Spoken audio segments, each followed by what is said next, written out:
Mm.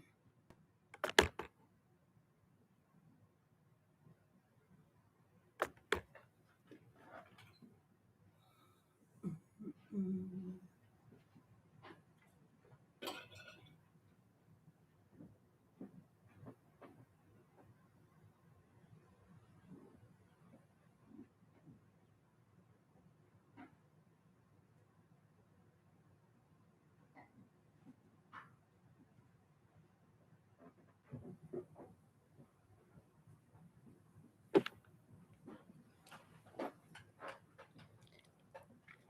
Grand Rising salute.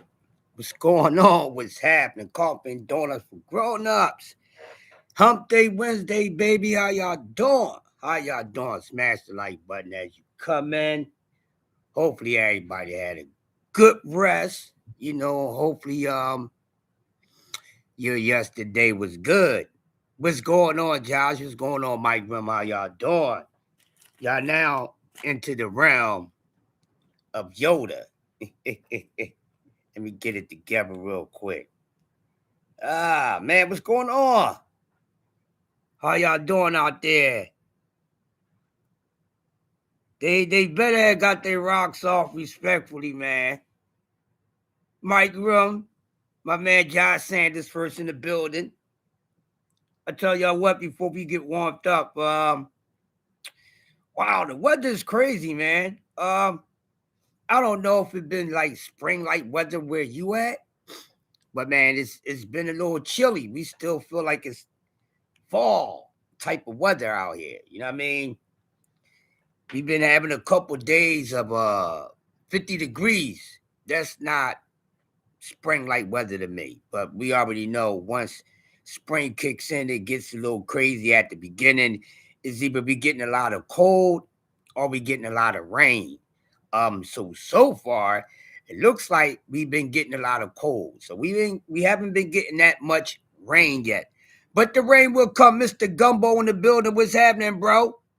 How you feeling, man? How you feeling? Hump Day Wednesday, man. We're about to have a ball up in here. Going to talk a little boxing, but today's show is about hip hop. Yeah, we talking some hip hop. I love music, but here's the thing, because I'm going to put y'all heads to work this morning, all right? I mean, how y'all working this morning on Coffee and Dollars for Grown-Ups? Y'all going to entertain me, all right? We talking hip hop 90s, right? So we know the 90s, well, the 90s probably the best year of hip hop. A lot of people would say the 90s. I have no argument there. The 90s was the bomb. But when it comes to the hip hop in the 90s, right? An entire 90s was hot. But which year in the 90s, right? Which year in the 90s was the hottest year? Well, I'm talking about 90s right now. All right, we talking about the 90s right now, but if you want to start from the 80s, we can do that. So Josh said 80, so we going 95 hands down. Yeah, because the discussion is which year in the 90s produced the hottest year hip hop. Make your pick. The 90s was hot. Alvin LD in the building. The 90s was hot. I see Josh saying 95 hands down. 1995, when it come to hip hop, could it have been the hottest year of the 90s? And we know the 90s was very hot. This is discussion this morning. This is the discussion this morning. So I'm going to be asking you guys, or I'm gonna throw out the year, and you tell me what it's hitting for. All right. So we already got a vote. Let a few more people get in here, and we're gonna have some good old hip hop fun. But before everybody get in here, let me just go around the news mill real quick. So we already know what's going on so far right now in the sport of boxing. Really not that much going on, but it's things that's going on, and then it's just things being talked about, and then it's just things simply not getting done. And there are things we know that simply just not going to happen. All right. But we do have some fights coming up. I know the state of Ohio, the cities Cleveland, Dayton, Columbus and so forth and all that. I know they ready for Abdullah Mason, the young phenom. I know they waiting to turn. They can't wait to turn up come July the 4th out there in Ohio with Abdullah Mason, body work in the building. Good to have you, bro. So yes, he's going up against Cordina. And I'm gonna say it respectfully. Now, I have been saying it for the past couple of days. Abdullah Mason is wonderful. And I think this young man, if he stay, tightening up the loose ends, he's gonna be a very hard man, a very hard young man to beat. And I know Abdullah Mason is going to show off July the 4th. So I expect nothing but fireworks happening in Ohio. I expect the temperature on July the 4th to be even hotter in Ohio than it would be around the globe because something's really hot going to be taking place. It's going to be incinerator hot come July the 4th. It's going to be incinerator hot. It's going to be fireworks amazing because I know Abdullah Mason is going to show in and show out during his homecoming. So salute to Ohio. And I know everyone out there, different cities and townships, is very proud of young Abdullah Mason. Like we all are. Hey, K-Boo, how you doing this morning? Yeah, so we got that coming, and I can't wait to see that. So salute to everybody from Ohio. Ohio, stand up, because when it comes to the name of Abdullah Mason, y'all truly got an Ohio player out there with no instrument. I'm going to say it again. When it comes to the state of Ohio, they truly got an Ohio player when it comes to the young Abdullah Mason. So I can't wait. So that's one fight that we have coming up that we want to see. Now, soon, we should be leaning towards and walking towards actually seeing somebody man enough to get in the ring with Abdullah Mason. See, I like to say things a little different. I like to say things in reverse sometimes because actually, it's actually in reverse. You understand what I'm saying? Like when we say, well, this fighter needs to fight someone. He never fought anyone. They haven't fought him. They need to fight him. This works both ways because a lot of times y'all be acting like this one fighter don't want to do nothing, but all the other fighters wants to do something. No, it's not like that. Call it both making freaking ways. Yes, they better get on him now. That's what I'm saying, Josh Sanders. They need to get on Abdullah Mason now. If they feel as though they can beat Abdullah, what's up, Kurt? If they think they can handle Abdullah, I mean, they talk it, they think it, but they're not willing to do it. I don't care what you think. Can you do it? I don't care what you think. I don't care what you say. Can you do it? Will you do it? And while you doing it, are you good at it? That's all I care about. Mr. Gumbo, salute. Well, Kid Austin is thirsty right now. Now, damn, I ain't get my coffee, but I got my donut. I didn't want to get my coffee because I ain't want to have y'all waiting. I might take a break and go actually want to get my coffee, but I got my donut. I'm not trying to hear nothing about no damn Kid Austin, Mr. Gumbo. I ain't trying to hear nothing about this damn dude. He said he'll fight everybody. He say he'll choke lightning and he'll knock out win. So I don't know when it comes to Kid Austin, lying ass. I don't even know about that dude. He just needs to do something, okay? When it comes to Kid Austin, I definitely don't want to hear him or his daddy speak. They need to get in the damn ring. Too many guys talking too much. That's why they need to get rid of the keyboard and the damn microphone and just get these guys a date to rumble. They talking too much. They being commentators. No, be boxers. Be who you are.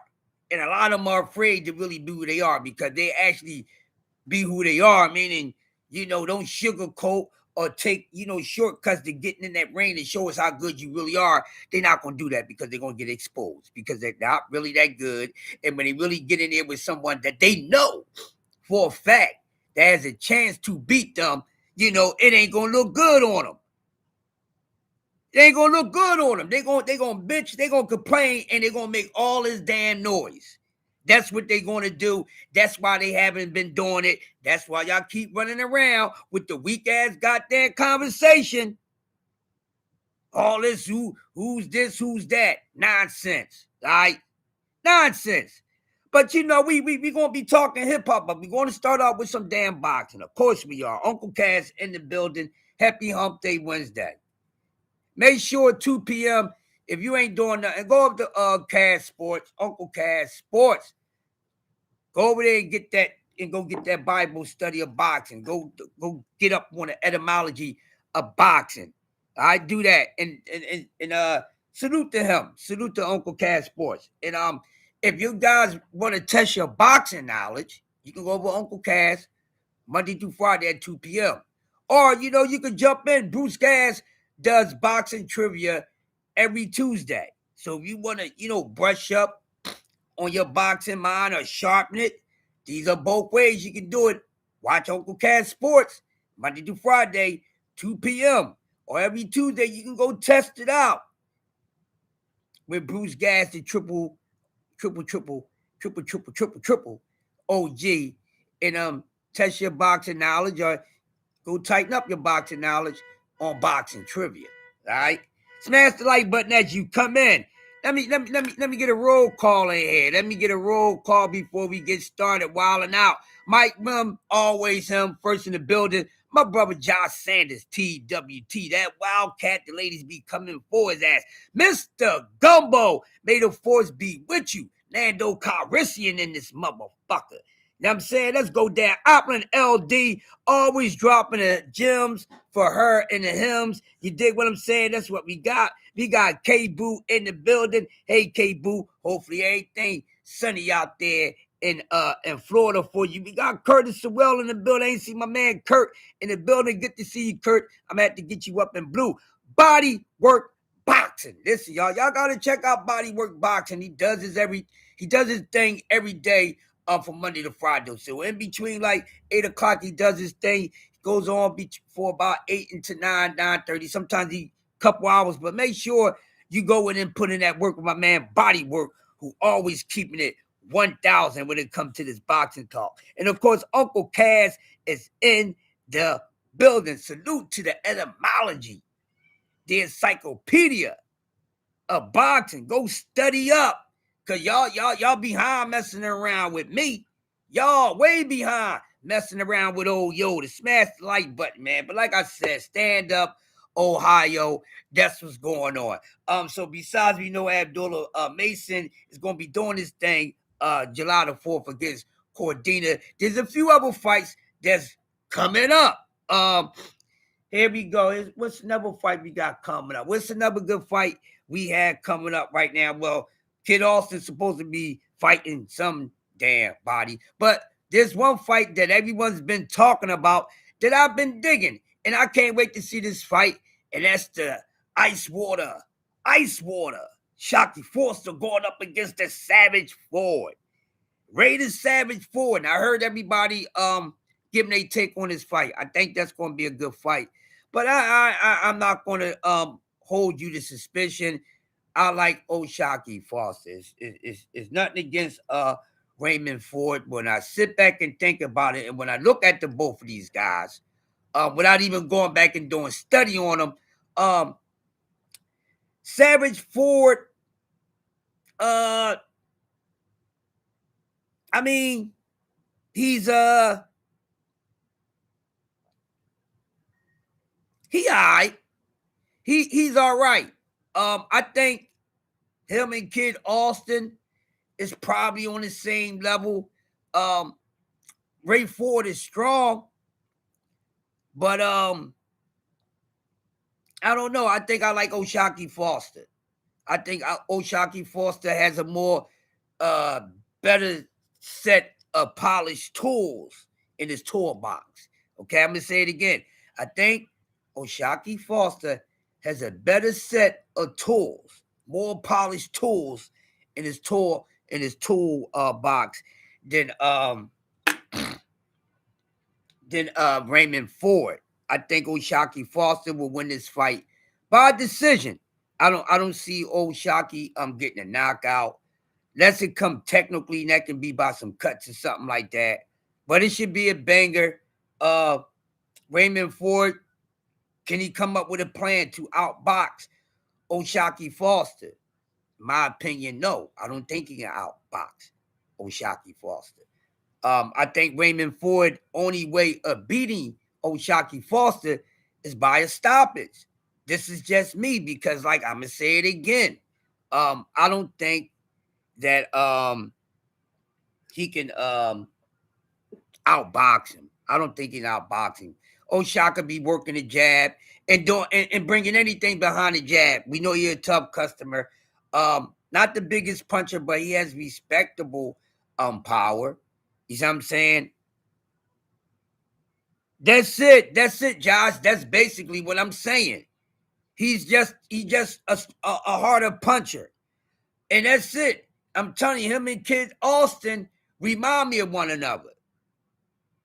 Yes, I got Shaq by taking him to school. I got O'Shaquie pulling a boxing clinic on Raymond Ford. This is what I'm saying. Yep, I can't wait to see that fight. It's a good fight. Then I can't see what's next for O'Shaquie Foster. Hopefully he gets in the ring with all the guys he's been calling out. Seems like he's been a guy lately who's really been trying to get at these guys. And we know over the years O'Shaquie Foster has some street problems and everything, but he's trying to get his boxing career rolling on a consistent basis. But I think it's going to be a damn good fight. It's going to be an entertaining fight. But I got O'Shaquie coming out on top, taking Ray Ford to school. I can see Ray Ford trying his best to throw nothing but Thor hammers at O'Shaquie, and he probably gonna blow his goddamn engine going in there trying to knock this man out. But he better do it strategically. If he's planning to knock out or stop Ice Water, he better try and do it strategically, because just going up in there and doing it off an impulse and acting all savage, he's gonna get neutralized. Okay, all beasts get savage. Yeah, he got to punch his chance. That's it. So and we already know. Here we go. Coleslaw Davis is rematching Wu Albright, Niall Albright. Now, I'm gonna be honest. Let me just say this, right?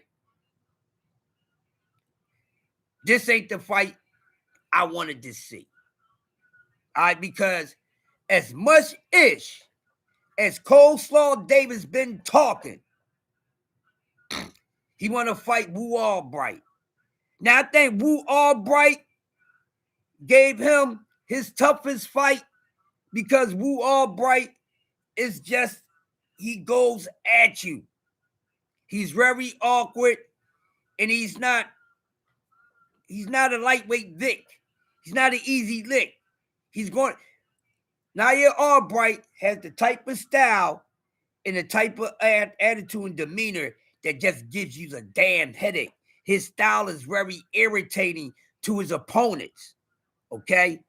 And Keyshawn Davis didn't like that. Coleslaw didn't like it. It's been sleeping in his mind. It's been haunting him for a damn minute.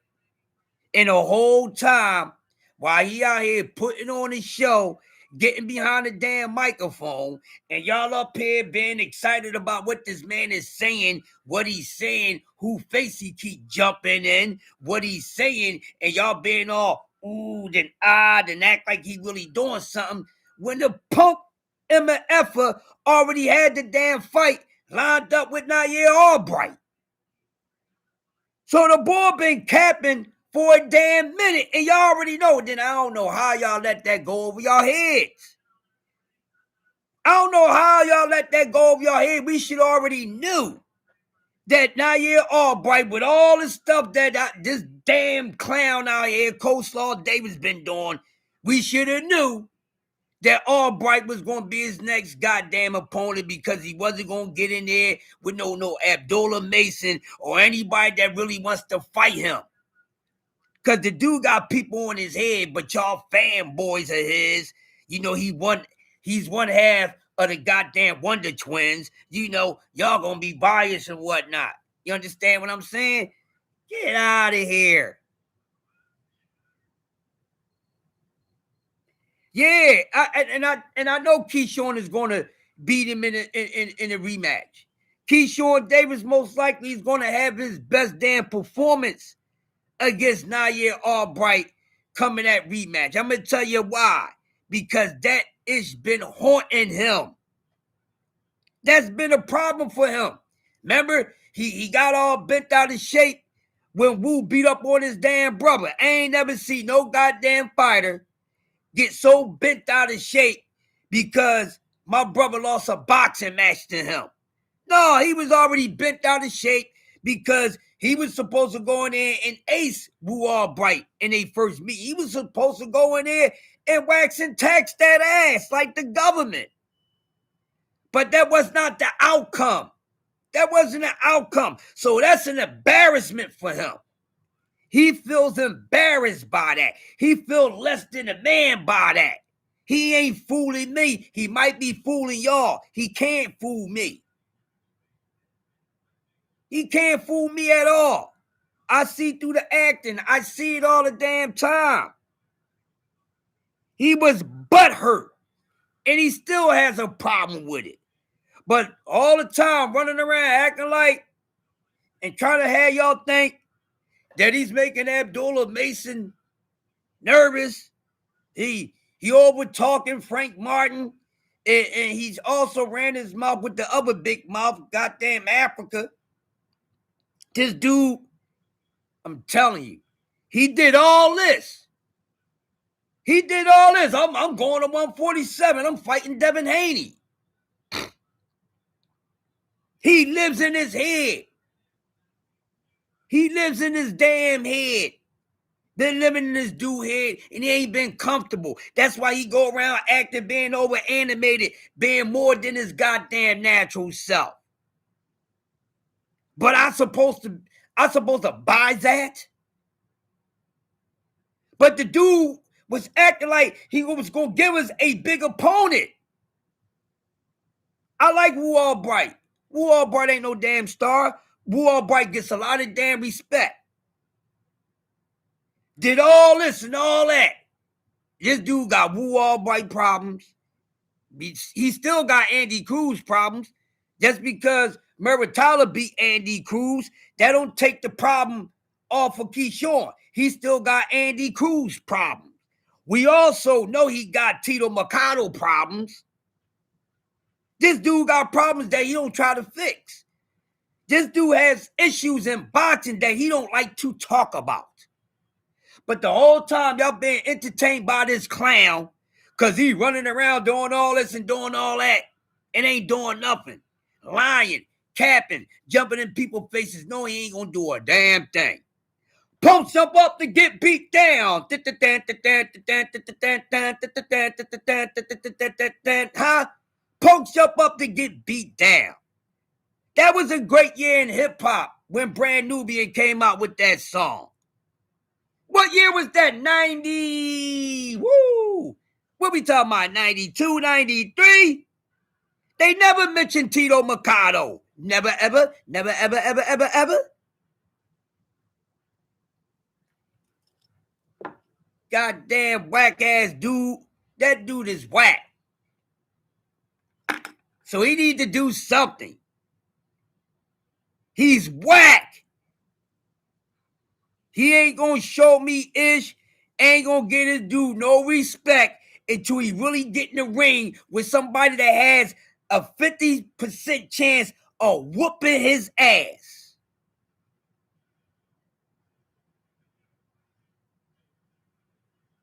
Until somebody truly has a 50% chance of whooping his ass, he gets no respect from me. I don't care how he handle these dudes.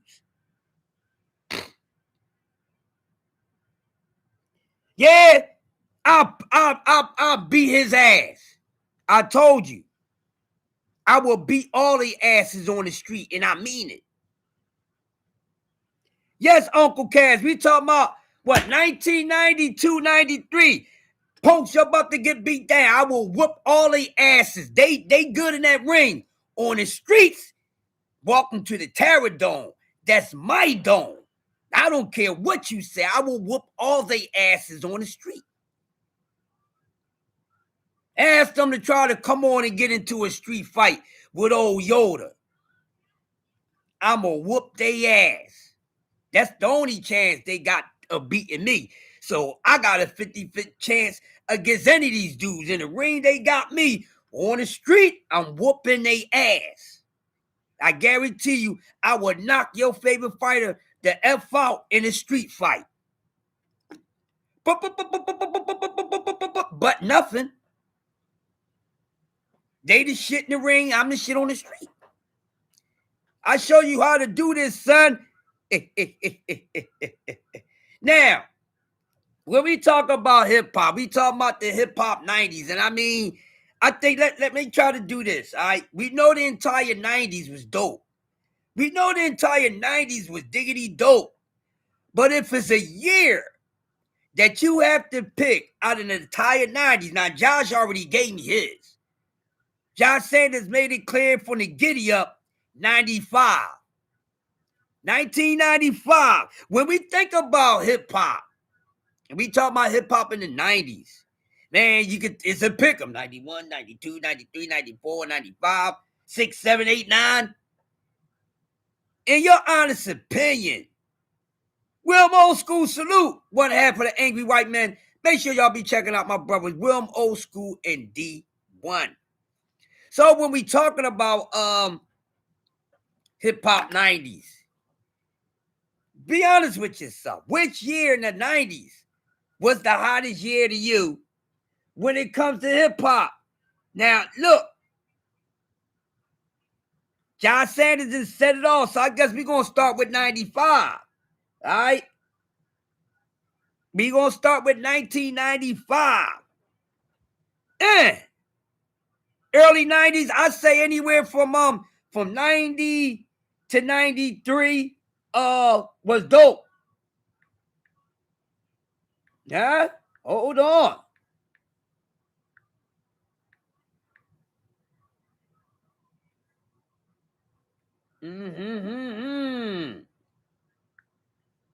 Yeah, huh? What we talking about? Hold on. Sending somebody a text message. We about to get it in. Hey, 95 was a landmark year. 95 was definitely a landmark year. So when we talk about the 90s, and Josh Sanders set it off with 1995, he said, I'm going with 95. So when we talk about 95, the songs that came out in 95, the artist that was hot in 95, Tupac Shakur, Mobb Deep was rolling out there with the infamous album, Only Built for Cuban Links, the Purple Tape, 1995.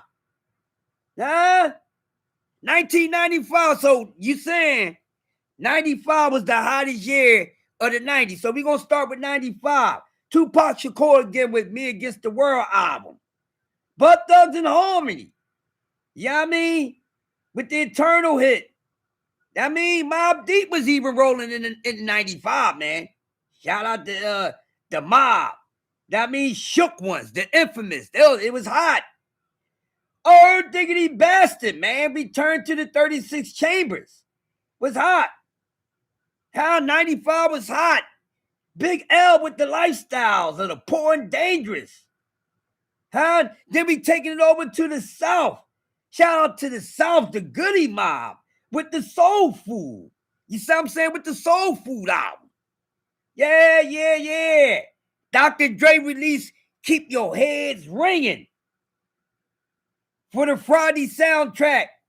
Man, the first month is the first of the month. Shook Ones, Dear Mama, Shimmy Shimmy Y'all, Ice Cream, Cell Therapy.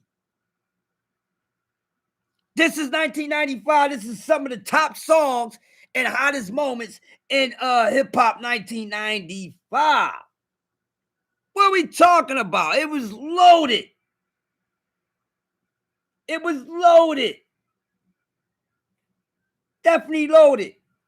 But if I was to give any year in the 90s the best year, I don't know if it would be 95. We had, Dear Mama. You know what I mean? We had a whole lot. We had a whole lot. The 90s was something now. Look, before we get out of here, we got some time. We got to figure it out. Which year was the hottest year? Was it 90, 91, 92, 93, 95? All right? Now, listen. Now, I'll tell you one thing.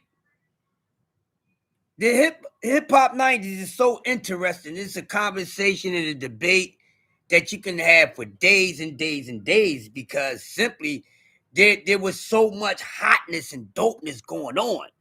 I mean, the 90s, so many artists came busting out. You could pick a year. Depends where you live too, Mr. Gumbo. That's a fact. It also depends on where you live. So if we talk about overall and it don't matter where you live, Josh say the 98 was a hot one in his opinion. Well, I tell you what, DMX first 3 albums been out in the damn 90s, no matter which year it was in. God damn. You see what I'm saying? There was a lot of, the 90s, the golden era, the last of the golden era of hip-hop. BC, what's up? We talking hip-hop 90s, bro. Which year in the 90s? What's the hottest year? It's 91, 92, 90, 97, 98, 99, 94. We talking it, baby. Hump Day Wednesday. Let's get it on. Smash the like button. We talking hip-hop Wednesday. We talking hip-hop 90s right here. I tell you what, I don't know about 1995 too much. But I tell y'all this.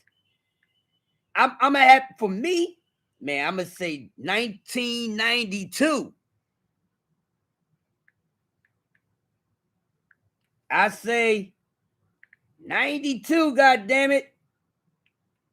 I'd say 92 for me. I say 1992, baby. BC coming saying Black Moon, Wu-Tang, Biggie. Yeah, this is what the 90s had.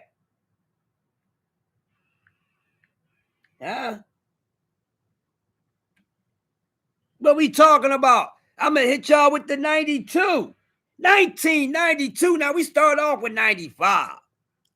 Now, 1992, I don't know about you, but I'm going to tell y'all something. 1992 was definitely something hot. We got to look at it. The Chronic came out in 1992. We had the Chronic. Even though Crisscross came out, they was hot. Ice Cube come back with the Predator. Huh? Redman made his hip-hop debut. Huh? With the album. Okay? Shit, Sir Mix-a-Lot was still making noise back in the early 90s, man. Baby got back. This is 1992. So we can run it down. Whatever year is best for you. But like Gumbo said, it also depends on where you live, right? Shit, I'm telling you, 92 was something else. Wait. Then I'm gonna throw a monkey in the wrench for y'all. And they wasn't really considered hip-hop like that. But hip-hop 90s was so dope. That's why I wanted to talk about it. And we gonna figure out which year in the 90s was the hottest. Goddamn shit, Arrested Development. Yeah. There isn't one bad year. That's why I wanted to talk about it, Josh. Because nothing that we're going to discuss about the 90s in hip-hop is going to be bad. That's why I wanted to discuss it. We had some fun. And we figure out which year was the hottest. You see what I'm saying? You only could do this with the 90s, man. The 90s is something awesome.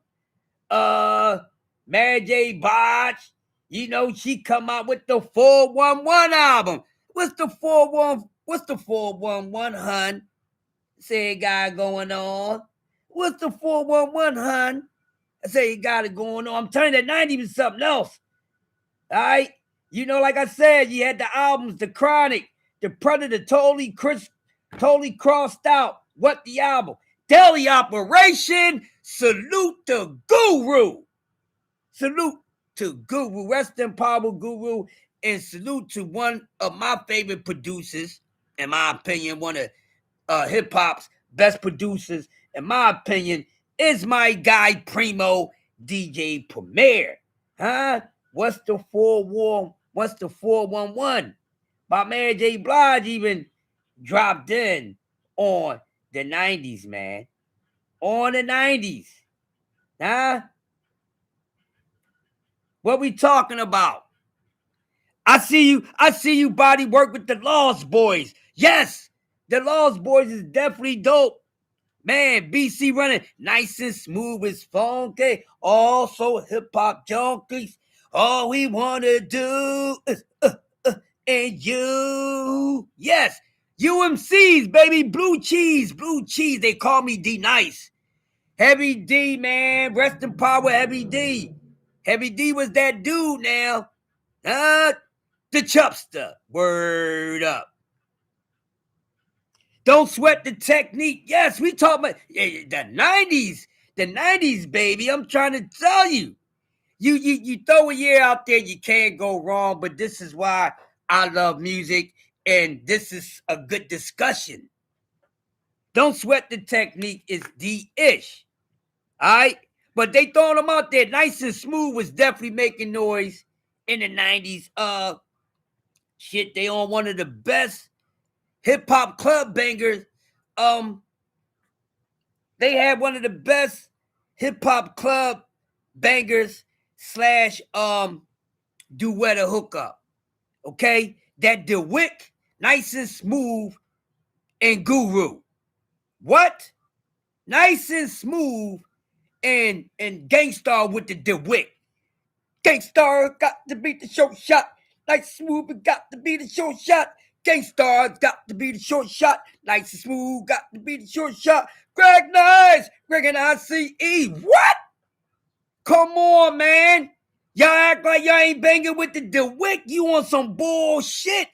If you wasn't banging with the DeWick, we talking hip-hop 90s, we gonna throw these bangers out here. DeWick was that work. Some people say that's the best thing that Nice and Smooth did. We already know Preem and Guru delivered. But man, that's one moment, that's one song in hip-hop, a collabo, I can honestly say I did not see coming. We didn't see that collabo coming, people. The 90s was doing they damn thing, you hear me? The 90s, they was hotter than the prostitutes coochie on Sunset Strip Boulevard. The 90s was hot. Huh? Sometimes I rhyme slow, sometimes I rhyme quick. I was 125 on St. Nick. Yeah. Huh? Come on, Nice and Smooth had some joints too. Yeah, we talk, man. The 90s was loaded. You got to pick a year. I'm going to have y'all, but Josh already told me for him, he taking 95. So while we in this discussion, we doing this good cook. Will M.O.C said shit. What you talking about? LL had some banger in the 90s too. Yes, he did. Matter of fact, one of my favorite piece of works of LL in the 90s was the 4321 collabo with Redman, Method Man, DMX, and Master P was actually on the original recording. Yeah, LL who started rocking bells and in '88 was destroying shit in the 90s. Okay? LL was destroying Ish in the 90s. LL had a hot streak in the 90s. Yeah, I'm trying to tell you. Listen. What? Come on, man. The ninth, listen. Hey, listen. We're not gonna play no games with it. Yeah, Rock the Bells was the ish. Rock the Bells was the ish. I say this all the time. LL Cool J is definitely in a realm and in its area of his own. Said LL best album was in 91. Ooh. LL best album was in 1991. John Sanders said, I'm bad. It's his favorite LL Cool J song, hands down. My brother BC Corbett said 1991 was LL best album. What album was that, people? LL came out with an album in 1981. In 1991. There it is. Say it again. Josh, now we going there. That's why, man. My brother BC Corbett just told y'all, because I'm going to tell you something. That damn album, Mama Said Knock You Out. I can honestly say, overall, that was LL's best body of work with all the tremendous body of work he has put out. But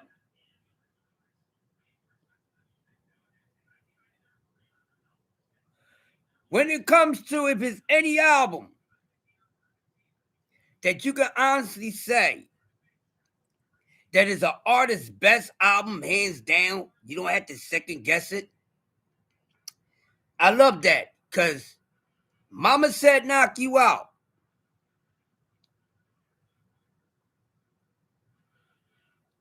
Boy, that Marley Marl and LL collabo. I ain't got too many albums effing with Mama Said Knock You Out.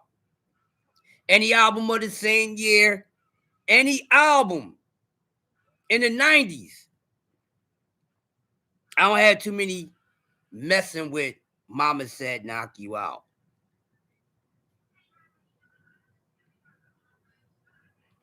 And mind you, hip hop 1991, like all through the 90s, we know this, y'all, but shit.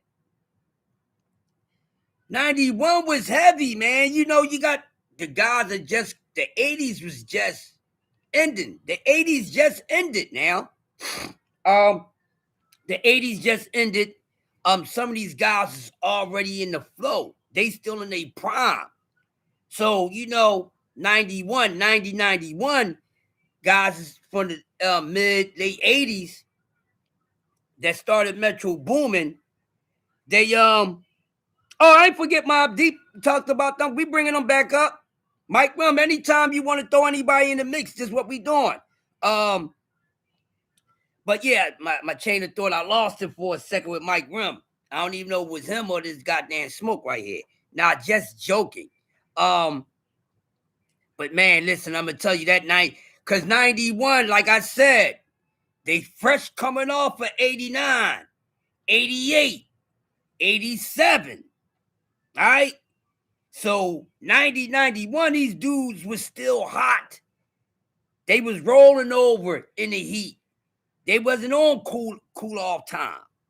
So that the smoke, yes, what it was, Mike Rum. Thank you very much. You know I wasn't blaming it on you, Mike Rum. I'ma hold the bud accountable. All right. I'ma hold the goddamn I'ma hold the Clarissa Shields accountable. Yeah, I'm smoking on Clarissa Shields. That's what I'm smoking. Why are you smoking on Clarissa Shields?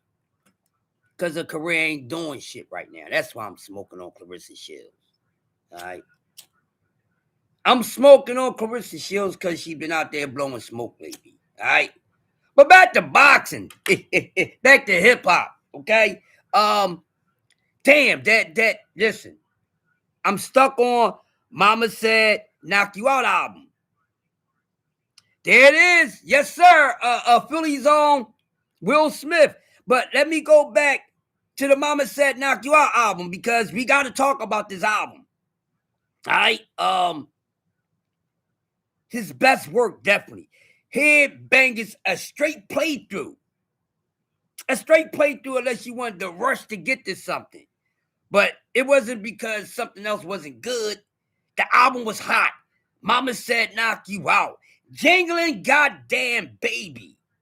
Cars drive by with the booming system. Milky Goddamn Cereal Baby. Milky Cereal Baby. Milky. Milky Cereal Baby. Milky. Huh? What's happening, Queen? Huh? Oh, wait a minute. We gonna go there. I'm still stuck on the Mama Said Knock You Out album. Don't be disrespectful. We gotta get this we got to get Mama Said Knock You Out album out the way. We got to talk about this. We gonna get there, everybody else, but hold your goddamn peas and your carrots, goddamn it. Shit. Now, we talking about Mama Said Knock You Out. Straight banger. Probably one of the top selling hip-hop albums throughout the entire 90s. But Mr. Good Bar, here's my number. Call me on my car. You deserve a visit for Mr. Good Bar. My name is Mr. Good Bar. I came to offer champagne. Be a nice girl and give me a cherry. Avocado with milk. Avocado with milk. Because it always stains my silk. Come on, man. Don't call it a comeback. I've been here for years. Come on, man. What y'all talking about? Nah? What you talking about? Mama Said Knock You Out. I'm gonna knock you out. Come on, man. Yes, that album was a straight banger. Smash the like banger before I bang you upside your head. If you looking for us to be talking about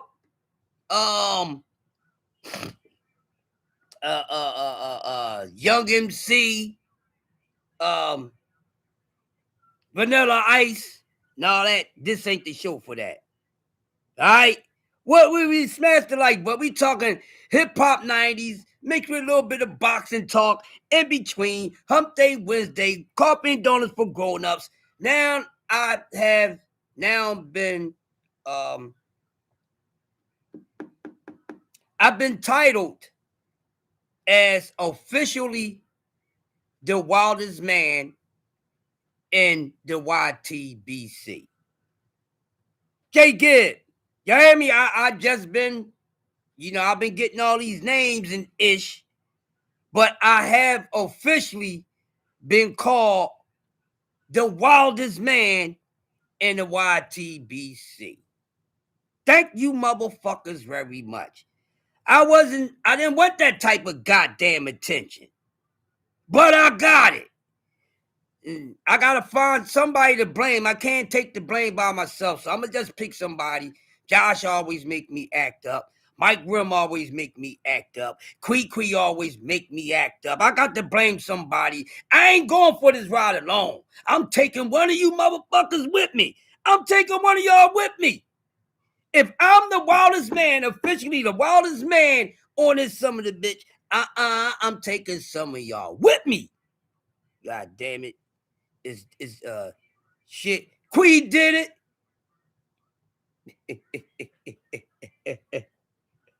That's right. Fuck it. We riding, god damn it. Shit. Oh, so we still in the hip hop 90s. Now I wanna take it to the South now. We gotta take it to the South. We gonna get there. We getting everybody. Now let's go to the South real quick. Yeah, let's smoke first before we go, Mike Rum. Let's do that, brother. Yeah. So let's go to the South right now. So now we talk hip hop 90s, and we talking about the dirty, dirty South right now. Listen, hands down, UGK, the Underground Kings, the godfather of that ish, in my opinion. Shout out. Shout out to Bun B. Shout out to my mans. Yo, UGK, UGK, UGK. Okay? UGK was that ish. Listen, I don't know where to start with UGK, but that damn first album, they first single, huh? Let's talk about it. Listen, we talking 90s. The 90s was hot. We gotta go down south real quick, god damn it. Hey, I'm from North, but we all from the damn South, for real, for real. Pastor Memon effing Troy. Yes, sir. Shout out to Pastor Troy. Pastor Troy did a hot-ass collabo with a Philadelphia female MC. Do y'all know her name? There's a trivia for you. Pastor Troy did a song with a female hip-hop artist from the 90s. It wasn't Eve. Do y'all know who she is? Mr. Gumbo, do you know who she is? Do you know the young lady from Philly that Pastor Troy did a song with? Nah? Yeah.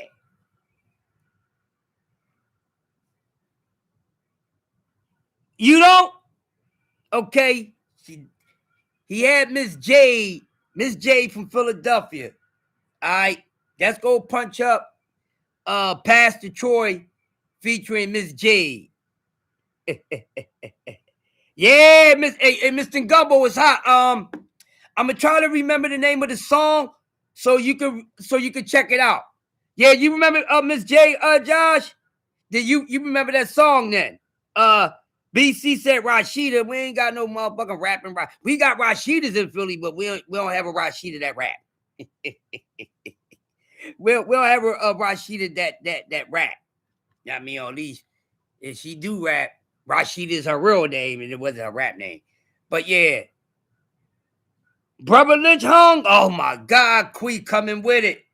We got to talk about the dirty South along with this hip hop 90s. Let's get into it. Yeah, exactly. Yeah, yep. There you go. BC, that's my other hip hop encyclopedia. That's my bro right there. Love talking that hip hop. Hey, the South was delivering, but like I said, UGK really set it off. Made it hot. Diggo, my baby. Hey, baby, we gonna oil up later. I need a tune up. Slim Thuggy, yes sir, Slim Thug. Yeah, shout out to Slim Thug. I mean, when it comes to the 90s, man, listen. Hey, shout out to the South, because the South really start popping in the damn 90s. Leave me know, you know I was gonna slip one in there. You know I was gonna slip one in. That's my goddamn baby. Shit. Mind your damn business. All right, okay.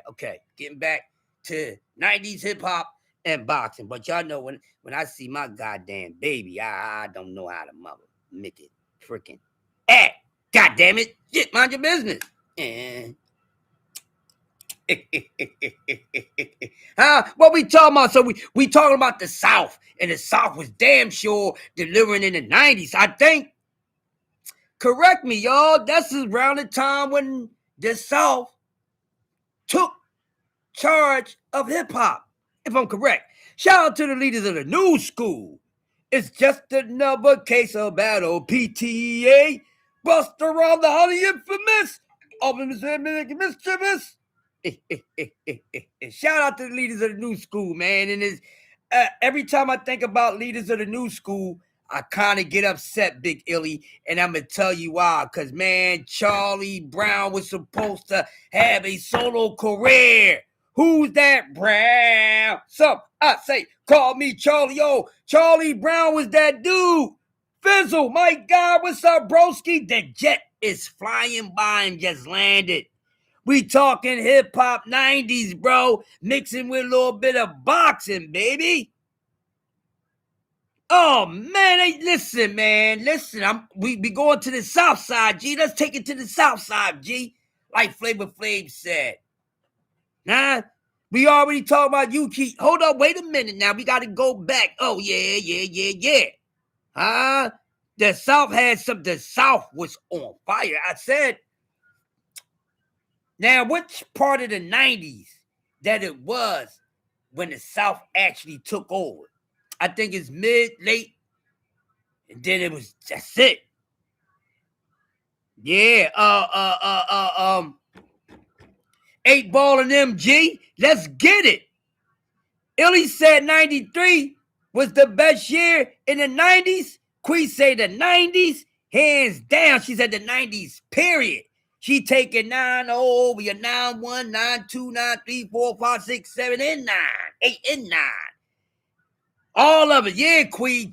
That's why I wanted to talk about the hip-hop 90s. That's why I wanted to talk about. I said every Wednesday we're going to be doing hip-hop. All right? Even hip-hop or R&B, we that's going to be the main topic. We'll still sprinkle a little box in there. But every Wednesday we're going to be talking music. Definitely hip-hop. Huh? I got something lined up for y'all asses for next Wednesday. I ain't going to tell y'all yet. I'm going to let y'all know so y'all can, I'm going to let y'all know soon so y'all can get prepped for next week's show. Camp to the Lizzo. Camp Low, oh yeah, you know, they from the East Coast, you know, but shout out to Camp Low. Very, how can, the word I'm looking for? Very eccentric group. Camp Low was the ish in the 90s. Lucchini, baby. Lucchini, fall up from the sky, let's get rich, huh? Introducing. What? Oh, yeah. And that whole album was nice. It wasn't just Lucchini. Camp Low was that ish, man. Them dudes was a vibe. Camp Low was that ish. And of course, oh my God, Wu-Tang. The 90s, I mean, I would give the 90s, I'm giving the 90s over the 80s, okay? 80s set shit off. 80s set shit off, for real. The 80s set it off, especially the late 80s, like 85 to 89 was really crazy. But damn it, the damn 90s, man. Cell Therapy by the Goody Mob, probably one of the best albums in the entire 90s, Quee. Do or Die. Yes. G Fizzle. One of the best. Do or Die. Oh, man. Do or Die. Yeah, hell yeah. Y'all talking that ish now. Let's just turn it up, smash the like button. Hump Day Wednesday. We ain't talking about who we humping on today or who we want to hump on. We had enough of that a couple days ago. We'll say the dirty stuff for later on. Goddamn, I might do some dirty stuff tonight. Y'all know me. I don't know. Crucial Conflict. I give that album. Oh man, y'all running it. Okay. Y'all want to talk albums, huh? Y'all want to fucking play around with me. 3-6 Mafia, bitch. Get up, get out, and get something. You know the rest. Yes, Queen. You gotta get up, get out, and get something. Don't waste your time getting high. You can get high, but be on high vibrations. Be making high moves. Be on a high post. You dig what I'm saying? But there's no wrong year in the 90s. I mean, so damn dope. God damn it. But I need to talk about some more of these South albums, baby. We need to talk about more of these albums from the South. I need to hear the people from the South. Yeah, I need more of that. Lords of the Underground was a effect, yes. Royal Chief Rocker in the back See the my caddy, chop it up, do or die. Yeah, Swisher House was it. Yeah, Swisher House was hot, loaded album. From play to ending, from start to ending, that joint was a hot ass album. That's effect. Bump stickity bump hum. I repetition the bump. But I got feet by the bump diggity dump. Here come Peter Piper. I'm hyping them to poke your nose. Yeah. Rest in peace, Michael 5K Watts. Yes. Yeah. How what we talking about? Shit. Scarface. One of the best storytellers. One of the best storytellers in hip hop. Scarface, man. Listen, the stories. Scarface stories. Let's be talking the South right now. Talk it fizzle. Talk it fizzle. Yes, sir. Hey, Scarface. Shout out to Brad, man. And you know what? As long as they've been out, I always thought Scarface was years older than me. Because they always had that OG type of vibe to them. So when I first seen Ghetto Mob, I was like, these some old motherfuckers. I thought they was old as shit. Now, Willie D is the oldest out of them. He was a few years older, but I thought they was like all like the same age as Chuck D and Flavor Flav and Professor Griffin. I thought they was their age, but you know, actually Scarface, I think I'm a year older than Scarface. It's just Willie D who's probably was, you know, the oldest out of them. And I think right now Willie D should be in his early 60s. Shout out to Bushwick Bill, the little guy, you know. There was a guy down here in South Philly that actually we used to call Bushwick Bill because they actually really looked alike. No bullshit, but man, goddamn. Shout out to the Ghetto Boys, but definitely Scarface is my dude. I'm a born killer. Killer. Don't mess with me.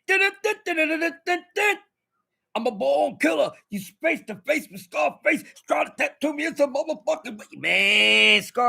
Scarface got people locked up. All right. Scarface had dudes going out there getting busy. All right. No, yeah, all right. Motherfucker, y'all want to talk about putting on some ride on music or putting on some music to get you routed up? Yeah, Scarface did it. E40, one of the most, hold on, y'all. E40, one of the most extraordinary styles, original styles. E40 has one of the best swags, hand down in hip hop. Yo, his lingo was on a beam. Shout out to E40, man. Yo, Sin, I gotta get my guy in here. Hold up. See if I can get him in blue on here. Let me see if I can get you in blue. Yeah, you go, Sin. Gotta get my guy in there. Hey, Sin gonna be starting his own channel soon, y'all, so get ready. My brother Sin Ironheart will be starting his channel soon. Salute to Sin Iron. Sin, when you start doing your lives, bro, I'm coming over there with you. You know we all rocking together. You know the truth sayers against the motherfucker goddamn naysayers, you know. And we a part of the same team on that. Salute to my man, Sin Ironheart. Be cooking you motherfuckers out there. Yeah, E40 is something else, man. E40 was putting it out there. Hold on, I seen something else too. Big Illy said D-Boy swag. You see what I'm saying? Let's go back up. Spice One, hell yeah. Damn sure Spice One. S with Spice One. Hey, I tell you one thing, man. Devin the Dude is my guy, man. I'm telling y'all, we talking this hip hop 90s, man. There's nothing you can go wrong. It is good talk. Mike Rim loves Lords of the Underground. I've seen that a couple times, you know, Mr. Funky. You see what I'm saying? Shout out to them. Fizzle, we already know Rakim. Yeah, I mean the God MC. Yeah, I mean the God MC. Rakim, Let the Rhythm Hit 'Em. One of my favorite songs by Rakim, Let the Rhythm Hit 'Em, because I let the rhythm hit you motherfuckers. All right, Big L, no doubt. It's tragic with Big L, man. I mean, talking about Big L, it's like, what if Big L would have had a full career? How dope Big L was and what he could have became in hip hop. He's definitely was that guy. Cool Mo D, you gotta spell that with a K, baby. You gotta spell that with the K. See, the only time you put C on cool is when you talk about me, baby. You talk about any other goddamn cool, you put a K in front of that. You hear me, my sexy? You hear me, my sexy? The only time you spell the word cool with a C is when referring to me. Anybody else get the K? I don't play. Nah. Yeah, Chameleonaire, he got in and out the game, Fizzle. Chameleonaire got in and out the goddamn game, made a one hit, wonder here and there, 1-2, and got up out of there. Yeah, Big Illy is dope, son. That's my baby right there. Don't mind us. Don't mind me and Big Illy. We always get silly and get hot. I start taking off stuff. Let me stop. Let me keep it to the music. D Free in the building. D Free, while you here, my brother. Yes, sir. D Free. We talking the hip hop 90s, man. We talking the north, the south, the east, the west. D Free coming in the building. Make sure y'all subscribe to my brother D Free. All right, D Free, we all over the place right now. We just talking about hip hop 90s. We know the 90s was the best years in hip hop. I have to give the 90s that over the 80s. Even though I started out in the 80s. Well, the 70s. I started out in the 70s. Shout out to the 80s because I was coming up in this shit in the 80s. But damn it, I'm gonna be real, man. Shout out to the damn 90s, man. Yes, I'm giving the 90s over the 80s. What do you mean, crush it? I know the people who's watching me from the back, people that I know that shy, I'm going to hear from their asses later when I go outside. I'm going to hear from their asses later. What you mean? Well, you like the 90s over the motherfucking goddamn 80s, man. Shit. Well, you in your prime in the goddamn 80s, man. The 90s was the shit. Okay? The Far Side. Love the Far Side. So many dope ass albums. I mean, DMX, man, had like three hot ass albums at the same time. Yeah, hey, we been talking about Daz Effects, man, and shout out to Daz Effects, man. Shout out to those guys. Just seen them not too long ago. Sugar Hill Gang, Gumbo taking it back, goddamn. Now, Gumbo, you just want me to tell my old ass age, but it ain't no surprise. I'm probably, the oldest person right now in attendance is probably Uncle Cass if he's still in here. Uncle Cass is probably the only one that's present right now that I know is older than me. Some of y'all might be older than me. Y'all just lying about y'all damn age. I know which one of y'all is not older than me. You know what I'm saying? Hey, what's going on? All hell to Jab Queen. Jab Queen, I'm being good, but we talking hip-hop 90s. We ain't talking no nasty stuff and all that. We talking hip-hop 90s, and we talking a little bit of boxing, too. But they Mr. Gumbo, my guy, Landau Calrissian, he brought up Sugar Hill Gang. We ain't talking about the damn 70s. Gumbo just want me to talk about my goddamn age because he calling me an old motherfucker. God damn it. Shit. That's my guy, Gumbo. That is my guy. Yes. Unc is the oldest one in here, but he ain't old, all right? So watch it. Yeah, so that means behave yourself. Y'all got the senior OG in here, and we ain't going for that nonsense, all right? That's why you can't get nasty talk today, you nasty little somethings. God damn it. Oh, yeah. The Sugar Hill Gang, you want to throw it up in there? Yeah, hit, help it, don't stop. Goody Mob, of course. The Goody Mob is dope, man. Goody Mob, MC Trouble. Oh, shout out to MC Trouble, man. And hip hop lost a lot of good artists too, man. MC Trouble was one of them. Sad story because she was talented. She was talented. Mia X, I see y'all throwing Mia X in there. Let's get some more of the ladies in there. Let's not just be chauvinist now. Let's get some more of the ladies in there. Mia X is definitely on fire. Shit. Mia X is definitely one of my favorite female MCs, man. Positive K, that's my guy. Hey, yo, shout out to Positive K. I think, you know what Positive K was? A lot of people couldn't really try to figure his style out. But Positive K was a combination of, I'm gonna tell you who Positive K style was. See if y'all agree with it. Positive K was like a combination of Slick Rick mixed with a little bit of Grand Puba from Brand Nubian. That's how he was. If you really listen to Positive K, listen to him. You might get the same, you might hear what my ears is ringing. It's like he tried to, you could tell he really liked those guys a lot. JT Money, yeah. Lady of Rage, hell yeah. That's who Lady of Rage, I'm gonna tell y'all, Lady of Rage is actually Shadeja Green, all right? Shout out to Lady of Rage. I'm gonna say it again. Lady of Rage is actually Shadeja Green. They favor each other. That's why I said that. Queen Latifah, oh yeah, ladies first. But my song by Queen Latifah was Dance for Me. I knew you was gonna laugh, Jag Queen. Dance to the music. Yo. No, I ain't doing no dance video for you motherfuckers. They favored though. They really do look alike. I'm trying to tell you, some motherfuckers. Yeah, I'm just saying, motherfuckers be living double lives right in front of your face. I'm just saying. MC Light, of course. Hey, all right. Hey, Fizzle, I don't know if you remember. I don't know if y'all was around, y'all remember when I told y'all when I was on tour, I was trying to light ass up. She shot me down.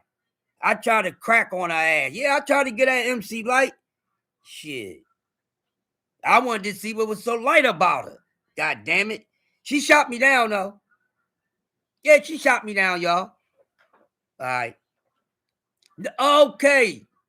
Crush True Hip Hop stories coming up, okay? Did I say that? Yeah, Fizzle. Fizzle, you know you remember. Couple of y'all remember. Yeah. I'm honest. Queen, you know, she shot me down, y'all. And I'm going to be honest with you. I ain't like the way she shot me down. So you know what I did? I took it out on her nut-ass dancers. That's what I did. Nah, Big Illy, I'm a real damn fool. I went at her neck. You know what I mean? What's up with you? You know them New York chicks. All New York people be in a New York state of mind.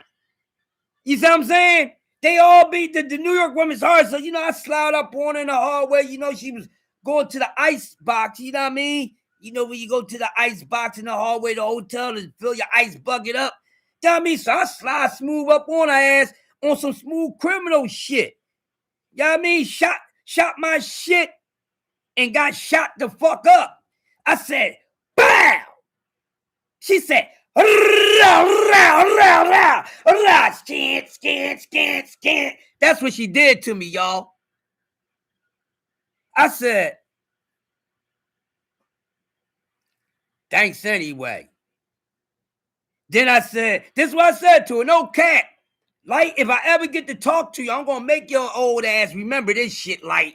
Light, we going to have a talk, MC Light. I'm going to make you remember this shit back in 1988. And I look better than that motherfucking Taiwan that you was going with at the time. And ain't no motherfucking hater. Shit. And I had the moves. Too, baby. What the fuck is wrong with you? We gonna talk about that. So, you know, I shot the load at her. Like I said, she shot me down. I said, I got up. I said, shit. I'm a G about this shit. Yeah. Next year, about 5, no longer than that. Let me see. About 9 hours later after that, Showtime came. See? 9 hours later, I turn into a wolf when it get night. 9 hours later, showtime. Yeah. And I motherfucking, man, I fucked her dancers the fuck up. We doing the showcase. Get it. Yo, what's this? Yo, yeah, motherfucking, these idiots, leg 1 and leg 2, get your asses out here. They like, yeah, we Otis, we gonna battle like dancers. For real? My dance partner was like, for real? I'm like, yeah, we gonna battle win. Yeah, let's get it. You're talking that bullshit, right? Man, my partner beat the brakes off our goddamn dancer's ass. And guess what? She was like this. She act like she wanted to go call her girlfriends. You know what I mean? She act like she wanted to go get her girlfriends, Nikki and Joni, you know, the girls she talking about, beat biters, the girls that she roll around with that stroll on bitches for. She act like she's going to get her girlfriends, Nikki and Joni. She act like she's going to get her brothers, Milk and Giz, for what we did to her fucking dances. See, you would have gave me a play, maybe I would have motherfucking spared your motherfucking dances. Yeah, and it happened in front of a whole goddamn audience. It happened in front of a whole audience. Yeah, we showcasing and shit. You know, hey, 3 times dope dancers battling goddamn MC Light dancers.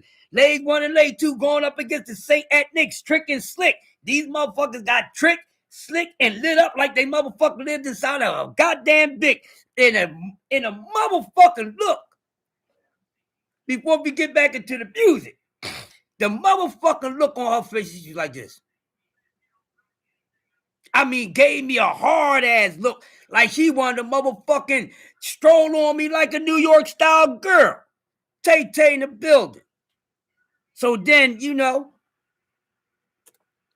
ain't no motherfucking dust off my motherfucking shoulder.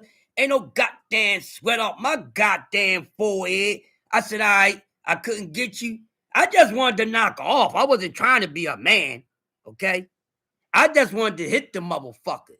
I wanted to knock her the fuck off. I wanted to make her eyes light up even more than what they were. You hear what I'm saying? But then you know what you get? Man, y'all some dancing motherfuckers. I said, I know. And no, I ain't to be fucked with. Fucked her dances over. Made her motherfucking DJ go in his pocket and pay that bet. Yeah. Yeah. Yeah. Made her DJ K-Rock, you know what I mean? Made DJ K-Rock go in his pocket and pay that cost because they lost. The motherfucking battle. They lost the bet. Fuck leg 1 and leg 2 up like, and they was like, goddamn, homie, you went at them motherfuckers like they did something to you. I said, no, they ain't do nothing to me. She shot me down on the pussy, so I had to take it out on their ass. And they started laughing. And I was dead fucking serious. Now, enough of me. Back to hip-hop, goddamn shit. I ain't turning this into the goddamn crush stories right now. Huh? What? She here?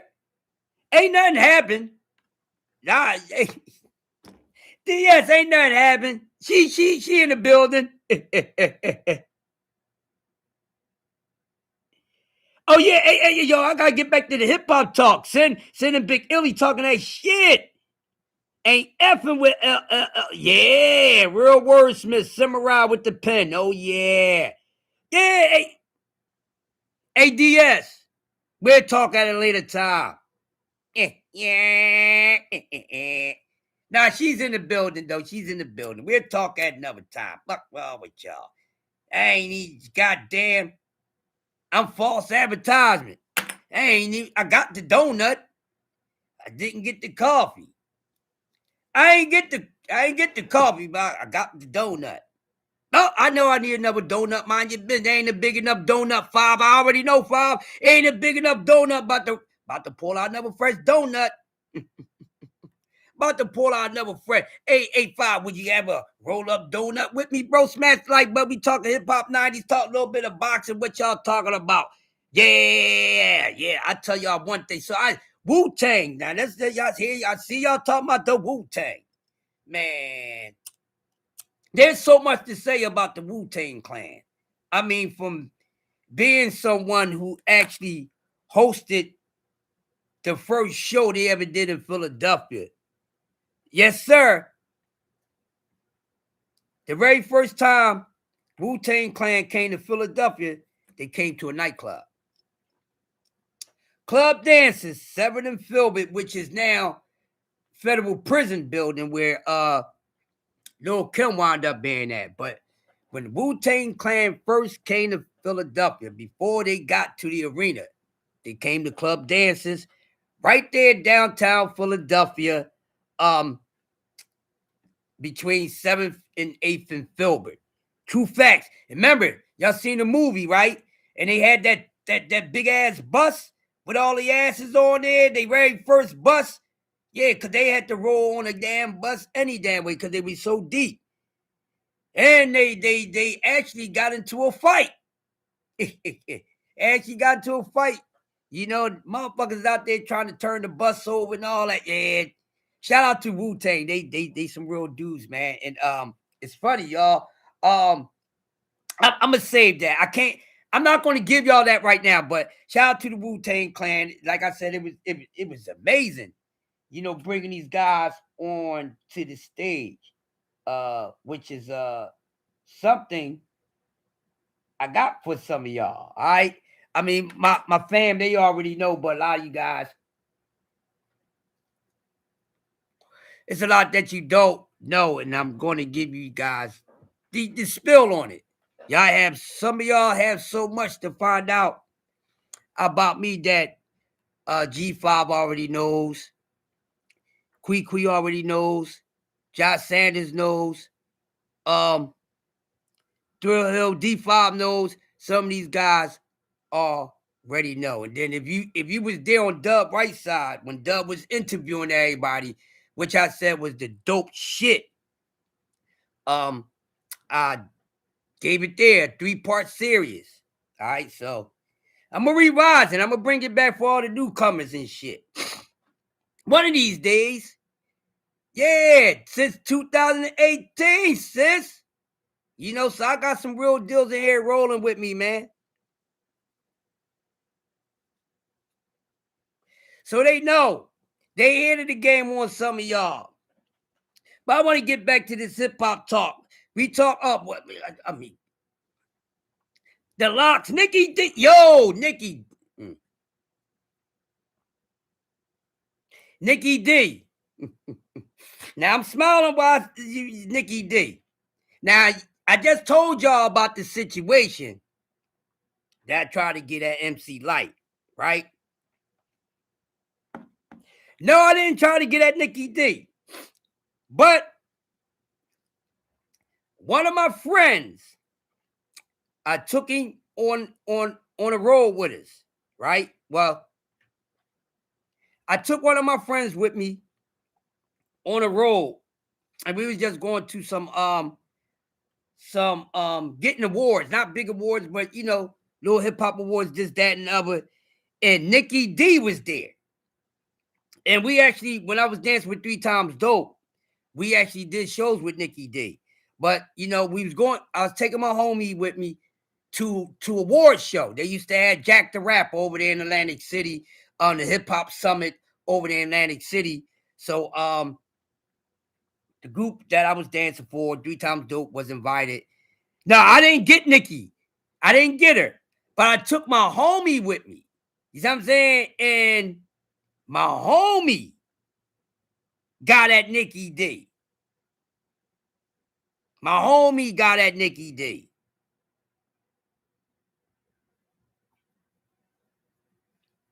My homie got at Nikki D. I'm gonna just leave it at that. Okay? Took him to the Jack the Rapper convention over in Atlantic City. Nikki D was performing, you know, was already familiar with Nikki D because we shared the stage with her. You know, we did some cities with Nikki D. And my homie was a big Nikki D fan. And that was his crush. No matter the females that was out there, he wasn't worrying about salt and pepper. He said life was too small for him. He wasn't worried about none of them girls. There's only 2 females that he liked. He liked Nikki D. He liked Queen Latifah. 3. Queen Latifah, Nikki D, and it was another female that he liked. But he wound up linking up with Nikki D. And they went out and everything. Yeah, but shout out to Nikki D, man. Daddy's little girl. They don't even talk about Nikki D enough, man. And Nikki D, her career was so short. So short, and I think she had so much more to give us, man. She definitely was dope. You know, and that was a hit song, Daddy's Little Girl. Smash the like button. Yeah, Nikki D was nice, but yeah, my homie wound up meeting her, and they went out. Not that, you know, they actually went out. My homie Christopher goddamn Crawford. My man Christopher Crawford, we used to call him CC. Oh, y'all talking about Heavy D now? Oh, let's get in the mix. Oh, let's talk about the overweight lover. I ain't got, you know, my tongue ain't like that. But it don't work like that until it's time to work like that. Y'all got that? I try to do the Heavy D, but I can't do that. My tongue don't work like that until it has to work like that. Y'all get it? But shout out to the Hester, man. Hester, Heavy D, lyricist. Dope lyricist. Hell of a lyricist. You know, big boy swag, dress fly and all that. Dress fly and all that. Jab Queen. Hush your mouth, Jab Queen. No, Jab Queen. I gotta throw one in there, Jab Queen. Damn. I gotta throw one in there, Jab Queen. Ain't no BC, what you mean? Prayers. What's wrong with you? God damn it. You BC, damn you, darkest brother, you along with me putting this up there like this. Pray for him. Telling Jab to pray for me? God damn. I'm that bad BC that you got to tell the Jab Queen to pray for me. Y'all pray for my crazy ass any damn way. Shit. Heavy D raps, dances, aura. Heavy D, one of the smoothest swags. Like, Heavy D has swag, man.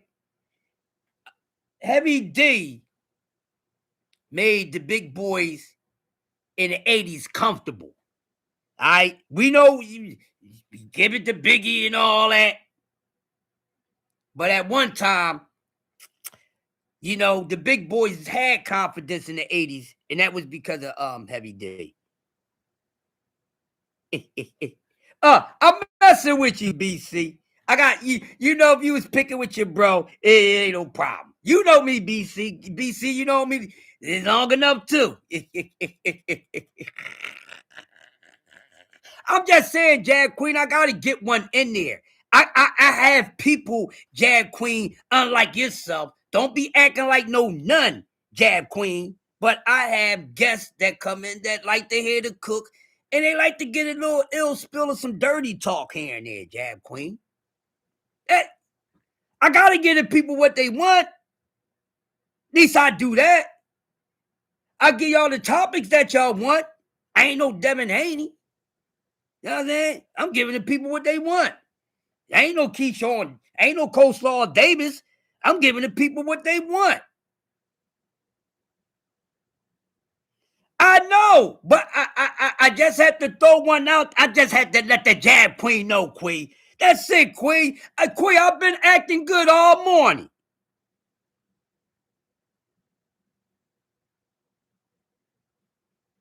I off my crushes.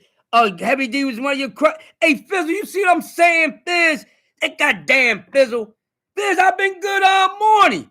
You been here long enough. Only that 1 or 2 things just to entertain some of you hot motherfuckers that came here hot, acting like you want to be cool any damn way. You know you hot and horny any damn way. But we ain't doing that today. So I just give you 1 or 2. Shit. I got to give my people what they want.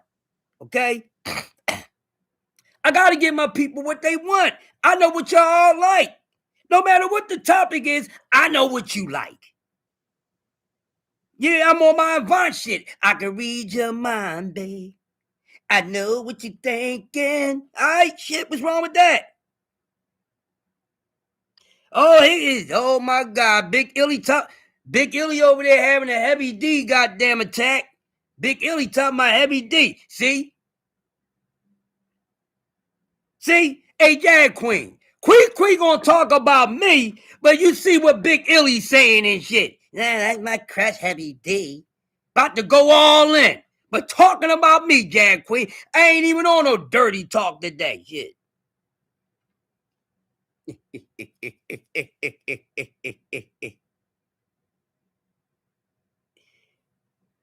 Yeah, Heavy D was light on his feet, yo.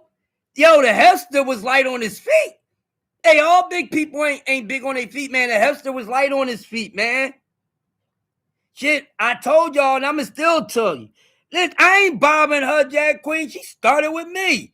Jag Queen, don't be taking up for Queen. That crazy motherfucking sis of mine don't need no damn help. You don't need no damn help, Jag Queen. Jag Queen always do this stuff to me. Jag Queen always, that's why her name is the Jag Queen. She always jabbing on me, man, taking jabs at me. Damn, Jab Queen. Yeah. I can't get a break here. Jag Queen coming over here, jabbing me up, telling me I'm acting up. Don't get people started. I ain't even start the ish. See, Queen, now we see who's starting stuff today. We see who's starting stuff that I love you too, Jag Queen. From my noggin knocked down to my toenails. You know I love you, Jag Queen. I'm just saying. Jag Queen trying to do some other stuff on the low, y'all. That's all I'm saying, G5. Jag Queen trying to do some other stuff on the low. Subliminally. I'm trying to talk hip-hop, 90s and shit, and a little bit of boxing. Here come Jag Queen trying to twist this shit a little bit. I love you, Jag Queen. It's our secret. I ain't gonna tell nobody else. Hey, Jag Queen out here trying to get Chris to start that crazy stuff. Now I ain't gonna tell nobody else.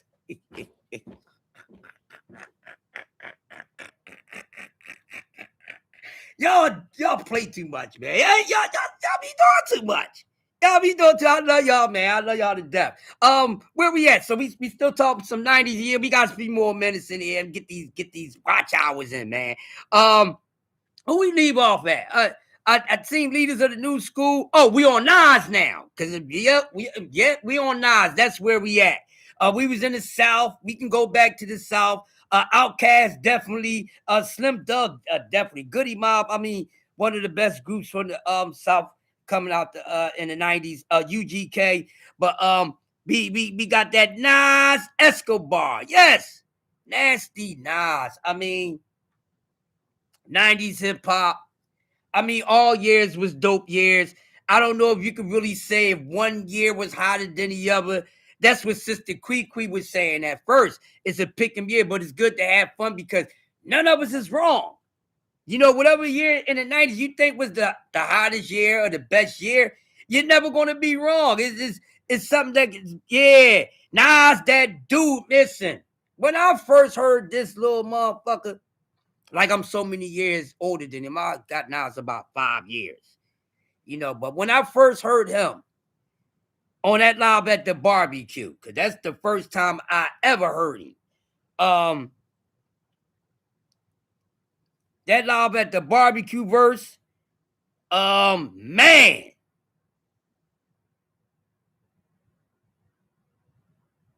And he was 16 years old.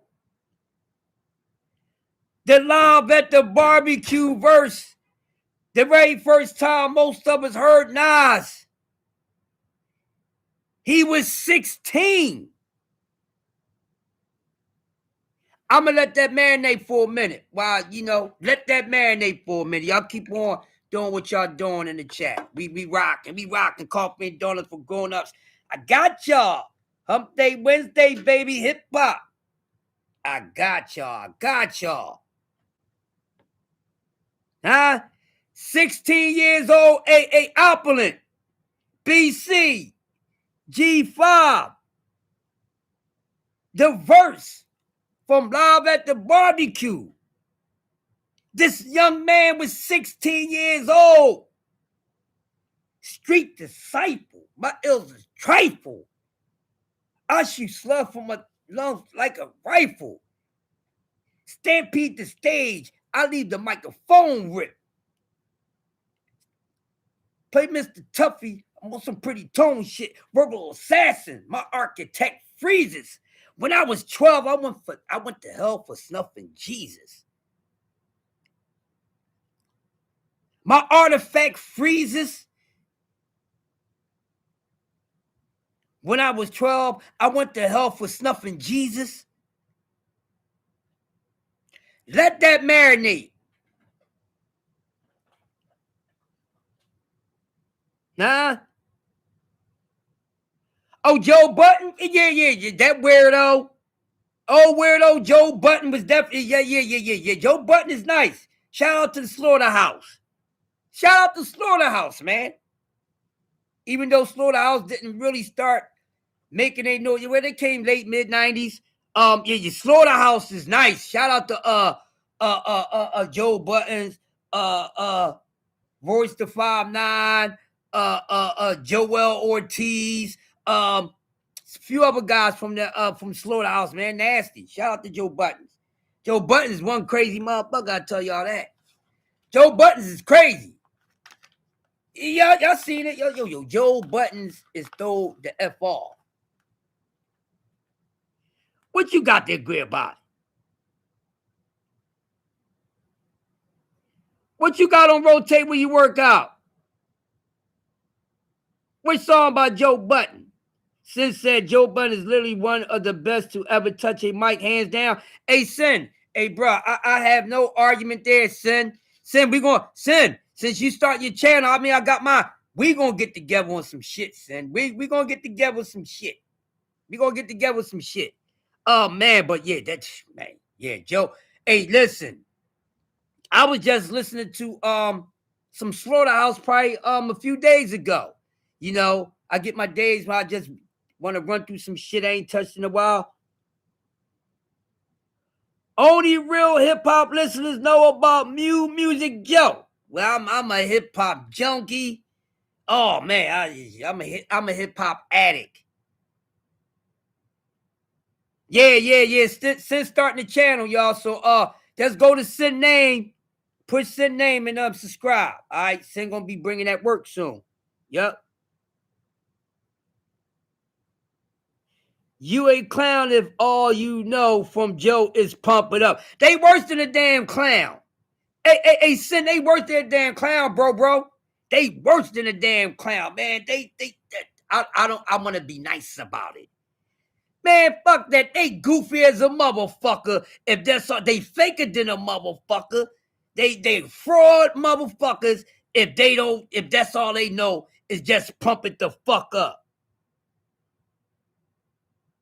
Jag Queen said, by her measurements, that song was trash. No, it was a club banger. I mean, by, what he is, as far as a backpack rapper, a lyricist, Jag Queen, I agree with you on that. But it was a banger.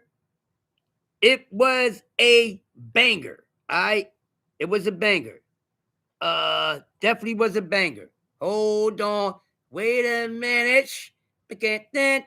Shit, let me get over here to my brother Sin. Make sure, everybody sub to Sin. He at 67. We're going to help our boy get to his first hundo. All right, though? All right. We're going to help my man Sin get his first 100. He's at 67. I'm probably to 68 now. And I just went over there and subbed to Sin. Hey, y'all, make sure when we out here today and we see Sin out here, we're going to remind everybody to sub to Sin. Sin, don't worry about it. You ain't got to tell nobody. Go up on the panel. We got everything else, bro. We're going to help Sin get to his first 100.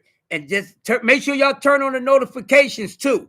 So whenever he decides to do his first live, we get the notifications and we there. yeah. Hey, Sin, you know how we get down on motherfuckers. Oh, 5 said, music, music mood 3. Oh, yeah. Mm-hmm. Yeah, Fizzle. Yeah. Yeah, Fizzle. Hell to the yeah. Goddamn right there. Yeah. Hey, Jack Quinn, you heard what he said? Yeah, I mean, everybody make sure if you hear this morning, you ain't subbed to Sin. If you subbed to Sin already, put a number 7 in my chat so I can know that y'all sub. Let's put a number 7 in the chat and we know if you subbed to Sin, all right? Drop a number 7 in the Chizat. Matter of fact, I'll be the first. The fuck is wrong with y'all? I'll be the first. Thank you, Jab Queen. Drop the 7s in the chat if you sub to Sin. Thank you. Thank you, family. Thank you, family. This is what we do. Sin be cooking the shit out of you motherfuckers. That shit be so funny. And definitely when we all on the same panel, it's like sometimes a pack of wild hyenas, we all can't get a good bite. Because yeah, that's how you do it. Fuck these motherfuckers out here. We on their necks. We on their necks out here, y'all.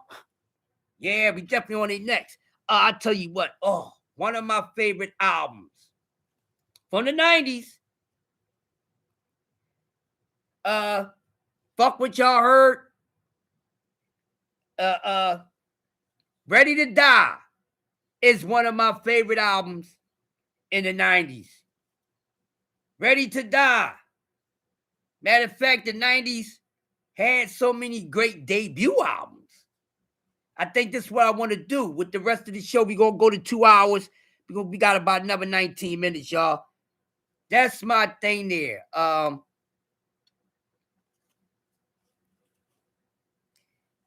90s. The fucking albums. Ready to Die. The 90s had some great debut albums, man. A lot of dope ass debut albums came out in the 90s.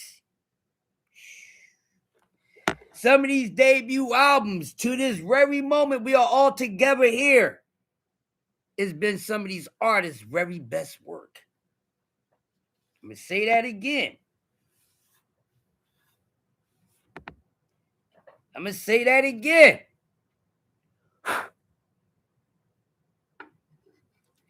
Some of these debut albums from the 90s have been some of these artists' very best work. Nothing wrong with that. That means you put out something that's very hard to beat. Oh, man. Now, albums. I'm going on albums. We ain't even got to do the songs right now. I throw out an album. You tell me how hot it is. ATX was going on. A lot of debut-ish in the 90s. The 80s. The mid to late 80s. Produced a whole lot of good ish. But when I'm talking about albums, man, I'm talking about albums. And y'all already going for it already. I said, Quee said hardcore, Lil Kizzy. Man, had everybody going to the stores to buy the album to get the CD. Yes. It was a blockbuster on the charts just as well. Got me through college. I hear you. Hardcore, definitely one of the top dopest albums of the 90s. I'm going to throw one in there. Flesh of my flesh, blood of my blood. Never album. Man, we talking this ish.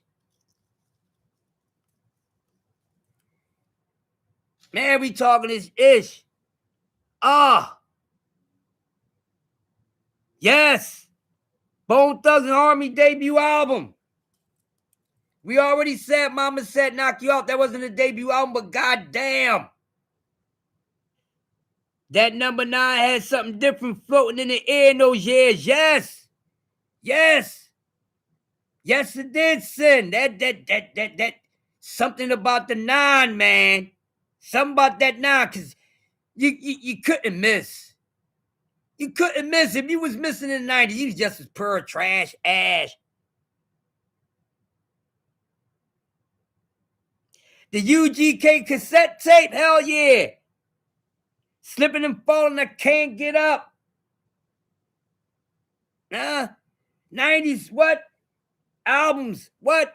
Illmatic. Damn it. Illmatic. Illmatic. Wait a minute. Wait a minute. Shout out to Snoop Dogg. Shout out to Snoop Dogg. One of the most anticipated fucking debut albums of all time, still to this goddamn day.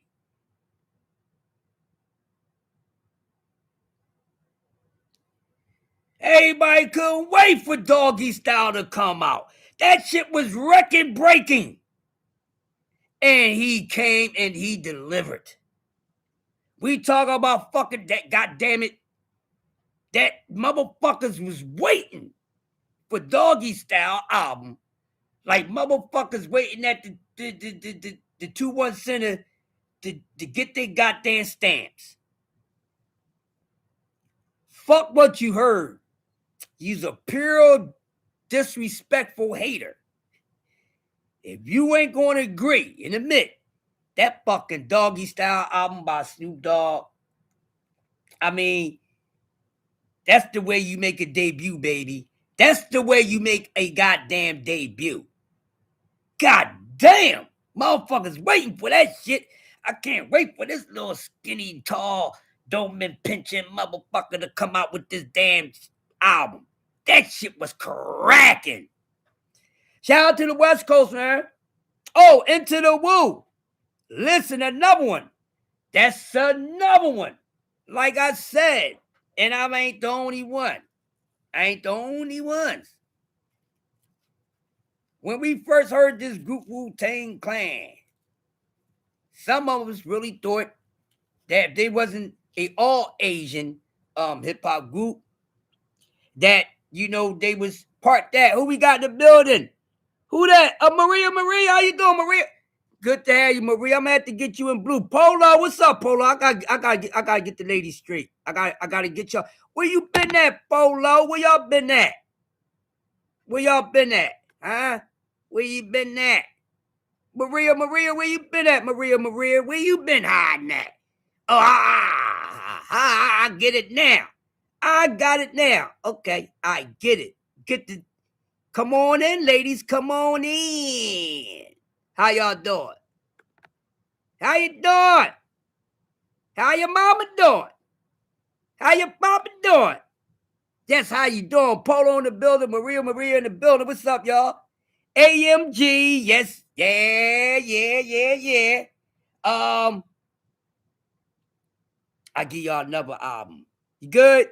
Good to see Maria. Good to see you. Now, Maria, you came on the same day. Listen, because I'm going to tell you something. A couple of days ago, they ain't know how to act in here, okay, Maria? You should have been here a couple of days ago. That's as Vacay and all them, how they was over here acting. They was over here cutting up, Maria.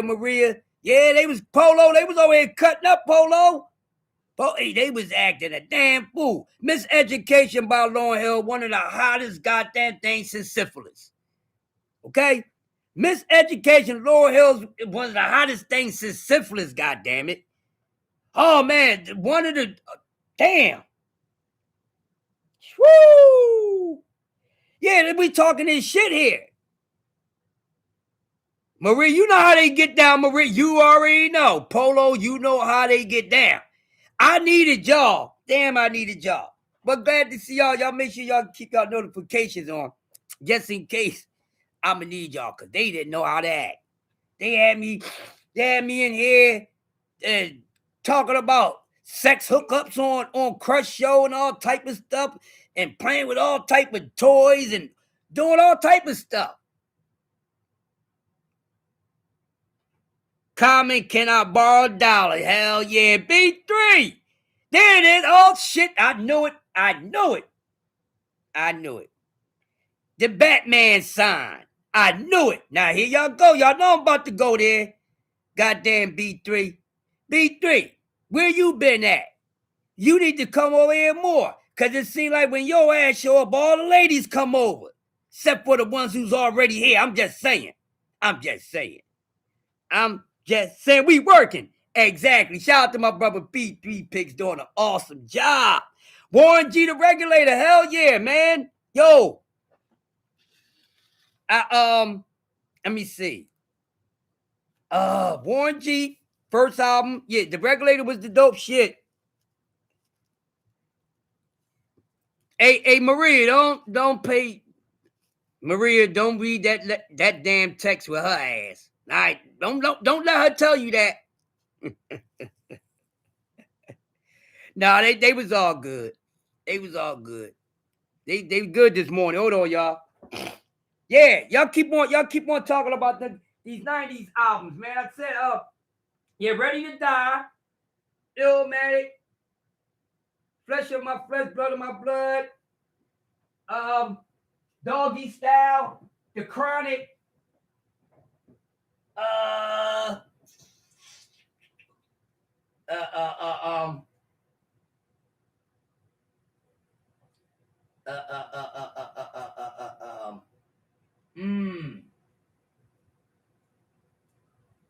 hold on, it's something else.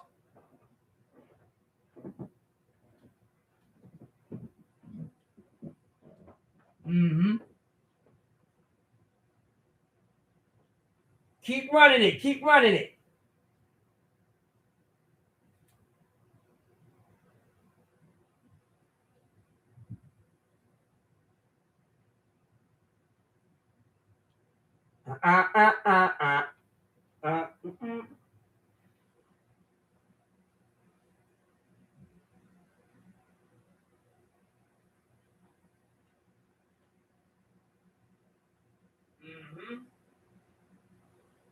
Yeah, smash the like button.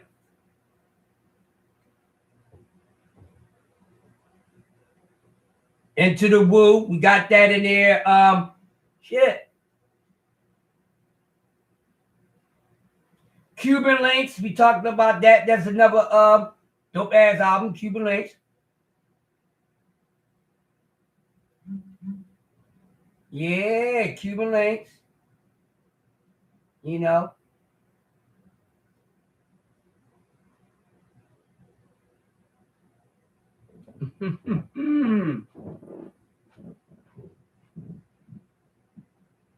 Nah.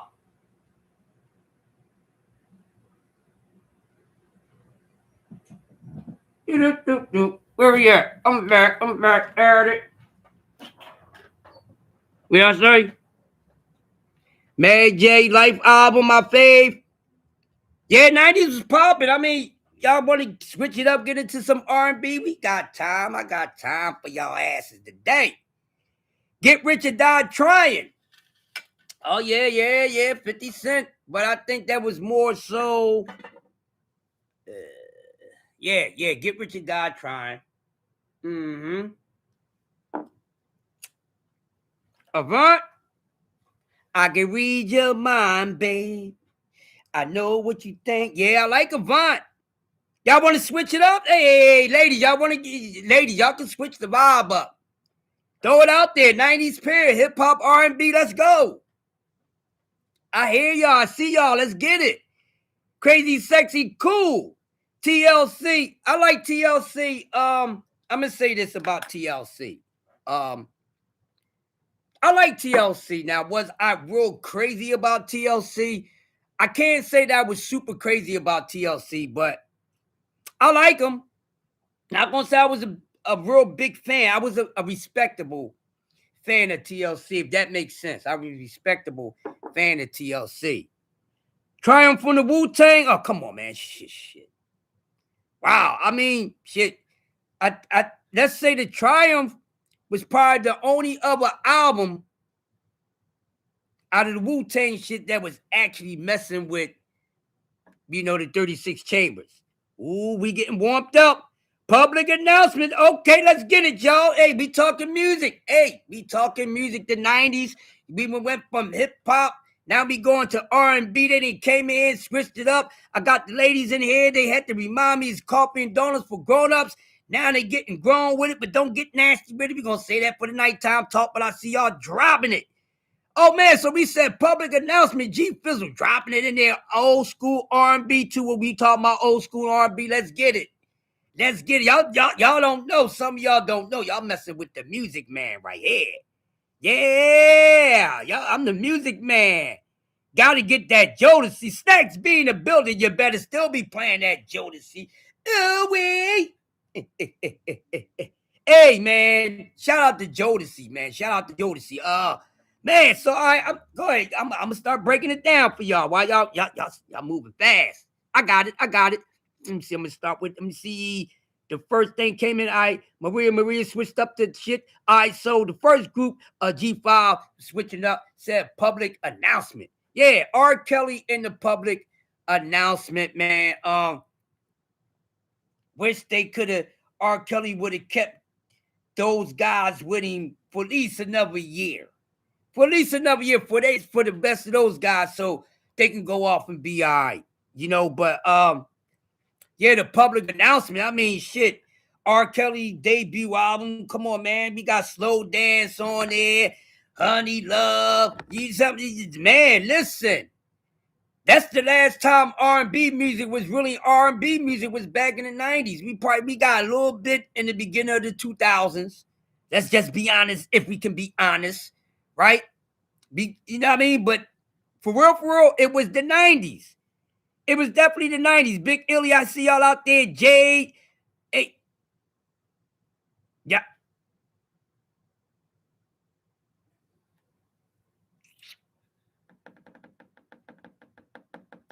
A Sin. Jade. Female group Jade.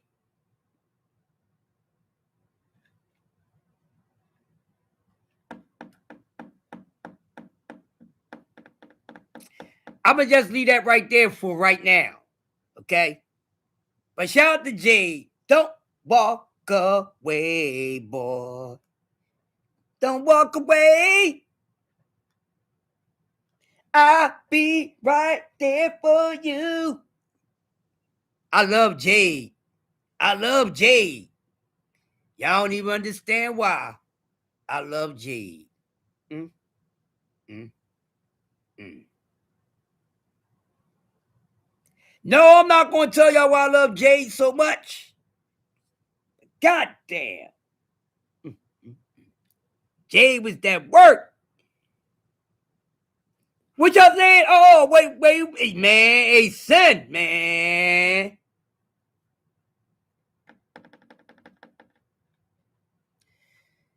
I'm going to leave the Jade shit alone for right now. It's too early in the day to get into that. But we will be talking about Jade again next time we talk about music. Jade was definitely dope. Don't walk away, boy. They had a few hits. Mr. Do Right. They had a few hits, but definitely classy young ladies. Well, we're the same age now, but definitely classy young ladies. They's putting out hits. I mean, back then the female groups, I mean the 90s period, y'all. We know that is real tight knit. So you could never go wrong, no matter if you was going with a group on the left-hand side or going with a group on the right. You really couldn't go wrong, right? And Jade is one of my favorite female groups from the 90s. And they can sing. Them three beautiful, mind y'all business right now. Okay? Mind y'all, I can't get past Jade right now.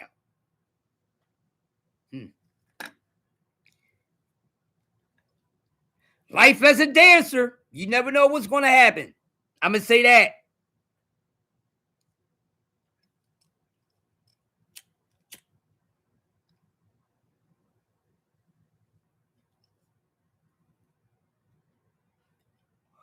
Life as a dancer, man.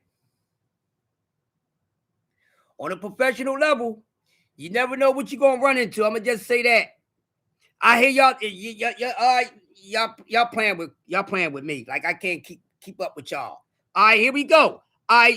In Vogue, best female vocal group of all time, definitely in the goddamn 90s, and they was beautiful women. And shout out to all the ladies here this morning with the natural beauty. And that's one thing about that I really respected, that I respect about the women's of the 90s. They didn't put all this extra stuff on. They were natural beauty. A lot of those female acts and groups were really some naturally nice looking, beautiful women. You ain't have all these groups with BBLs and all this and all that and auto tone. Women were beautiful. Men was going crazy. And women had to keep their men in check because with so many fine ass, beautiful damn women that can sing. In Vogue, 4 beautiful women. Not one was she okay. She alright. Beautiful. Won't have no blood flow with any of them. And can sing. You know, no machinery, none of that. No lip singing. No singing behind a DAT machine where you just got, a studio mix of the music. Sing behind a band. Sing a cappella. We gonna know where you're at. And they were showing it all through the 90s. So much beautiful talent. So much handsome talent out there. Not a threesome. But life as a dancer. And hung out with a couple people in Jade. Very respectful woman. Not a threesome. But I had one. All right? Can't put a name out here. Had one. Life as a dancer.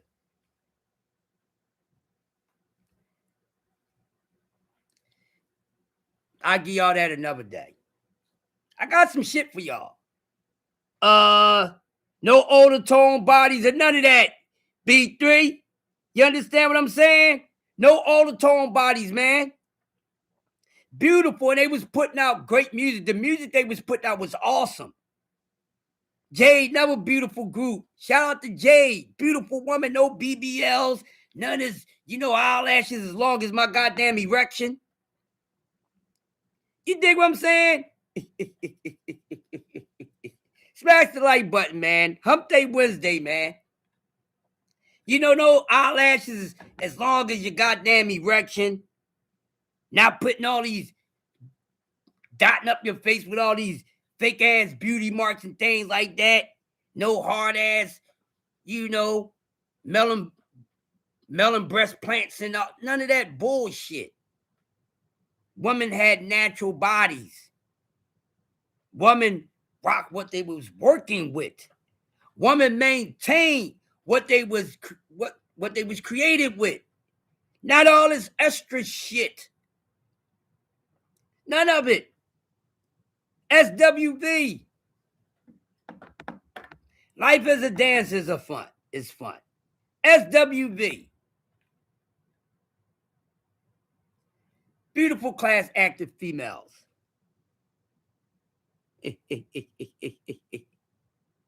Yes, let's go. We working, B3. Sports Talk Network, STN, we working. Beautiful woman, man. Women were beautiful. Deborah Cox, oh my God, I see y'all throw the name out there. How did he get here?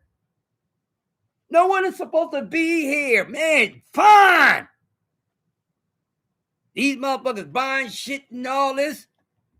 Lego built ass females. There wasn't no Lego built ass goddamn women back then. These Lego built ass chicks we got going on out here today. Sade. Oh. Woo.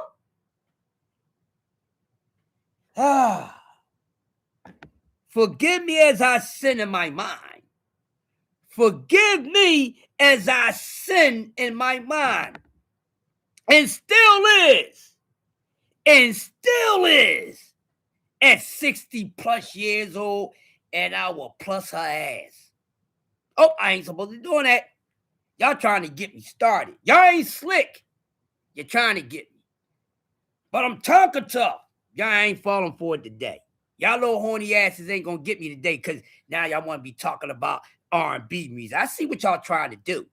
Quee, I see what they trying to do, Quee. My name ain't Yoda for nothing. I see what they try. Quee, they try to smooth that shit on in there. Josh. Hey, Josh. They try to smooth it in there, Josh. Quee, you peeped it. They try to smooth that in there. I got y'all. Jag Queen, they try to smooth it in there. I ain't gonna call out the names who was doing the smoothing. I ain't gonna do that. I'm just trying to see some people realize. Michelle A. Oh man. Shout out to Michelle A. Met Michelle A back in the day. And it was just crazy because her voice, her speaking voice is totally different from her singing voice. And to hear her sing and then hear her talk was one of the craziest things that I ever experienced in my life because it really was like, wait a minute. And I'm like, no, you making your voice sound like that? I'm like, man, she making her voice sound like that. No, she talk. That's how she talk. Wow. Yo, I really asked them. I said, no. I said, you making your voice like that. She said, yeah. They was like, no, man. Amazing. And speaking of Michelle A, she don't get enough motherfucking credit either. She don't get enough motherfucking credit. I don't give a damn how short her career was. She don't get enough credit, man. That woman can sing. Little short lady with the light eyes can sing, man. She can sing.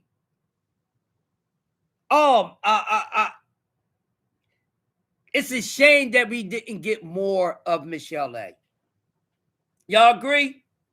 It's a shame that we didn't get more of Michelle A, man. In my honest opinion, I think she was actually with a R&B based label, I think we would have got a lot of more of Michelle A, man. Faith was all right looking. I ain't never think she was fine. But she was all right looking. Number one, she can sing too. I mean, so much talent, beautiful talent, man. The 90s, man. Oh, Foxy? Oh, yeah, Foxy. Hey, I'm going to tell y'all something about Foxy Brown. And it ain't good either, okay? Foxy Brown, very fine, dark piece of chocolate. Very fine piece of chocolate. You know, attitude stinks like a cesspool. Attitude stinks like a cesspool. So let me give y'all something on Foxy Brown real quick. Foxy Brown, one of the artists that came through the club. I told y'all I used to host concerts too. That's why I say master of ceremony. Way before any of this internet shit on anything. I used to do talk radio. I used to do hip hop radio, DJ, MC, events, right? And Foxy Brown came to the club that was a part of at the time to perform. She had a nasty ass attitude. All right, I'm gonna tell y'all this real quick. It's not a long story. Very nasty ass attitude, right? So What happened was she was on her way onto the stage, but she wanted the microphone before walking onto the stage. So coming from the VIP room or the guest room, you know how you do it. Already want mic in hand. Voice be heard before actually being seen. What happened was one of the guys that was working at the club, I had sent him to go get some batteries because you know how these cordless mics can be. So we needed to re-up on the batteries. So I sent him to go get the batteries. Maybe like, if I can remember, Claire, I wish my brother was here. He remember. Maybe 45 minutes before she was actually about to get set to go on, meaning 20 minutes, I need the batteries in the mic. So when it's time for her to hit the stage, 25 minutes, cool, no microphone problems, fresh batteries, all that shit. She wound up really getting a nasty ass attitude, right? So she sees me, and I had just snatched the battery, got the battery from the board. Who the host? Right? I said, yo, we had to change the batteries. Don't. By the time you give me the motherfucking goddamn batteries, I said, excuse me? Because she was pissed off. But she was already informed that it was going to be a little wait because we needed fresh batteries. Period. So when we finally got the batteries for the mic, and I finally gave it to her, she caught a fucking attitude and talked to me real gangster-like. Man, what? I said, whoa, wait a minute. Looked at her fucking bodyguards. I said, wait a minute, check this shit out.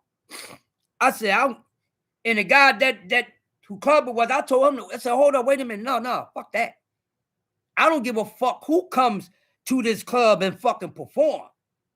I don't give a fuck who comes to this club and perform.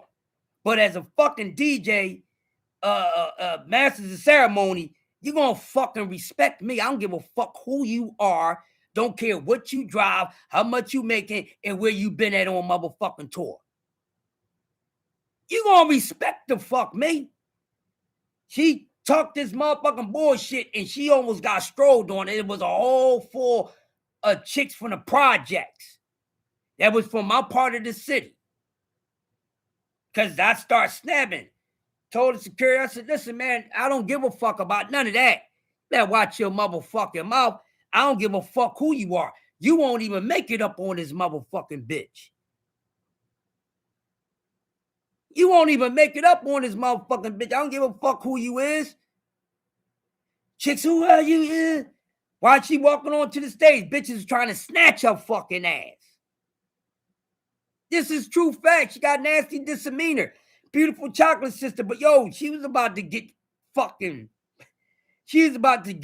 strolled on. Said, no, you talking to like that. I don't give a fuck who you is and fuck them. You motherfuckers got to get the fuck out this club.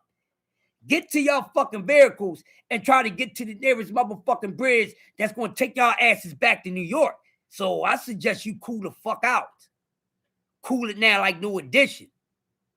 Y'all think y'all big and bad. Don't you know we got big and bad motherfuckers that's working this goddamn club, you fucking idiot? You think your bodyguards is the only bodyguards? The fuck is wrong with you? You think I'm just one of those radio dudes? No, bitch. No, I'm from the goddamn trenches. Y'all would get beat the fuck up and robbed and won't perform a goddamn thing. She's about to get her ass strolled on by chicks about at least 20 deep. All right? She got a nasty attitude. That's why, beautiful sister, but she spit on people, do this, doing it. Yo. I don't dick eat. I don't pickle pull. I don't do none of that shit. Give a fuck who the fuck you is. I'm somebody just like you, some damn body. And bitch, before you even thought about it, bitch, I already been on these fucking stages that you starting to get the fuck on, bitch. Fuck you talking about? Fuck you talking about? That go for any of them motherfuckers. Fuck you talking about? Nigga, I done did this shit and shared the same stage with the motherfuckers you look up to. The fuck is you talking about?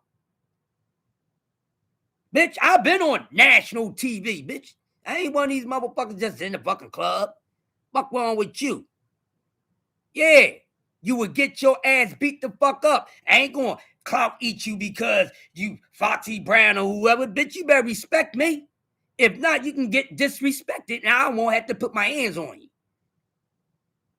I'm from a city where they buy the show, they buy tickets to your fucking shows, buy outfits to get dressed up and all that, and these same motherfuckers will fuck you up. If you're disrespecting someone that they fuck with, these same people will fuck your ass up. That buy your tickets, buy your fucking CD, buy your fucking posters, buy your fucking t-shirts, whatever. They're the same people that will fuck you up. If you disrespect them or disrespect someone that they fuck with and they fucks with me here. Yeah, she was about to get strolled on. Yeah. And one girl said, we ain't got to roll on it, bitch. You can meet me in the back. You ain't going to be talking to him like that. Yeah, you can rumble her. Fuck wrong with you? Security, y'all better pipe the fuck down before y'all get stomped the fuck out in this bitch. Y'all won't even make it out this joint. So don't come in here with that tough guy shit. Because my peoples, we don't start shit. But they see you motherfucking rubbing me the wrong way, it's going to fuck down and someone going to react before I do. Ask a couple motherfuckers. Ask fucking Fat Joe. Ask Wu-Tang Clan. Ask these motherfuckers. Don't be talking that bullshit. We will fuck you up. I would get you fucked up. I don't have to get these hands dirty. I would get you fucked up badly. But we talking about the good old music, man. R&B, hip-hop, y'all throwing it out there. Yeah, Shauna, yeah, Shauna. Oh, yeah, shout out to Shauna. Shout out to Shauna, man. Shauna, yeah, y'all throwing it out there. Shauna was nice, man. Yeah, Nikki. Listen, these, for real, you made a great point, Sin. Man, listen. These today's chicks can't fuck with the females from yesterday, man. It's just how it is. That's just how it is, man. Yeah, yeah, skeezers. Yeah, Shauna that was with Luda. Yeah, Shauna was nice. We had, the 90s had some females for real. The 90s was deep with the female talent, hip hop, R&B, man. It was loaded. She was nice. Yo, Shauna was nice, man. Shauna was nice. Shout out, there you go, BC Corbett. There you go. If you don't know now, you know, let me tell y'all something.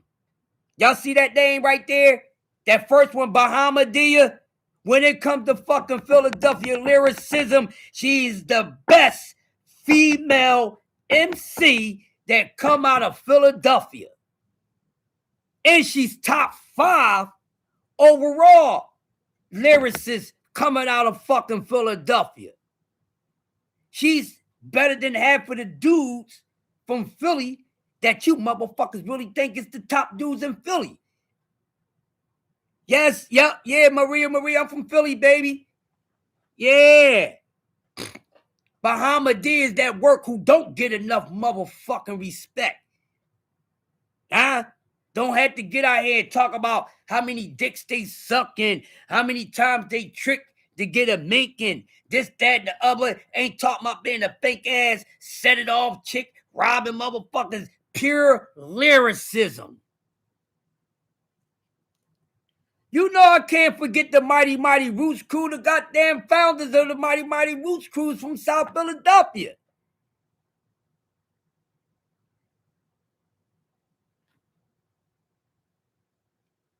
Black Thought and fucking goddamn.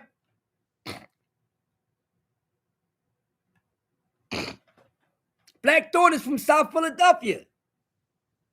So is Questlove from South Philadelphia. Know them personally.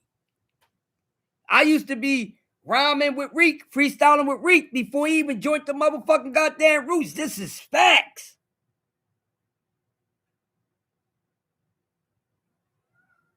Can't forget the almighty Wu Crew. Rest in peace, Malik B, who was vicious. Questlove lived right around the corner from one of my closest homies and DJs, right around the corner from him. On, you know, Black Thought. He from the lower side of South Philly and upper side of South Philly. Yeah, I know them personally.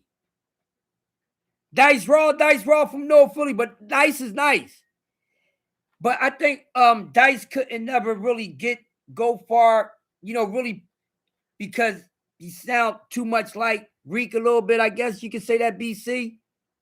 But yeah, Black Thought, Josh, freestyle legendary. He out freestyles every fucking body. Yeah, and he was young. Yeah, Dice was young too. Lyricism, man. We could talk this stuff. Shit, man. Man, y'all. What? Yeah. Yeah, that's true. That's true, Maria. Maria was a lot of tight ass B More rap artists that don't get shine, man. And I mean B More is like Philly. A lot of similarities. B More and Philly. A lot of similarities.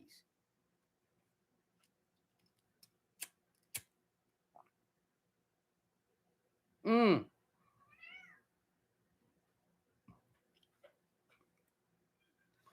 lot of similarities. I got folks in B More. I got folks that been out in B More ever since I was in my early teens. And I have folks that's actually in Maryland too. So I have folks in Maryland and in B More. Naughty by Nature, Tretch was a bad dude. Tretch actually has a hell of a penmanship, man. He did some writing.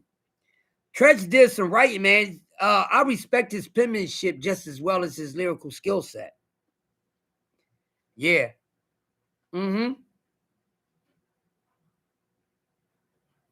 Yeah, Naughty by Nature came out 1990. Metro booming like they. Shout out to Naughty by Nature. Shout out to Jersey, man. Oh, you born and raised in B More, Maria?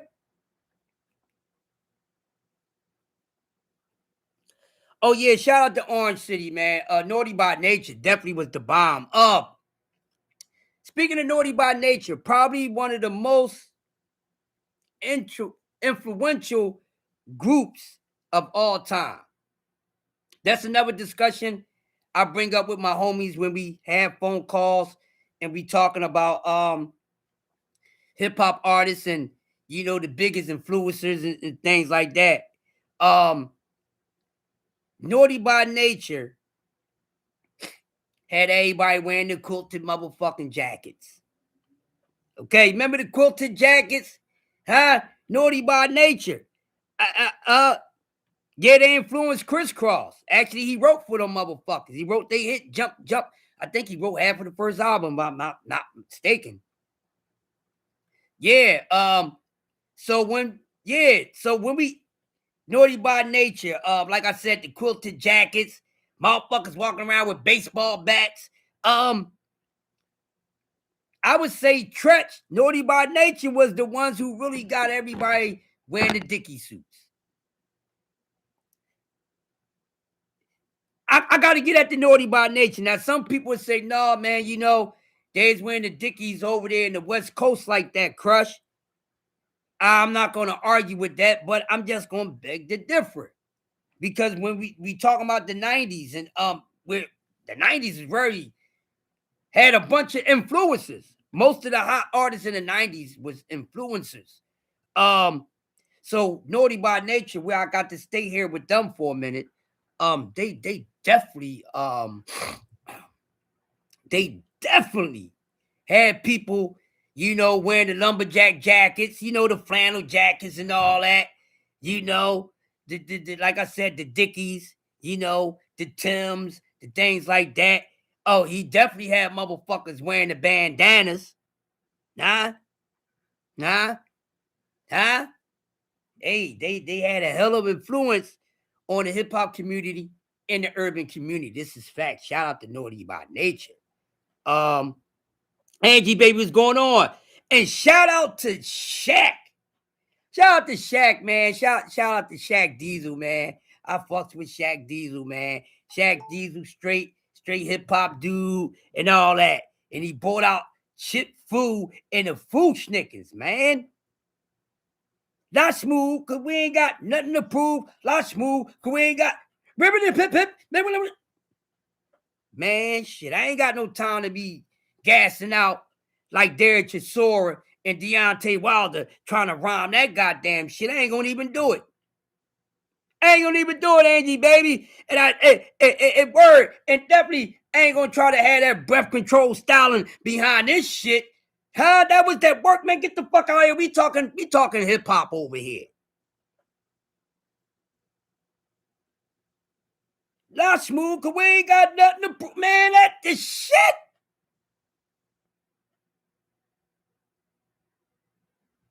Yeah, Dow's Effects is about that life too. Yeah, I heard everybody giving Dow's Effects throughout the panel, throughout the show this morning.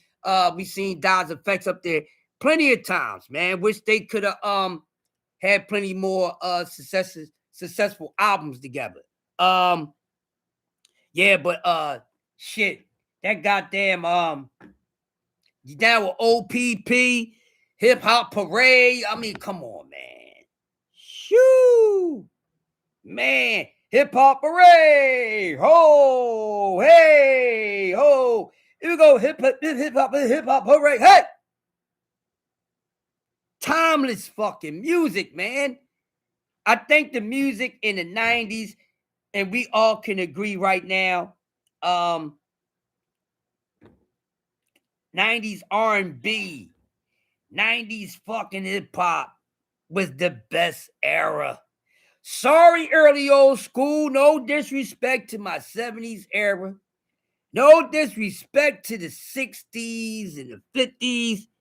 Yoke the Joker. Yeah, ghetto bastard, Yoke the Joker. Man, you must be a smoker if you ain't up on this hot shit here, man. Oh my God. It was crazy, man. Crazy. Jersey was putting some work out there. Jersey was doing a thing in the 90s, man. Jersey was doing a thing, Naughty by Nature.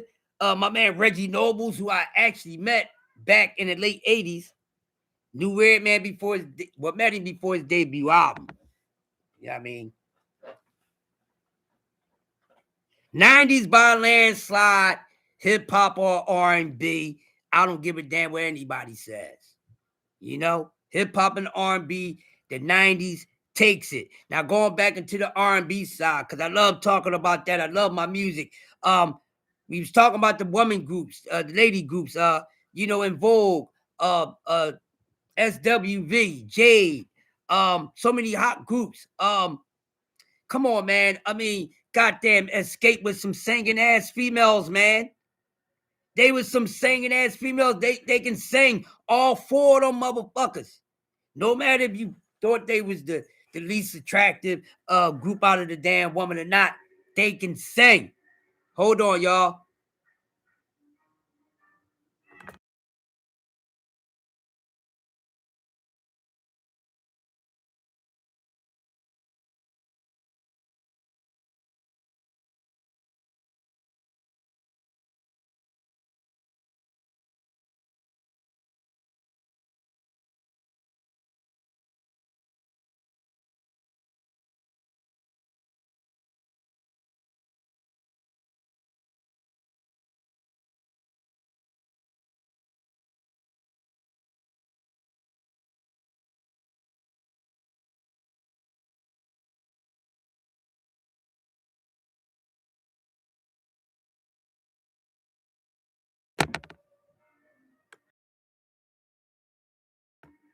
I'm back. I see y'all at the turn. Tell my folks to turn that damn music down. I'm on a damn live.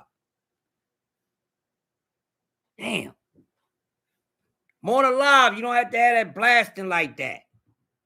I don't want to hear that any goddamn way. Sound like slave crying music. Sorry, that's just how I feel. What I'm talking about? I'm talking about gospel music. My sister is playing some damn gospel music. I'm doing it loud. Keep that to yourself, and I really don't like it. You got to turn that down, dog. I don't like it. I don't like it. It sounds like slave music to me. That's what that sounds like.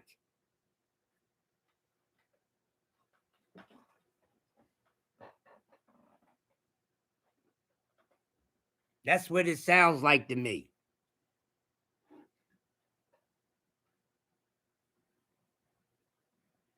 Yes, son. Yes, son. Yes. Josh crazy.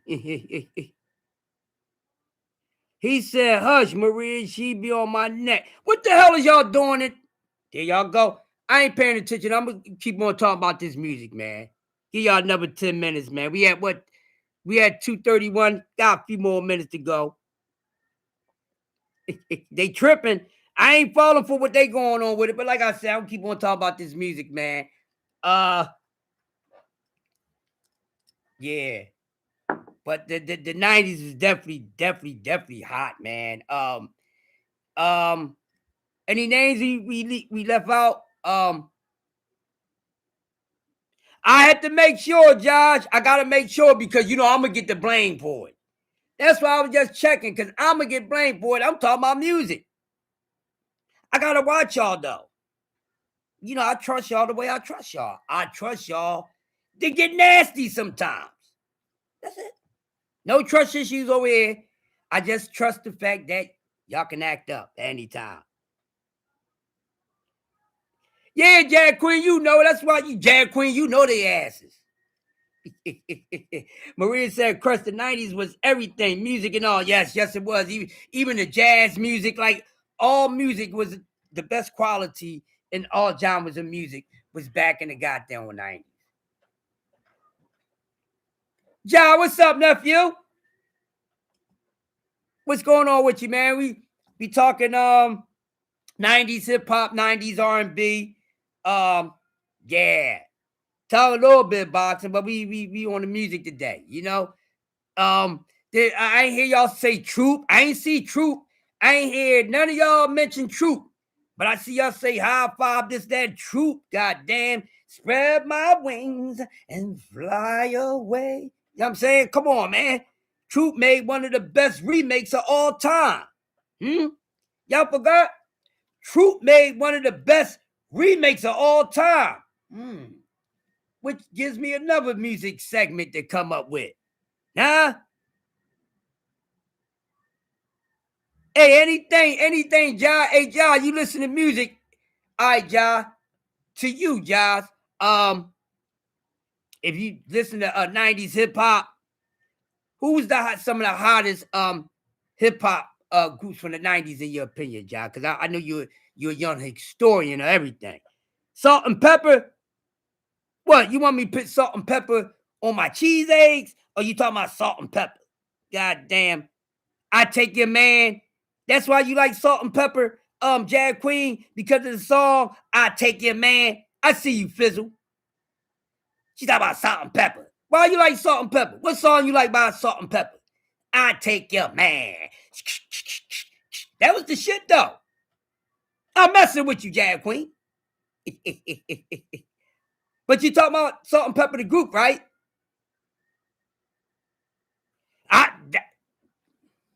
Who don't like Push It? Okay, Jag Queen. Jag Queen, listen, I already knew it was Push It. I was just acting like I didn't know. Who don't like, Push It? Push it good. Yeah. Get up on this. Get up on this. Ding, ding, ding, ding. Yeah, I used to want to get up on Salt ass back then. Hey, Salt.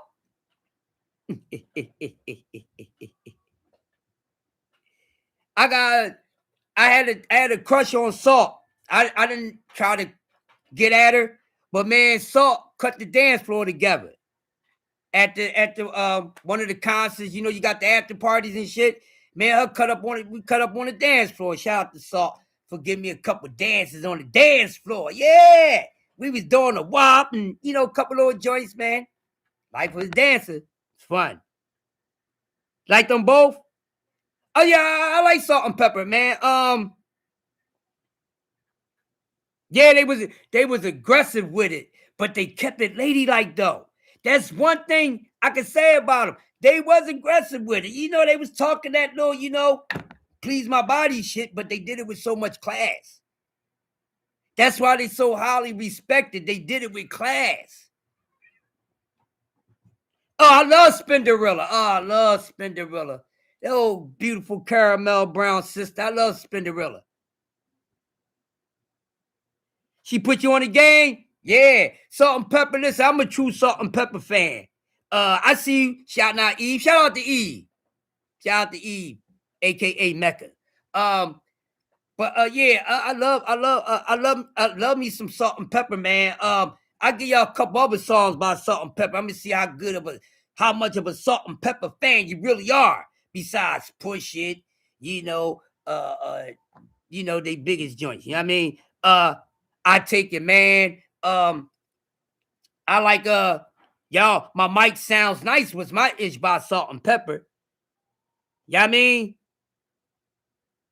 That was my ish by Salt and Pepper. My Mic Sounds Nice. Now what I mean? Was my ish by Salt and Pepper, dog. Yeah, my mic sounds nice, check 1. My mic sounds nice, check 2. My mic sounds nice, check 3. Are you ready? Yeah, Salt and Pepper has some shit. I Desire was my shit by Salt and Pepper. I Desire. Yeah. I'm a Salt and Pepper fan.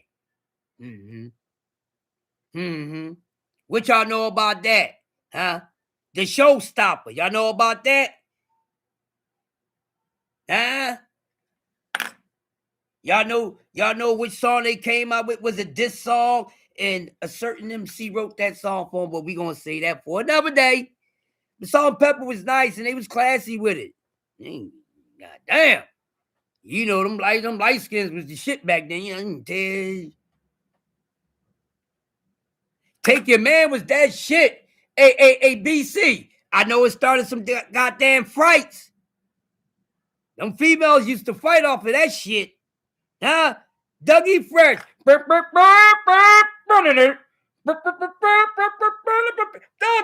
Fresh. And again, Fresh Crew. Oh my God.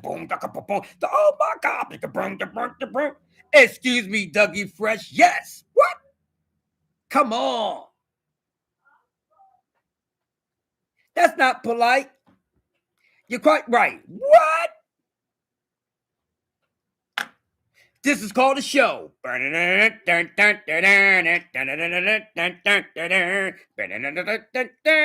Bruce, gas the triple OG in the building, man. I have fun over there at Boxing Trivia. Hey, y'all, listen. Every Tuesday, everybody, pay attention.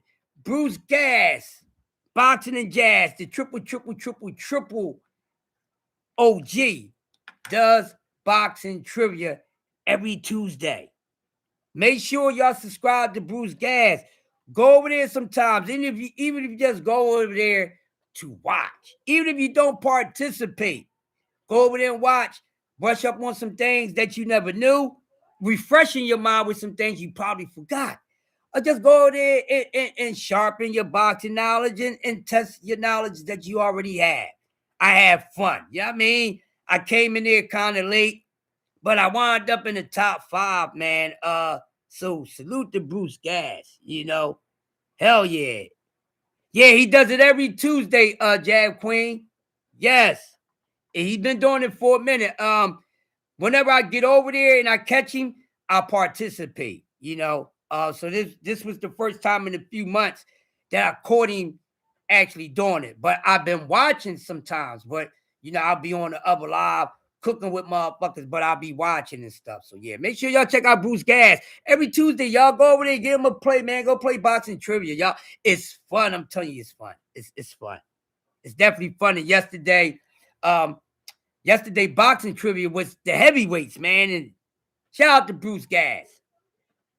Yeah, man. Jazz song of the day, Bruce Gas, is by no other than Herbie Hancock and the Headhunters.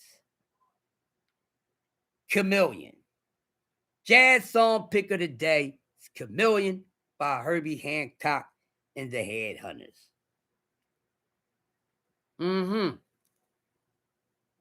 Yeah, Bruce Gas, we up here talking music. Wednesday is music day. We talking hip hop, we talking R&B, we talking 90s. Today is the 90s, the golden era, the last best era of all genres in music. And I know, Bruce Gas, you told me I got to get a few more stories from you on your experience on seeing the great Herbie Hancock. Oh man, shout out to Herbie Hancock, all his quartet sets and everything. The Headhunters. Shout out to the Headhunters. Y'all know about this. Y'all got to be like salt and pepper. If you don't know about this, get up on this. Yes, get up on it. I'm telling y'all. Listen, I know a lot of y'all not fans of jazz music or not a big fan of jazz music, but let me just tell y'all something real quick. Jazz is the mother and father of all genres of music. Hands down. Tell me I'm wrong, Bruce Gas. I'm going to repeat it again. Jazz music is the seed and the egg to all genres of music. All right? Boney James, what you know about Boney James, my Illy? Yeah, Boney James is nice. Yeah. We talk about, hey, you like jazz too, Maria? Hey, it's good. See, we talk about everything here. That's what we do. Sports Talk Network. We just don't talk sports. We talk life, because life is a sports itself. So be working and stay winning. Stay winning out there. Yeah, I love jazz music, guys. Okay, y'all want to know? I'll let you guys know right now. My favorite genre of music, overall number one favorite genre of music is funk and jazz. R&B and hip hop come after that. Now y'all know which genres of music is truly my favorites. Okay? Jazz and funk. Some people already know. They've been around me long enough. They know. I love my hip hop. I'm a part of the hip hop elements. I love my R&B, but damn it, R&B or hip hop wouldn't be anything without jazz music. Y'all heard me? 80s and 90s R&B. Oh yeah, I mean you can't go wrong. John Coltrane, what? Mr. Coolum, man. Philly's own John Coltrane. Coltrane, and he was cold with it, Fizzle. Miles Davis, the man with the horn. Miles Davis, he's the man with the horn. Yeah. We can play around with this music talk. That ain't to be played with. Kenny G. Yeah. One of my favorite smooth jazz musicians. You want to get on some smooth jazz? Nah, G. Gerald Albright. Sean LuPont. Know a little bit of him. Joe Sample, yes. Oh, the legendary Joe Sample. Yeah. Joe Sample. Miles. Dizzy Gillespie. Well, y'all want to talk jazz? Y'all want to talk jazz? Dizzy Gillespie, baby. Chick Carrera, baby. Yeah, Joe and the Jazz Crusaders. Oh, yes, Bruce Gas. Woo! Donald Byrd. Cab Calloway. I said Chick Carrera.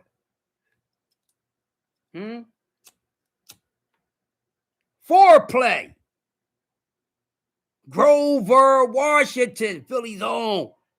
Mingus, mean with it. Charles Mingus, mean with it. Oh, whoa, wait a minute. Thrill Hill. I'm going to talk to Thrill for 1 second. Hey, Thrill Hill. You get a salute, Thrill Hill. Listen, you the only dude that I done been talking when I bring up jazz that bored up Les McCann. God damn it. Nah. Harlem Strut. Come on, man. Les McCann, the Harlem Strut. I don't own any zoot suits, man. Got a couple caps around, though. Yeah, man. Les McCann. Oh, my gosh. Woo! We talking music, man. Hump Day Wednesday talking music is beautiful. It's a beautiful, cool day. Huh? Donald Byrd. Come on, man. Shit. Charlie Parker, Birdman himself. We can't forget Charlie Parker. We can't forget the Birdman himself. What? Quincy Jones. If you don't know, now you know. Gil Scott. George Benson. Billie Holiday. Sarah Vaughan. Ella Fitzgerald.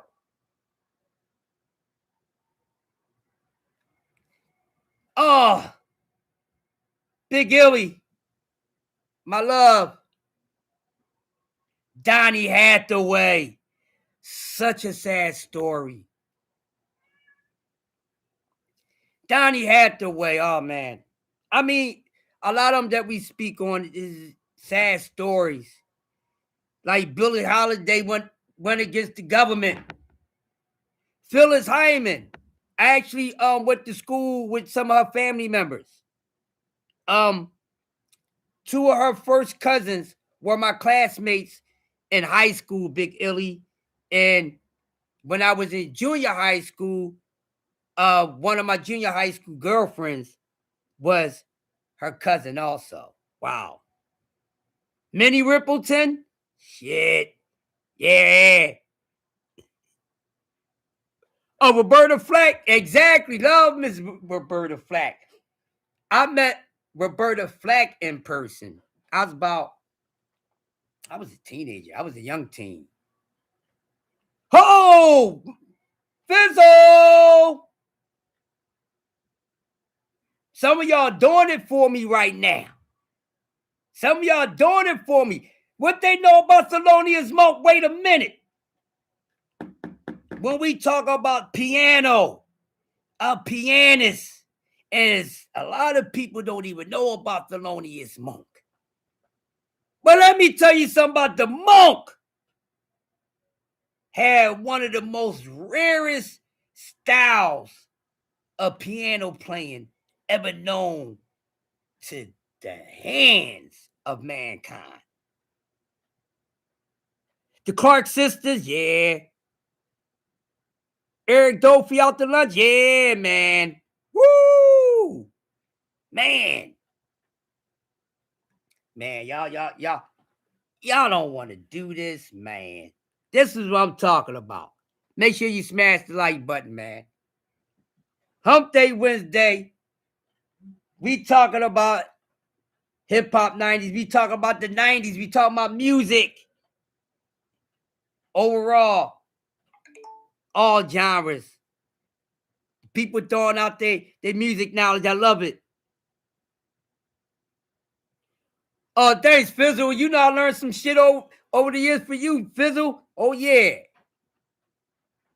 Oh yeah, we can get into it, man. We could talk about Dr. Lonnie Smith, Roy Ayers,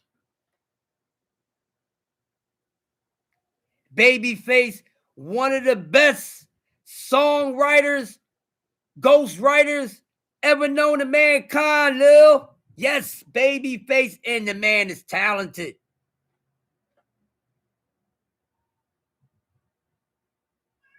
Yes. Anita Baker. Oh, man, definitely her voice of her prime days, man. Art Tatum. Yeah.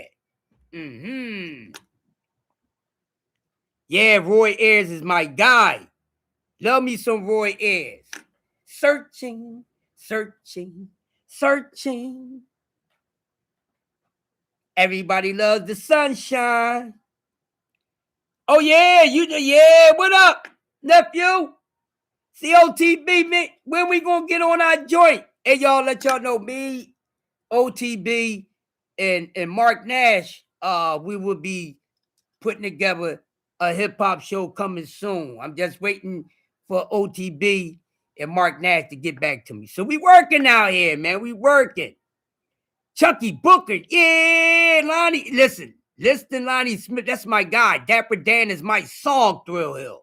Dude, I love Dapper Dan. That's my shit. That's my shit. Dapper Dan, baby. Yeah, boy, man. Listen, man.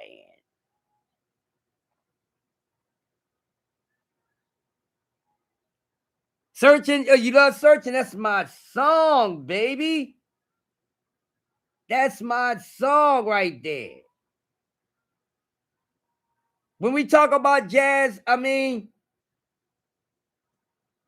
you can't forget Bob James, Westchester Lady, the Mardi Gras, Chameleon, Herbie Hancock. Najee's Theme is one of my favorite songs by Najee. Duke Ellington, love the Duke. Love the Duke. Of course, Sun God is by Ramsey Lewis and Earth, Wind, and Fire. Yeah, Ramsey Lewis. Oh, I know you got a dozen of Bob James albums, Bruce Gas. I love Bob James. Like I said, Ronnie Laws, Eddie Henderson.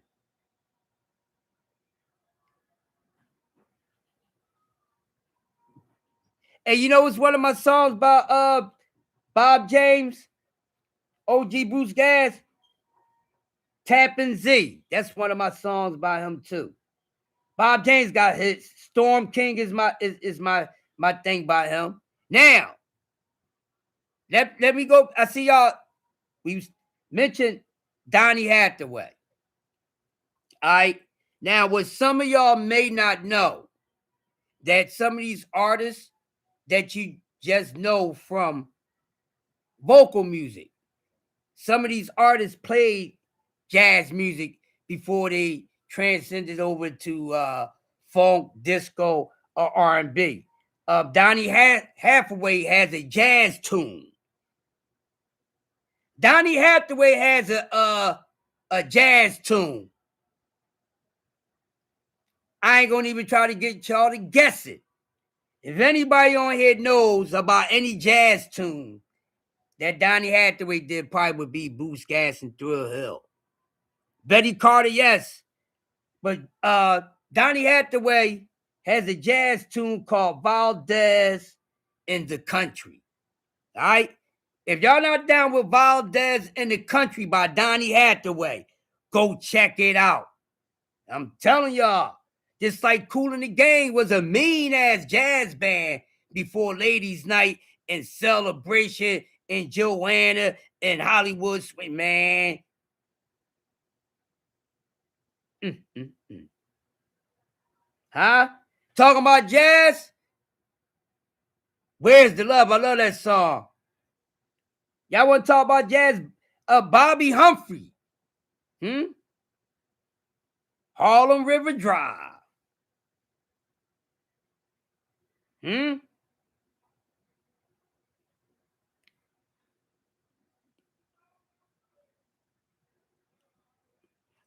y'all talking about? Who y'all talking about is not her talent? I gotta read the chat now because I'm up here throwing these artists out here. Illy, I've heard her vocals. Let's just say it's not her talent.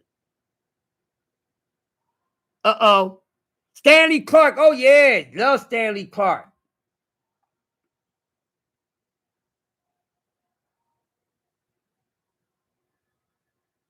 The Crusaders.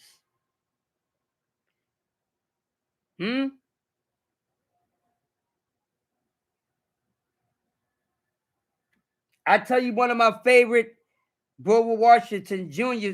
tunes is Lorraine's Dance. That's my work. I love Lorraine's Dance by Grover Washington Jr.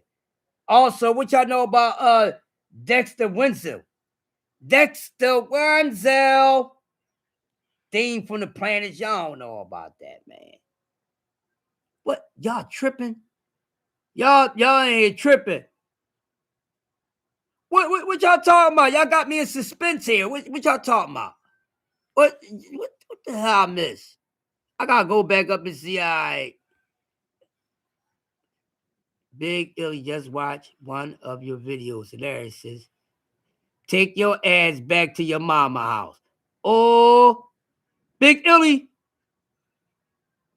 I got Big Illy her videos. Oh shit.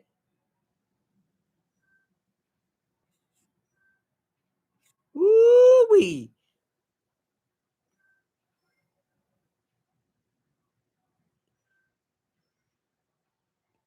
Ain't messing with you, Maria. Illy, what you doing, baby? Illy, what are you doing? I gotta catch up on some of the videos. They said Maria can't sing.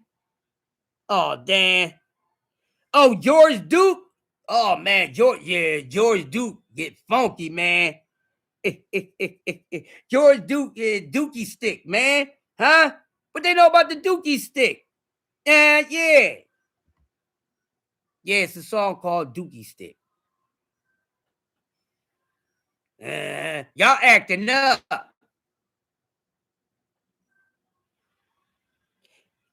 Father said Django Reinhardt. You defended?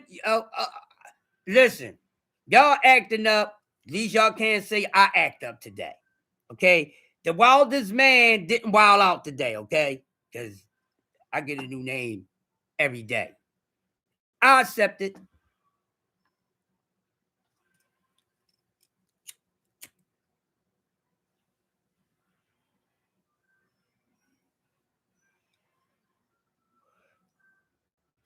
The beautiful Angela Bofield.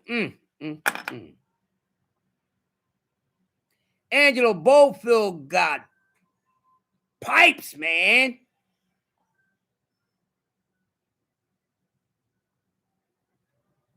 Okay. When she stop having your back, Maria, let me know. All right. Let me know. I'll take care of my big Illy.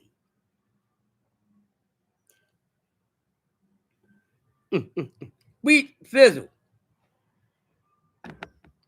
They say I ain't normal if I don't act up. If I come on here civilized, and I think I've been civilized all morning, sometimes they think something is wrong with me.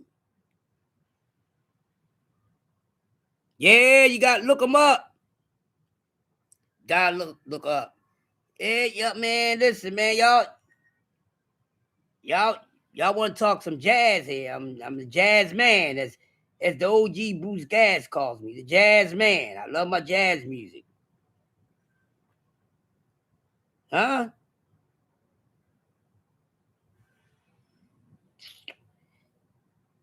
Y'all just don't know.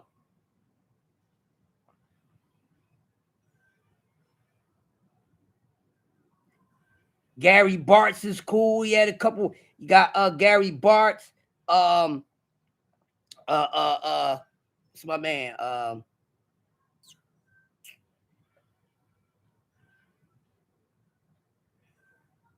Let me see. The Blackbirds. I love the Blackbirds too. Also, the George Benson is definitely nice. That's my man. One of my favorite songs by Roy Ayers is Mystic Voyage. Um, Funk in the Hole. Of course, Searching, Sending. He got so many hits. Hydra is one of my favorite songs by Grover Washington Jr. Maria be singing all day and sound like JJ Icefish. Oh man, it's all good. Smash the like button, man. We having a good time this morning. You know, Hump Day Wednesday, man. You know, get off the box and talk a little bit. Where we at? We at 3 hours? Man, I'm getting it in. Getting it in. I'm about to get y'all up on out of here in a couple more minutes. Yeah. Nigga, why? Harvest for the World by the Ozzy Brothers. Yes. I love that song. Hey, yeah. Hell yeah. All type of I like the Marcellus. I like the Marcellus family, Bradford, Winston Marcellus, love the Marcellus. Um, uh, uh, what's my man name? That Bruce Gas, help me out. I got a jazz brain freeze. He played professional basketball. Is that Wayman Tisdale? Yeah, Wayman. I think that is Wayman Tisdale. He played professional basketball too. Was a jazz musician. I think that is Wayman Tisdale. Wayman Tisdale. Oh yeah, I love me some jazz. Love me some jazz. 90s hip hop, R&B, all that was the good ish. Oh come on, Stevie Wonder. Stevie Wonder has a instrumental tune, jazz and funk, fuse called Contusion. What y'all know about Contusion by Stevie Wonder? Hmm? Thank you, Unc. Thank you. I knew I was right. Wayman Tisdale, yeah. I think he played for who was it that he played for? Did he play for the Wizards? I can't remember what team he played with.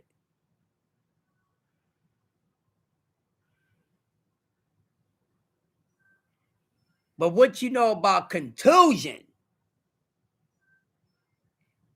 The jazz tune by Stevie Wonder.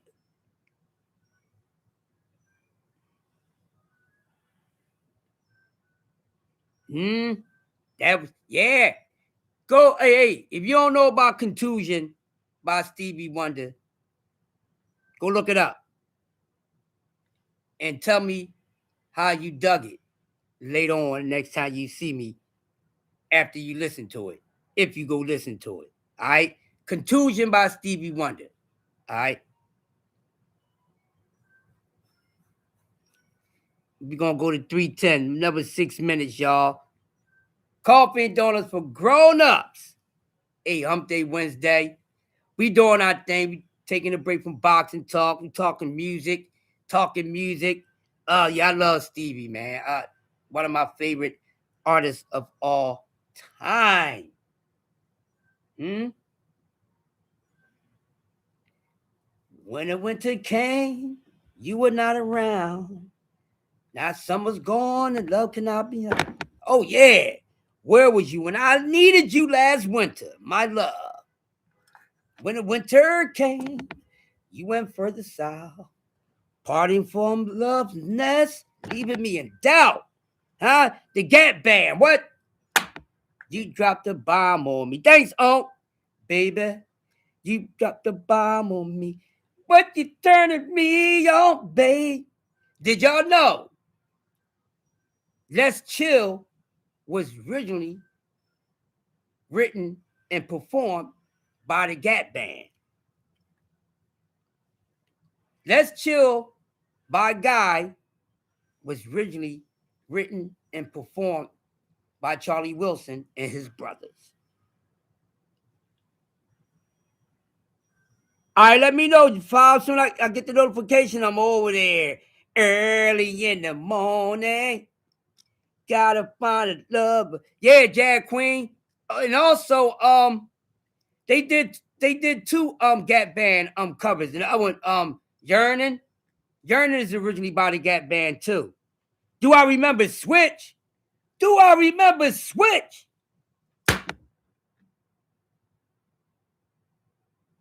That's L. DeBarge. That's the DeBarge's big brothers. They two oldest brothers was in Switch. Yes, the DeBarge's two eldest brothers was a part of Switch. Yes. That's right. Man, I love Switch. Also, did you know that remember Philip Ingram? His oldest brother was a part of Switch. Yeah, Jag Queen. That too. Philip Ingram, oldest brother, was a part of Switch. Also. Yeah, you'd be surprised there'd be some connections with some of these artists. Tommy and Bobby DeBarge, the eldest siblings of the DeBarge family, was a part of Switch. There'd never be. Woo! What a wonderful song. I call your name.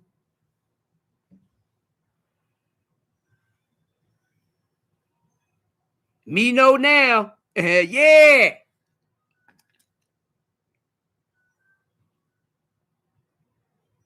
Take away this thing. Yeah. I call your name, girl. Huh? Huh? I want to be closer to you, baby. What? Y'all don't know about no damn Switch.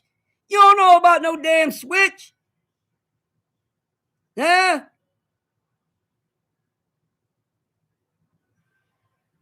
Yes. I was today years old. Got you, Jag Queen. Huh? It's so real. It feel like I've been born again. Wanna keep still so I can feel it moving. What? Huh? I'ma slay it slow. He say, I wanna keep still so I can feel it moving. It's so real. It feel like I've been born again. Switch, god damn it.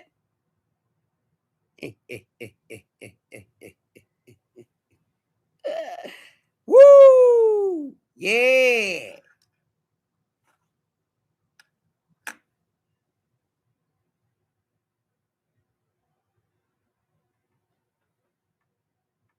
When I'm in my lonely blues, I can only think of you. Yeah.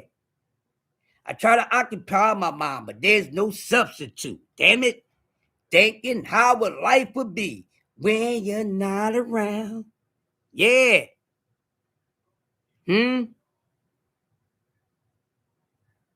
Yeah.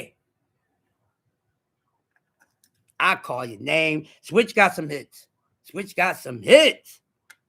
Yeah. Tragic family story too. With the DeBarges. Tragic story. If you ever seen a unsung or kept up on what was going on with the DeBarge family throughout the years. Yeah.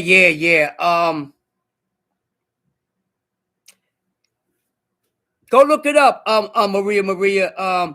Very tragic family story. It's so sad. Yeah, I don't watch TV anymore, but there's things that I used to watch when I watched TV and I remember.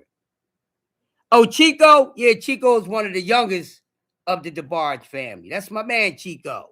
Shout out to Chico. Chico always had a solo career. Yeah, yeah. Sad. Sad. And see, the crazy part, a lot of people thought DeBarge, and some still think they are Latinos. A lot of people thought that they was Latino. They thought they was Puerto Rican or Dominican or some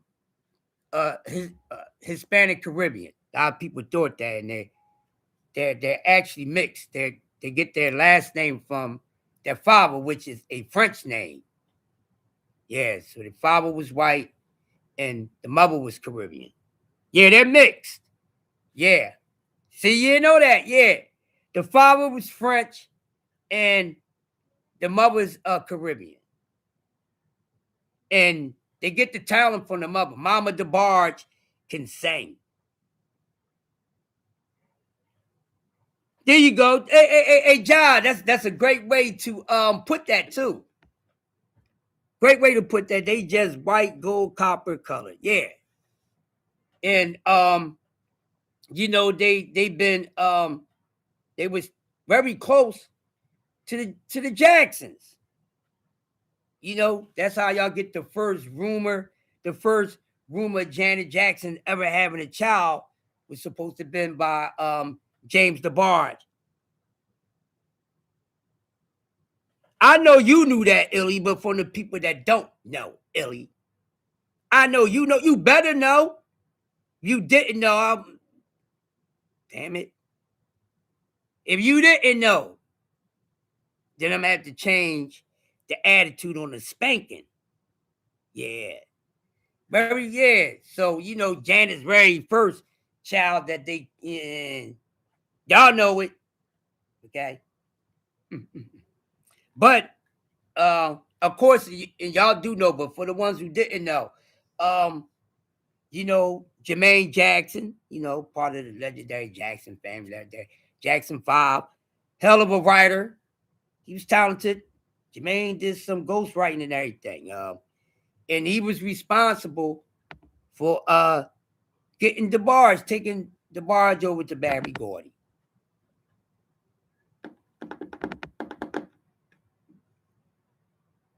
Yes. Yeah.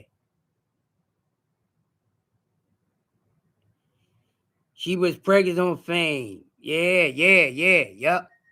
Yeah. But, you know, back then they tried to make it seem like it was a tabloid because, you know, back then we didn't have the internet. We had the tabloid magazines, you know, so, and all the magazines that kept up with the celebrities, you know, we didn't have the internet.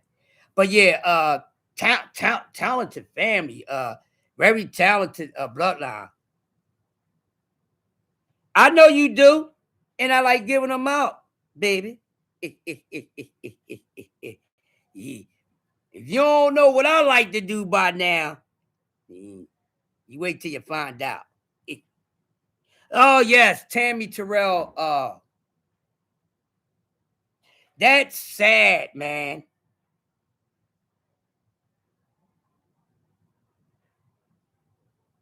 I know that. Hey, Fizzle, I know what she like. I know what Illy like. I know what Illy wants. Come and fuck with me. It's gonna be all stunts, goddamn. Hey, see, y'all trying to get me to go there. Stop. I said no acting up today. Y'all trying to get, they trying to get me, Maria. They trying to get me. Almost got, I slipped, damn it, I slipped with my goddamn lighter. Y'all cut that out. All right, so everybody, you know, the ones that come through, that's in the shadows, y'all see what they be doing? So now y'all know when I'm trying to stay on the content, right?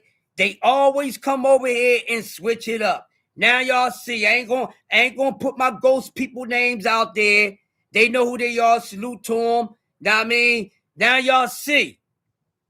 Now bring it up if I just happen to come over to y'all channels and speak on it, because y'all can see for yourself. Because one thing about me, I ain't going to make nobody no goddamn liar.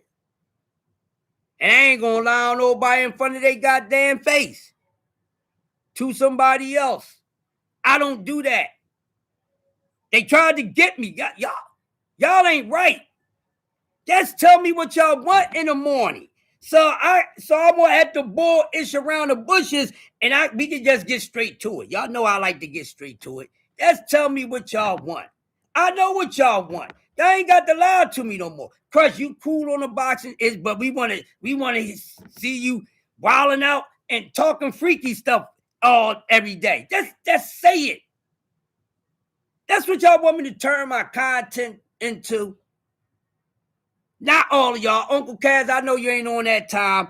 I know Sin ain't on. I know the ones ain't on the time. I'm talking about all these fools right here with the laughing emojis. The all guilty by association people here. All right, I stay for a little while longer. Shit. But you want me to start acting up? That's what they want me to do. Now, I've been here. Y'all know I can hold. Y'all know I can go. Y'all know I can go. I'm from TWT. We marathon shit. And we can go on all different goddamn topics, but goddamn it, you won't get me today. Y'all ain't gonna get me today. You hear me? No, Dad Queen, I rebuke you in the name of all goddamn Yodaism. You hear me? I rebuke you in all name of Yodaism and Jedi Knightism. I got see I man. I'm gonna do 4 hours. All right, shit. Philly with the now that I got y'all attention, what y'all want me to talk about? Cause y'all don't want me to talk about the topic no more. Y'all said shit, we been here for 3 hours. We don't want you to go, but you didn't cover today's show. Now let's talk about something else. Okay, y'all the goddamn hosts. What's the remainder of the show about? While y'all sit there and let me know what the remainder of the show is about, I'm going to like this, and I still didn't get my coffee. I just had my donut. God damn it.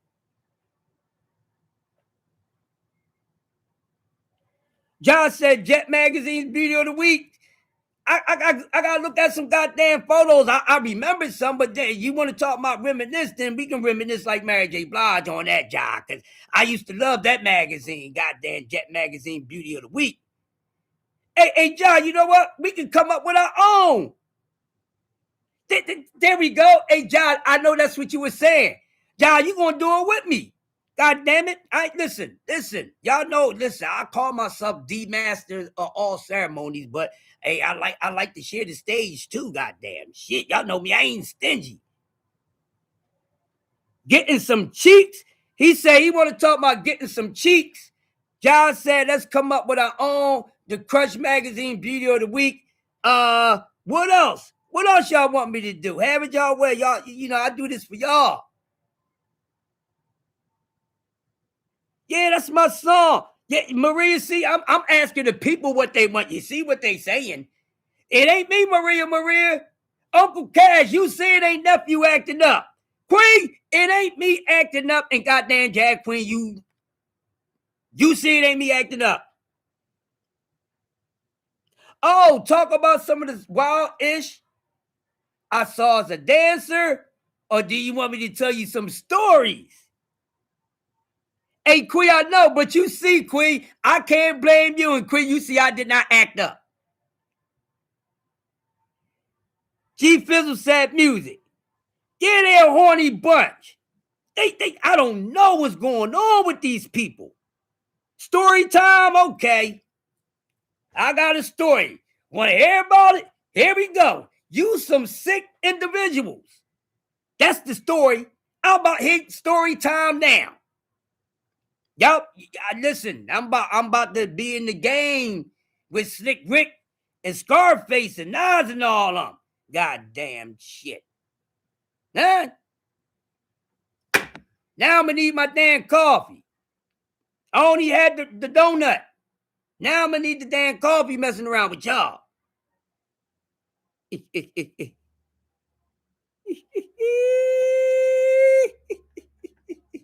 All right, let me see. I'll pick one. Shit, I'll pick one.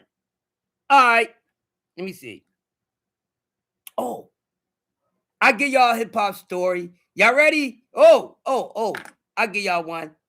I won't get in trouble for this, and I'm gonna say his name because I want to talk to this little dude about it anyway. I want to bring it back to his memory. I got one for you. Hey. Here you go. Now, Kwame, y'all know Kwame, only you, polka dot boy, Kwame, the talented Kwame.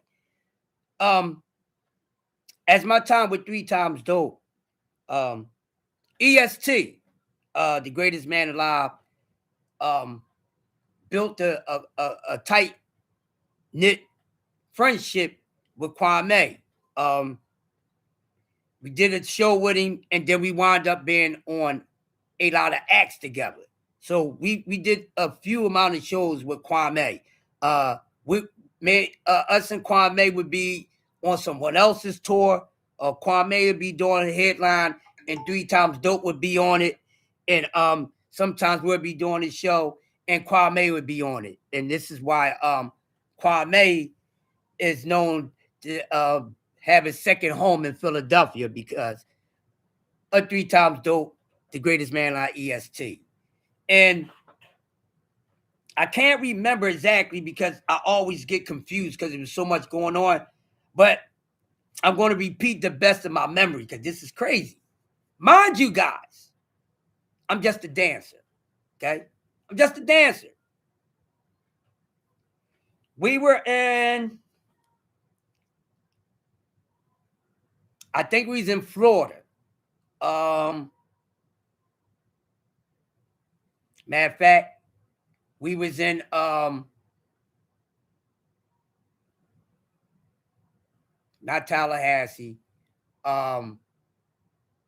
We was in Tallahassee, Florida. Now, before we was in Florida before, probably maybe like a month or two prior to that. But we was in another part of Florida. All right. We was over there around Maple Shades or whatever. So what happened was, we was in Tallahassee, Florida, and I used to have a habit of running off. I'm not staying in no damn hotels and all that all day. And you go somewhere, you got to take a security with you and all that. No, I like to get in the mix. So we was on our way to we was going to a radio station for an interview. All the groups is going and everything, right? So as we walking out to leave out the door to go to the rides, because our rides is waiting for us out there. Corridor opens. This nice slim curvy female comes right through the corridor, and she jumps on me. I want y'all to pay attention. She jumps on me and says, "Oh, baby, I ain't seen you in a long time." At that moment, I couldn't remember her face. But the group was like, yo, they even called me by my name. They even called me Carly, or they called me Crush. But those who know me know it's Carly Crush. All right, but we keep Crush for short. But now some of y'all know my fucking name is Carly, Carlie, all right? So they was like, yo, damn, damn, Crush, who that? Yo, Carly, who that? I said, shit, if I know, motherfucker, we in Tallahassee, Florida. I don't know. So we goes out to the limo. So we gets out to the limo and shit. So I'm sitting there, and we waiting for the rest of the groups to come out. Kwame was on this show. Kwame, Def Jeff, Too Short, EPMD,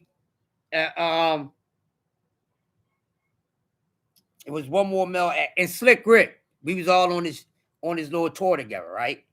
So they waiting for everybody else to come out. So I go sit inside the joint, inside the limo. I'm sitting there chilling. Now my partner like, who is that? And I'm like, yo, I don't know. And they was like, is she somebody from Philly? No, she ain't nobody from Philly. I don't remember the girl. So then she finally like, because we was sitting out in the cars for like 15 minutes waiting for everybody to come out because they wanted everybody, the caravan over to the radio station, then over to the Coliseum to do the sound check, all in one fleet. So she comes back out. She looks in a couple cars. She see the one that I met. So now I get familiar with who this chick is, all right? So she comes to my car. Now she got her necklace on. Now y'all know how when you have tours and shit, you have promoters that's doing different they doing a tour. So they got a concert going on, they got shit going on in different cities. So the girl actually worked for the radio station and the people was promoting. It was Power, whoever's the mother and father goddamn broadcasters of the whatever the hot 90 something radio stations are in your area as far as hip hop and R&B. Y'all get it. So I like, all right. So what happened was, like I said, a month prior to that, we was in Maple Shades. You know what I'm saying? And we did a show there. I met up with Shorty at that show. Y'all know what happened. You know what I'm saying? Forgot that the chick works for the radio station and, the promoter. So sometimes, they have them go around to different joints, to cover, what was going on at these shows. All right. So now I remember who she is. So cool. Yeah. So I'm like, oh shit, I didn't think that she was going to pop up. I didn't know. She was like, yeah. So she said, that's how I knew where y'all was going to be at. You know what I mean? So I said, well, did you book something here too? She was like, no, I booked something on the other side of town, but I knew where y'all was going to be. And I knew what time y'all was going to be leaving to go over to the radio station. So I wanted to surprise you. All right, cool, but that's something I knocked down over in Maple Shades, but cool. So go to the radio station, do the interview. Then we go over to the Coliseum, over to the stadium, do the sound check, final fucking rehearsal and all that. Now, this is where it's about Kwame and my man, Mr. Greatest Man Live, EST. Now, here it is. This is where it warms up. Buckle y'all seatbelts. Now, some people might have heard this already. If you heard this already, don't say shit. If you heard this already, just put up a salute emoji if you heard it already. If you heard it already, just put up the salute emoji. If not, buckle your seatbelts. All right now. So y'all been paying attention, right? So, concert starts. Concert go on. All the acts do their thing. Everybody did a great job. Tear it up. So Shorty had already made plans to come through my room after everything shut down, Boom. After everything shut down, slow down. Boom. I'm coming through. Coming through, no problem. Knock off again. Shit, no problem. The fuck I got to lose? She love it. I like it. So anyways, I'ma just get to the point. So Shorty finally makes it over. She come through. Bam. It's shit going on in the hotel. Y'all know how it is. After parties and shit. Then, Jodeci, the show, the after party, the hotel. We was on the show, the after party, the hotel before 1995. Okay? All right. So, Shorty come through. Now, shit going on. I don't know what everybody else going on outside my room. What's going on in the hallways.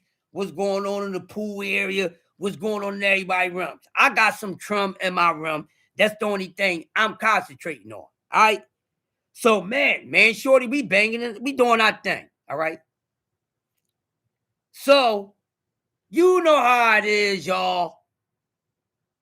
Y'all young, you know, you got a brother, sister, cousin, or whatever. Somebody getting their rocks off. You ain't getting none. But your sister, your big sister in the room getting her rocks off, Jab Queen. And you go over and put your ear to the door, Jab Queen, and listen to your sister get her thing off. But you don't do nothing else. Y'all get me? You follow me. G5. Know what I mean? You getting your motherfucking goddamn thing off. And Tizzle come to your door and he hear you getting your shit off. Tizzle hear you getting your shit off, 5. Then he like, yeah, Fizzle. And Fizzle going in. Fizzle's crashing out on that ass. Y'all know that type of shit, right? Follow me now. So while me and homegirl having fun, who's on the other side of my motherfucking door doing these exact things that I just described to y'all? It's EST, the greatest man alive, and fucking Kwame. What the fuck? I'm just a dancer. Why you motherfucking Mr. Only You and Mr. Man we all know and love and Mr. Rhythm outside my motherfucking room? You outside my room with greatest man alive, straight up, motherfucker goddamn funky dividends. Y'all got fucking songs. Why y'all ain't in y'all rooms with no goddamn chicks?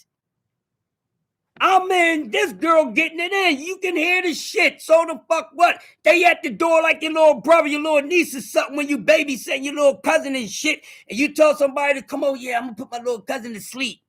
Come on over. These niggas outside my goddamn room. Y'all, I'm not making this up. The both of them. They got goddamn hit records. I'm just a mean motherfucker on that goddamn dance floor.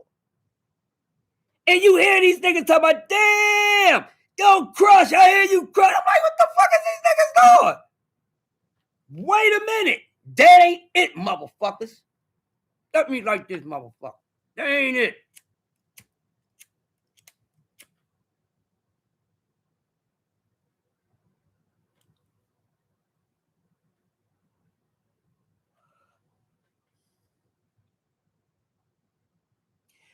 Y'all got y'all motherfucking goddamn shit strapped up, right? I ain't even had my goddamn coffee. Coffee and donuts. I'm your coffee and your damn donut. So, they outside, listening. It's shit going on. Dog, listen, y'all. Listen, Josh, Jag Queen, Big Illy, Uncle Cass, G5, Maria. Sin, if you still in here, listen. At the man, this girl just got finished getting funky. Y'all hear me? Because it got funky up in there.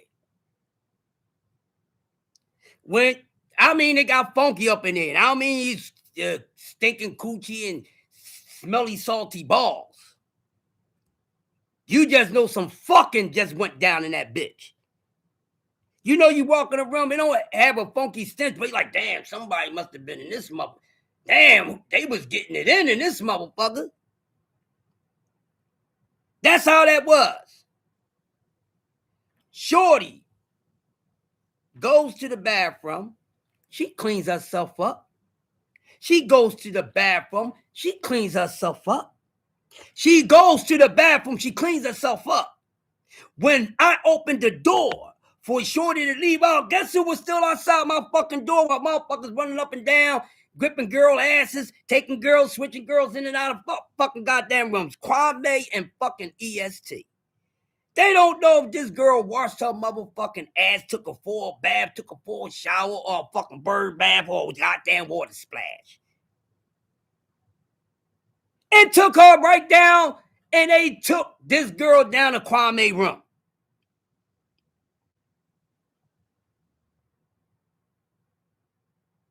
I ain't making this shit up. You go get Kwame, and I go find EST, and I'll make them motherfuckers remember this shit.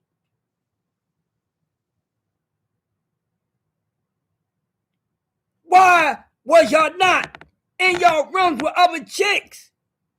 Why y'all worrying about some shit I'm I'm Johnny drilling, gilling her fucking guts out. And you sitting there listening. And I don't even know how long they was out there, but they was out there for a minute. Because by the time I fucking realized they was out there where they exposed themselves, we didn't get up and stop. That shit went on for another 30-some goddamn minutes. So they might have been out there the whole hour and something minutes that we was doing something. That ain't newsy, that's nasty.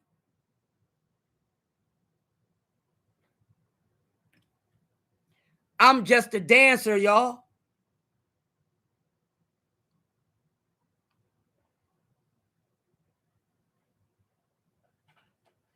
This is facts. You said you wanted a story as a dancer. I got them for you. I'm going to start charging y'all 25 cents. Just kidding.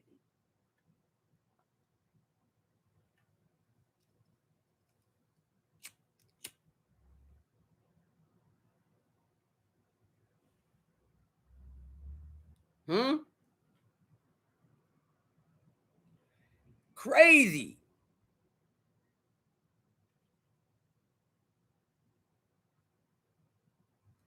Crazy.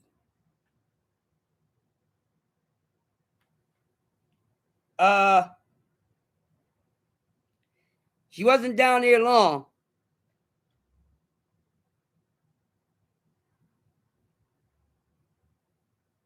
Yeah. I was like, whoa. So, I couldn't wait until the morning time, into the afternoon. Oh, I couldn't wait. Y'all. Ooh, I trolled this shit out of their asses. The both of them. For the remainder of that motherfucking goddamn tour, I trolled this shit out of these motherfuckers. So, you know what I did?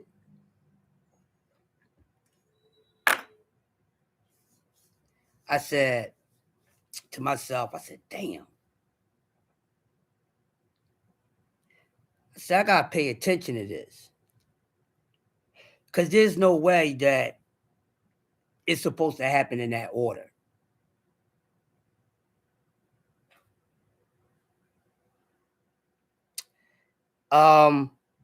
It wasn't supposed to happen like that. So I said, you know what? It looked like these dudes is having a little problem with bagging these females. And they the motherfuckers on the records. I'm just in a video on stage. I said, okay. I know what I'm going to do. You know what I did? Because I'm going to tell y'all, every time we was on the road, anywhere where the woman can get to us or we can get to the woman, I always had them. And there was times I ain't even do nothing with females. It was times I just have them around. They'd be in my room. And sometimes we just be chilling. I'm like that. That's why they was gravitating to me. I had to understand something. It wasn't just about their music. These people were simply going off of energy. They's going off of energy. And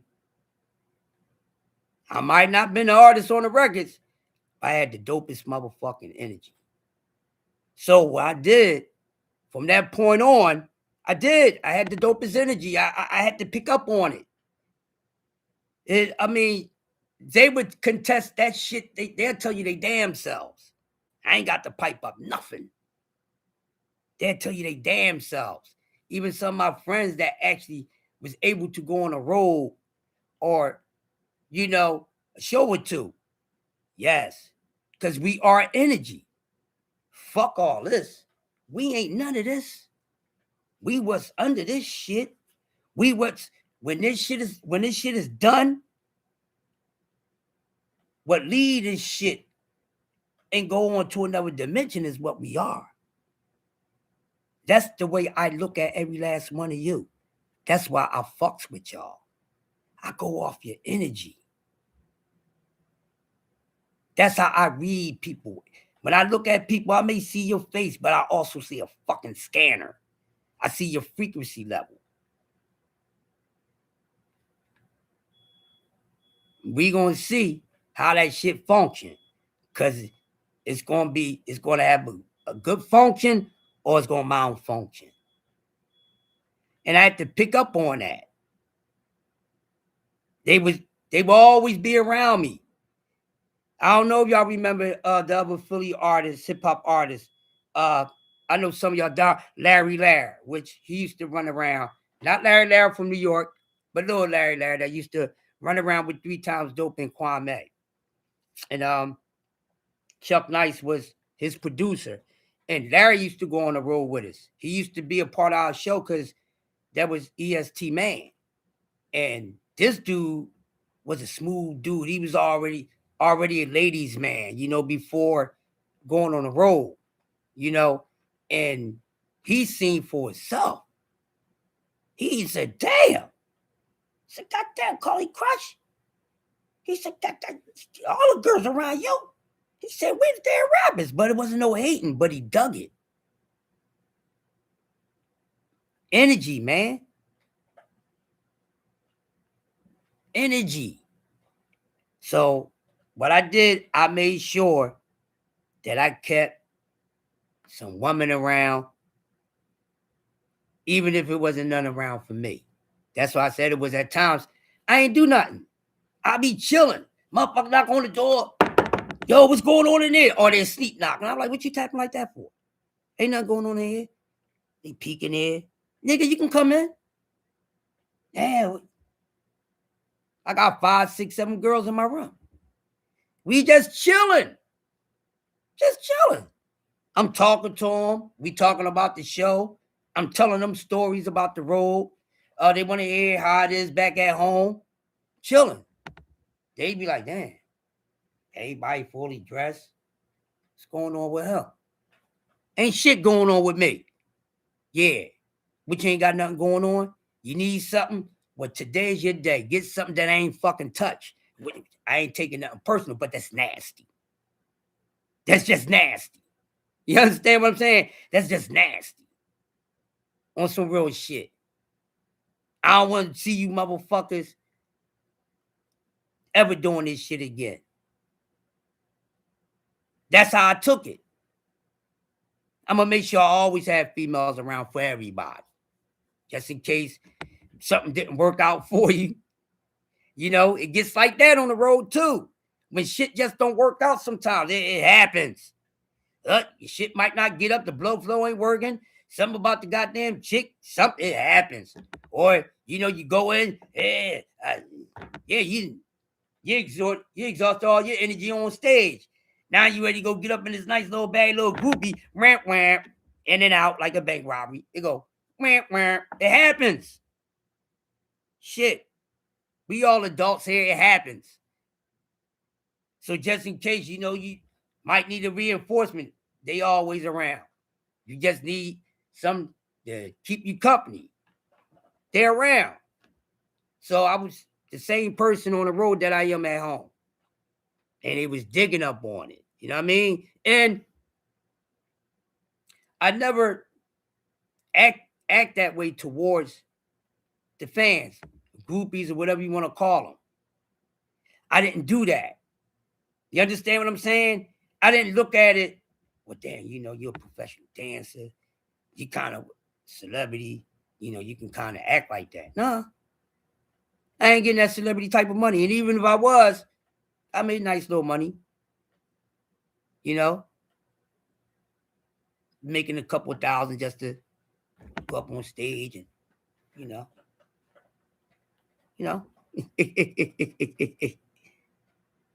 Yeah, I mean, so I seen a lot of shit happen, man. I seen a lot of shit happen. I'm gonna give y'all another one because I said I'm gonna go to 4 hours.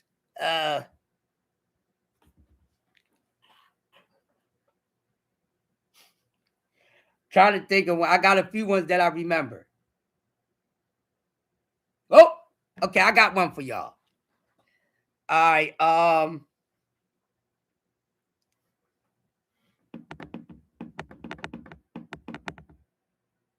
We was in Virginia, and actually we did 3 shows in Virginia. We was in Hampton, we was in Norfolk, and Hampton, Norfolk, and the other part of Virginia we went to. Norfolk. In Richmond. All right, in Richmond. All right, so Richmond, Hampton, and Norfolk, we always going through there. And this show was like more so highlighting them. They was just getting hot in those areas. So we would go do like small venue that holds up to about, I say between 850 to about a little over 1,000 when it's just done, when the label sent them out, to certain areas where they were picking up at. And we probably just go ourselves and perform, or they would send another act that was signed with Arista. Like we used to have K9 Posse roll out with us, which Eddie Murphy's nephew was in that group, or the youngest brother, I think. One of those two. All right. And they will open up for us and stuff because 3 Times Dope was, better than K9. But anyways, so I think we had already did Richmond and Hampton. So our last spot was Norfolk. And that that day when we got to Norfolk, we got there like hours before it was time to do the show. So we got there hours before. We checked into the hotel, and we were just going around, hanging out, going to the malls and stuff. And they had to make a couple appearances and sign some autographs and stuff. So everything was cool. So um, there was two girlfriends. Um, Delilah, and I think her girlfriend name, because I remember it was Delilah. Can't forget Delilah, and y'all gonna understand why. Y'all gonna understand why I remember this name. Delilah and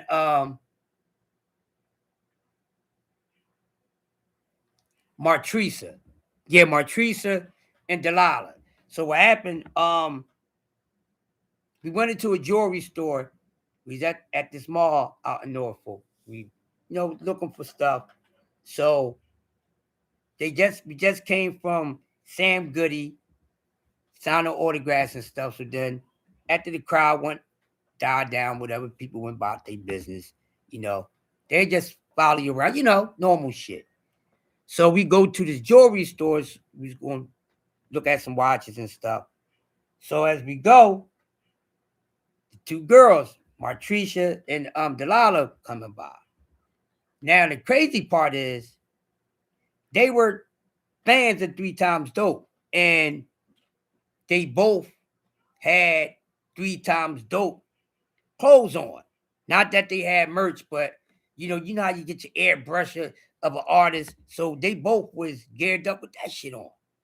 So, we found that unique, and we found it very honorable, you know what I mean? Because he didn't get that too much. I mean, so what happened was he started talking to the girl Martricia.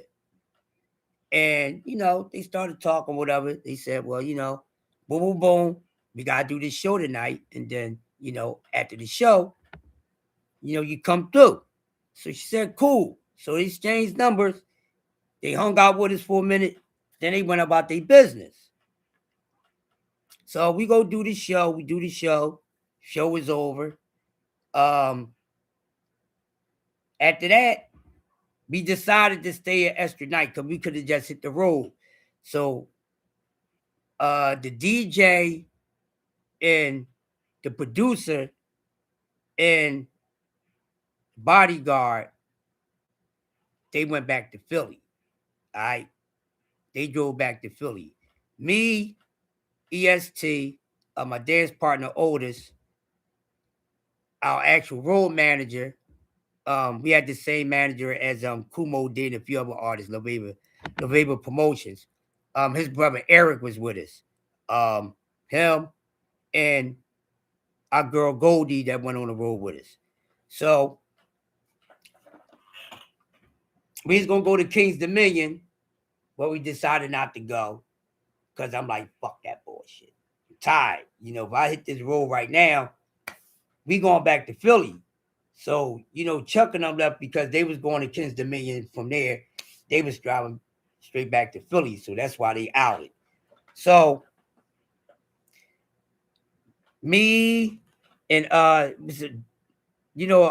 you call it, a house person from the hotel, dude, I said, man, it's kind of boring because the show was over and everything. Was no after party and everything.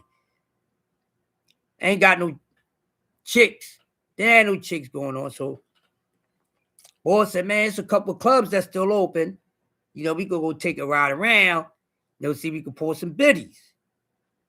Like, all right, cool. So we roll out. We go to a couple of clubs that was about to close, but we run into some girls anyway. All right. So we run into some girls. We come back to the hotel. I mean, the bellboy got his chick. Our road manager got his chick. I grabbed a little something. We go do our thing. Them girls they in and out like a bank robbery. Boom. Here's the crazy part. So now I think this is around this time. It's probably just wasn't late, but probably like maybe a little after 1. All right, it's a little after 1. So they got the chicks out of there. So yeah, it's around a little after 1. No, yeah, a little after 1. So now I took a shower and everything. Boom, boom, boom. So then I go down to my girl Goldie room, who rode on the road with us. So, like, what y'all doing? She's like, nothing. You like, your friend left? I said, yeah, he been left, Y'all want to get something to eat? We all gonna order something. So they was like, all right, cool. Order something, bring the food, boom, boom, boom. So then Eric said, yo, he said, what happened to the 2 girls that had the 3 times dope airbrush stuff on? Said, did they ever show up? I said, I don't know. I said, shit. I don't know what he doing. I said, he in his own world. So I said, you know what? Yeah. I said, it's kind of late. I said, man, that's on him. So our food come. I take my food right back down in my motherfucking room. I'm tired. I just got finished getting something out of there. I eat my food. Turn on the TV. I'm sitting in the chair. I didn't even lay in my bed. Sitting there just looking at the TV. So I'm a nod off. Next thing you know, ring. My room phone is ringing. I'm like, everybody should be asleep by now. The fuck is going on? Answer the phone. It's EST. Yo, what's up, man? Yo. Yeah, I was knocking on your door. You ain't hear me? His room right across from mine. Directly across from mine. I take like 5 steps. His room right there. That's how narrow the hallways is, right? So I said, well, what's wrong, man? He said, yo, come over to my room right now. So I hang up the phone. I'm like, what the fuck is wrong with this dude? So I go over to his room. His door's open. So I turn it out, walk in. It's the girls from the mall. It's Martisha and Delilah. I'm looking. No, my bad. He actually exchanged numbers with Delilah. My fault. He was supposed to be hooking up with Delilah, not a girl from Martisha. Got it. So when I go into the room, he zooted. He mad and shit. So When I look at Delilah, her little yellow mellow ass turned red. Then I look at the girlfriend, Martisha, and I'm like, what the fuck is going on? So he said, yo, man, do me a favor. He said, man, I know you tired. I don't know if you still had company now. He said, but man, take this bitch out my room, man. She ain't trying to get busy. So I'm like, oh. So he was talking about Delilah. I said, huh? He said, yeah, man, you know, her girlfriend, soon they come in, I asked what's going on. She acting like she don't want to do nothing. So her girlfriend decided, she said she'd suck my dick. So I'm like, huh? I said, wait a minute, slow down. So Delilah's mad as fuck. He's telling me that Delilah's fronting, her girlfriend want to get right to it. So now, okay, the girlfriend, maybe Delilah was going to try to hook you up with one of us, but shit, she said, fuck that. We getting here. I'm jumping on this nigga even though he cracked on her. So now, this is what I got to deal with. Pay attention, y'all. So I said, well, what the fuck you want me to do? He said, yo, man, you got to take her out here, man. Can she come over to your room until she ready to leave? I wasn't going to say, damn. You know, he said, well, if you don't want, he said, take over to your room with you or whatever. If you don't want her in your room, if you got company, she going to have to sit in the hallway and wait for her girlfriend because her girlfriend driving. I remember the words verbatim. And I'm like, looking at her, and I'm like, this girl don't want nobody to say nothing to her. I'm scared to even ask the girl to come in my motherfucking room. Even though I'm not going to bother her. I done got my shit off. I'm cool. I'm rested. I'm chilling. I'm good. Listen. So I said, all right, come on, you can come over to my room. She already pissed off because she had her plans of getting some of the, going on to the dope side with the greatest man alive. And her fucking girlfriend get there knowing that the mission ain't for, they didn't agree for the both of them to get down with him. He came at me. Maybe you get hooked up with the DJ, the dancer, whoever. But you get there, So now this girl's antsy. So what I said, come on. She looking at me all crazy and shit. So I said, man, I got to deal with this shit. I'm cool. Now I got to hold this girl in my room until her girlfriend gets finished having fun with my homeboy. She can't leave because her girlfriend fucking goddamn driving. This girl don't want to be bothered with nobody. I wasn't going to bother her. This is why it was so easy for me to get the nookie on the road, people, because I didn't act like that. If it happened, it happened. If it didn't, it didn't. Follow me now. We get in my room. She pissed off. So I said, listen. She going to say, listen, don't be trying to, I ain't trying to do nothing with no damn body, so don't be trying to talk to me. I said, hold up. I said, listen. I said, sweetheart, my name Delilah. I said, well, Delilah, I said, listen to me. I said, I get where you coming from. Your girlfriend got you upset, and my man did you foul. But he asked me to have you, come in here and be comfortable until they done. I said, I know it's some bullshit, but they ain't got nothing to do with me. I ain't on that damn time. I said, so if you going to come in here, don't be assuming nothing. I said, because I ain't got to jump on nobody. I ain't one of them. If I ask for you, yes or no, whatever it's going to be. And most likely, I ain't going to ask for it. You just going to give it up. I trusted that motherfucker way. So let's sit back and relax. You know what I mean? I said, listen, I got a little something in here that'll ease you. You know what I mean? I kept my little drink with me. You know what I mean? Kept my little drink with me. You know what I mean? I said, just relax. I said, listen, you ain't got to worry about that. I ain't going to do nothing to you. I said, look, you see my bed is freshly made. I was just about to get in it. I said, if you want to go ahead and rest your head, you can. You ain't got to sit in this hard-ass chair. I sit in the chair. I said, just relax yourself. I said, look, I got a little bit of, you know what I mean? I got a little bit of, some gin and juice. You know what I mean? That's up to you. But if not, just relax. So she's sitting there chilling. We talking. We just having a conversation. So I know what to do. I'm taking her mind off it. So, I'm telling her, we've been in 3 parts. This was our last spot to show that we seen them at or that we met them for. You know what I mean? And she was like, yeah. So I got her mind off of that. I got her mind away from the nut shit that EST and that little fucking raunchy ass girlfriend pulled on her. All things. What's going on? So we sitting there chilling. No problem. So, now we sitting right at the chair. You got the little desk in the hotel and the 2 chairs. So we sitting there chilling.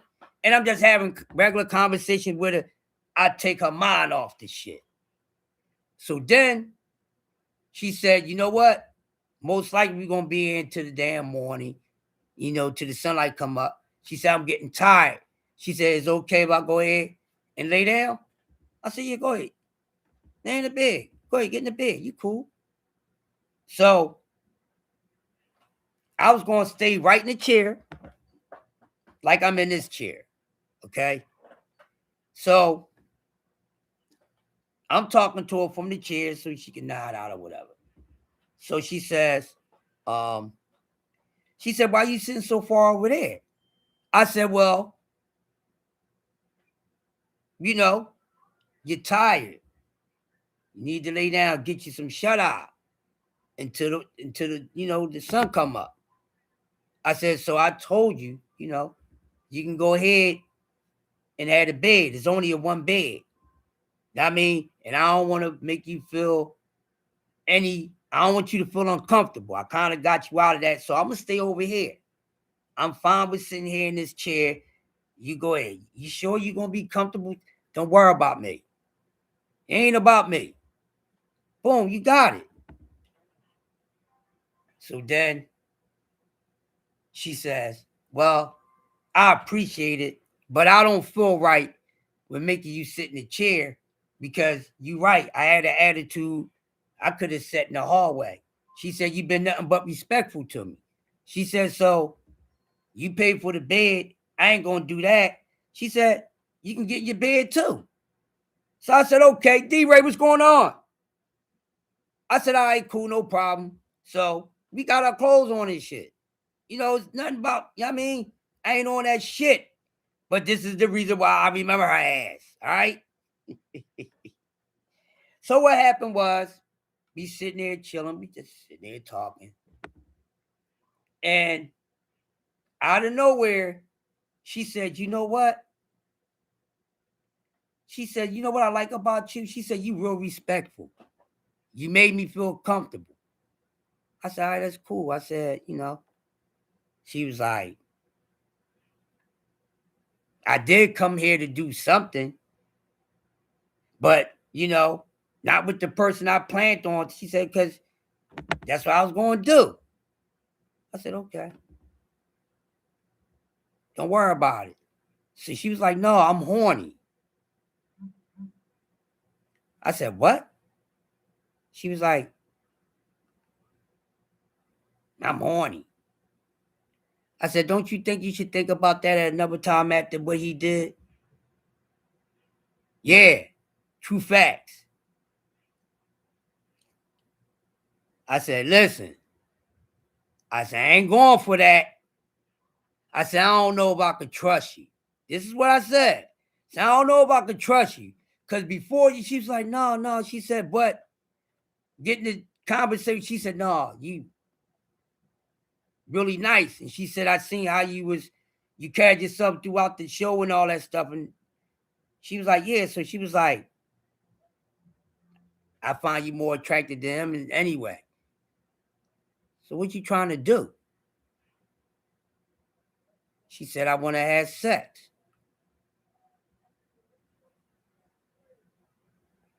I said, you sure?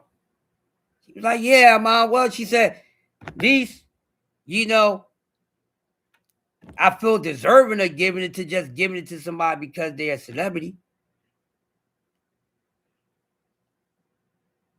I said, all right. So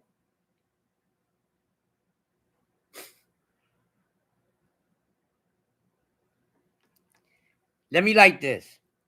So, y'all, let me light it.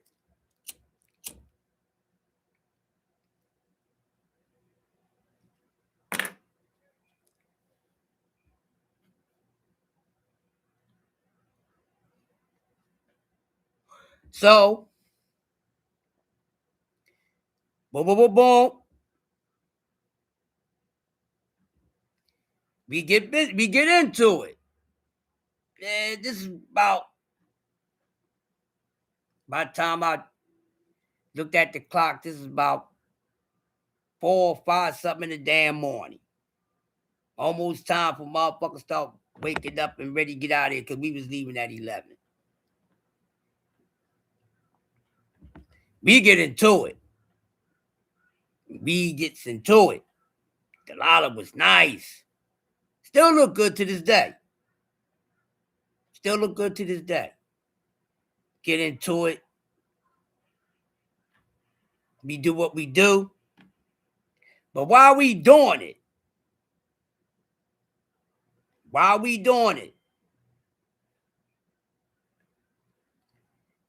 yo, Crush.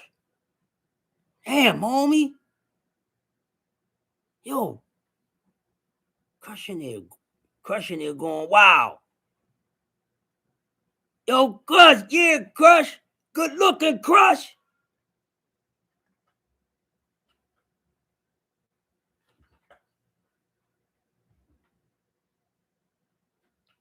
Get it off.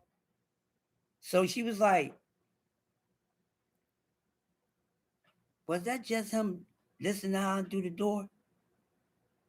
I'm like, yeah, goofy shit. Said dumb shit. So she was like, she laughed. She said, oh, well, maybe he found out what he missed.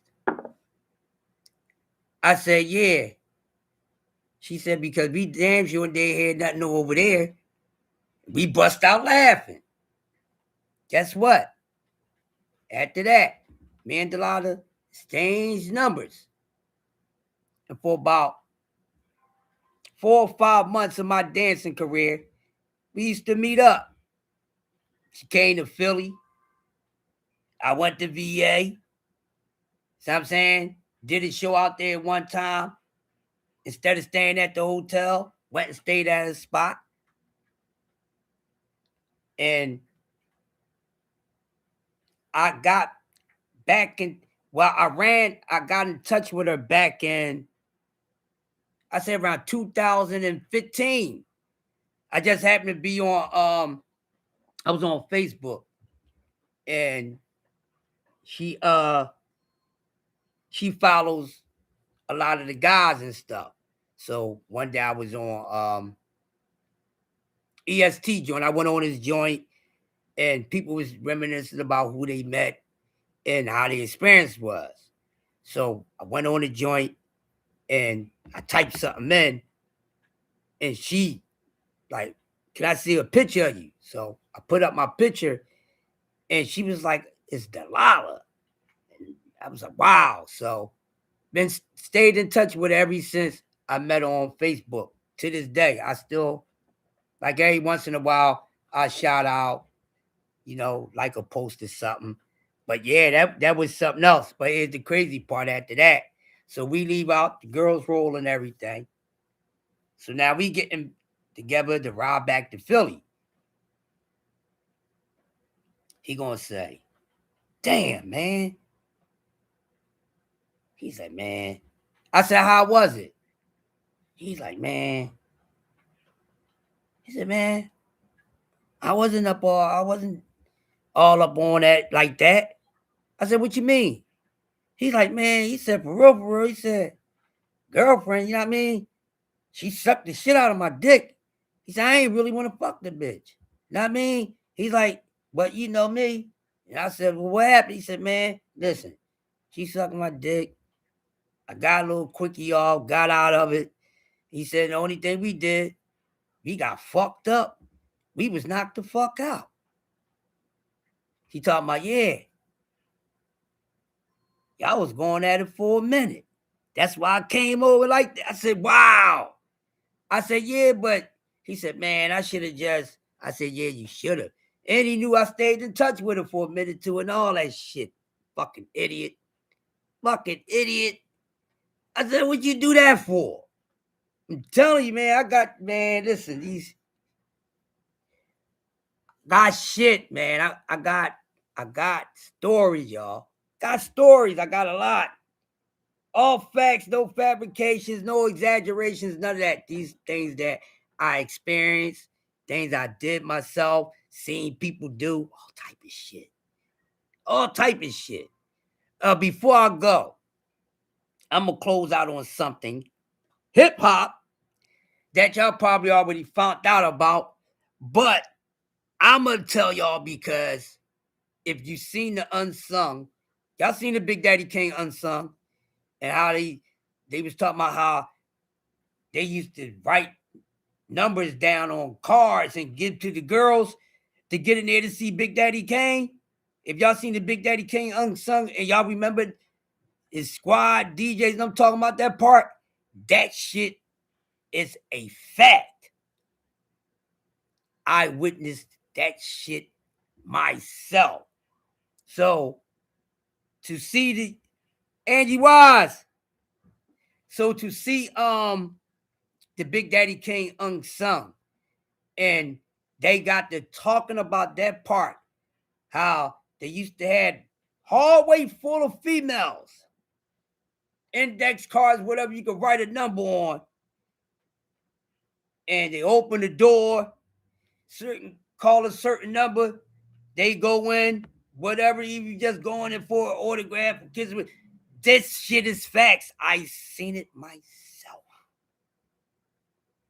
I seen it myself. That is actual facts on Big Daddy Kane. I seen it myself. You want to hear about the experience? I got the story. Here we go. One of the best tours that I experienced, and we were hot in Ohio. That's when the hip hop was getting all over the place, man. And at this time we performed. We was in Dayton. We was in Dayton, Ohio, right? No, my bad, Cleveland. We went to Cleveland, Ohio, do a show where the Cavs play at, right? They had a big tour. What it wasn't an NWA tour. LL, I think this was an LL tour because we was on one LL tour.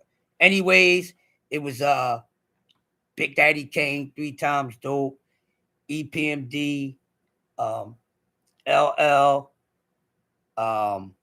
De La Soul. It was 2 more acts. All right. So for this show, they didn't put together no after party. No after party. All right. So unless the acts, the groups is doing shit at the hotels, at the hotel rooms, or at their hotels that they was in, and most of us in the same hotel. All right. So we get back to the hotel. So they knew everybody was gonna come to the hotel because there was no after party. So everybody's gonna come over to the hotel. So big boogieing. We already told some girls to come over. I always get cool with the doorman or whatever. I get cool with somebody because I'm going to need them for something. You know what I mean? I might need a little smoke or something. Where the bud at? I mean, yeah. So anyway, cool with with the bellboy and everything. So now we sitting right out there in the driveway of the hotel. And we just got back because we rode caravan over. So we came back. I came back in the same van with Scoob and Scrap because we all mixed up, but all the groups coming back over to the same hotel. So they had like 4 caravans just picking everybody up because they knew everybody was coming back to the same hotel. And so I jumped in with Scoob, Scrap, Too Short, Yeah, because Too Short was on that show too. Too Short and Mace from De La Soul.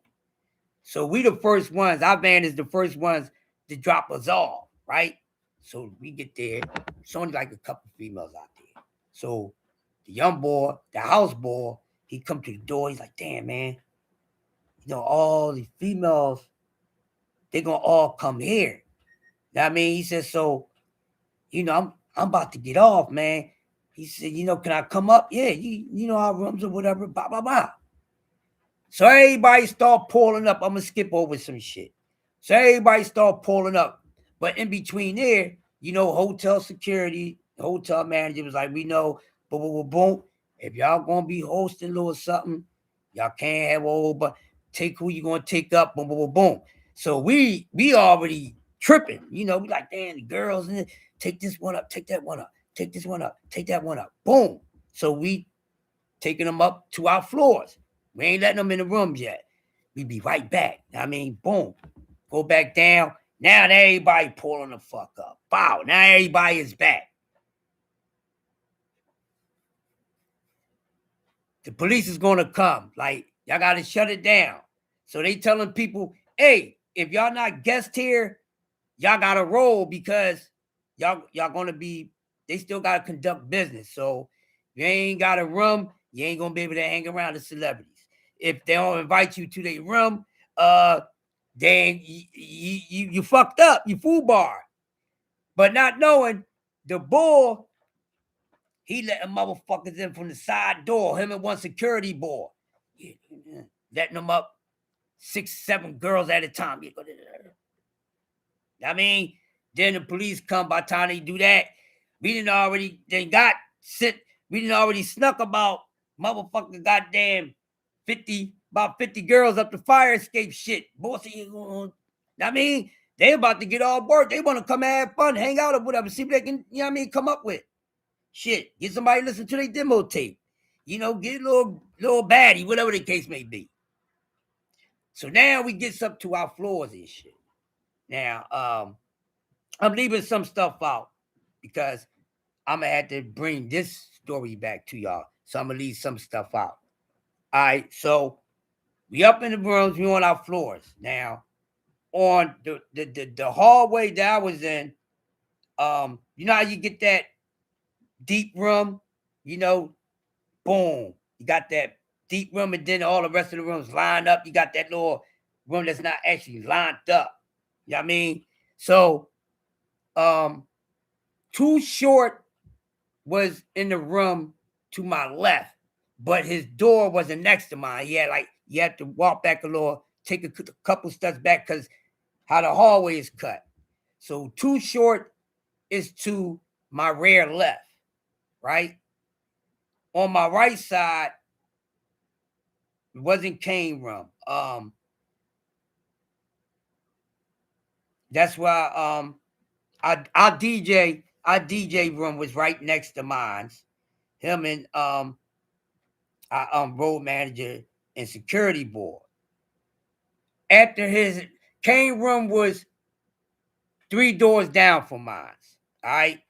So now everybody got people's all over this goddamn floor. All right. People even upstairs. You see what I'm saying? Because there's a couple people upstairs. So everybody's all over the place and shit. I had so many people in my room, my door was open. But while my door is open, there's a whole aisle full of goddamn females. And they on both sides of this damn hallway. So, getting a little too loud, getting a little too excited. So they say, listen, y'all going to have to start calming it down. These people don't get in nowhere. They're going to have to start leaving, keep it down.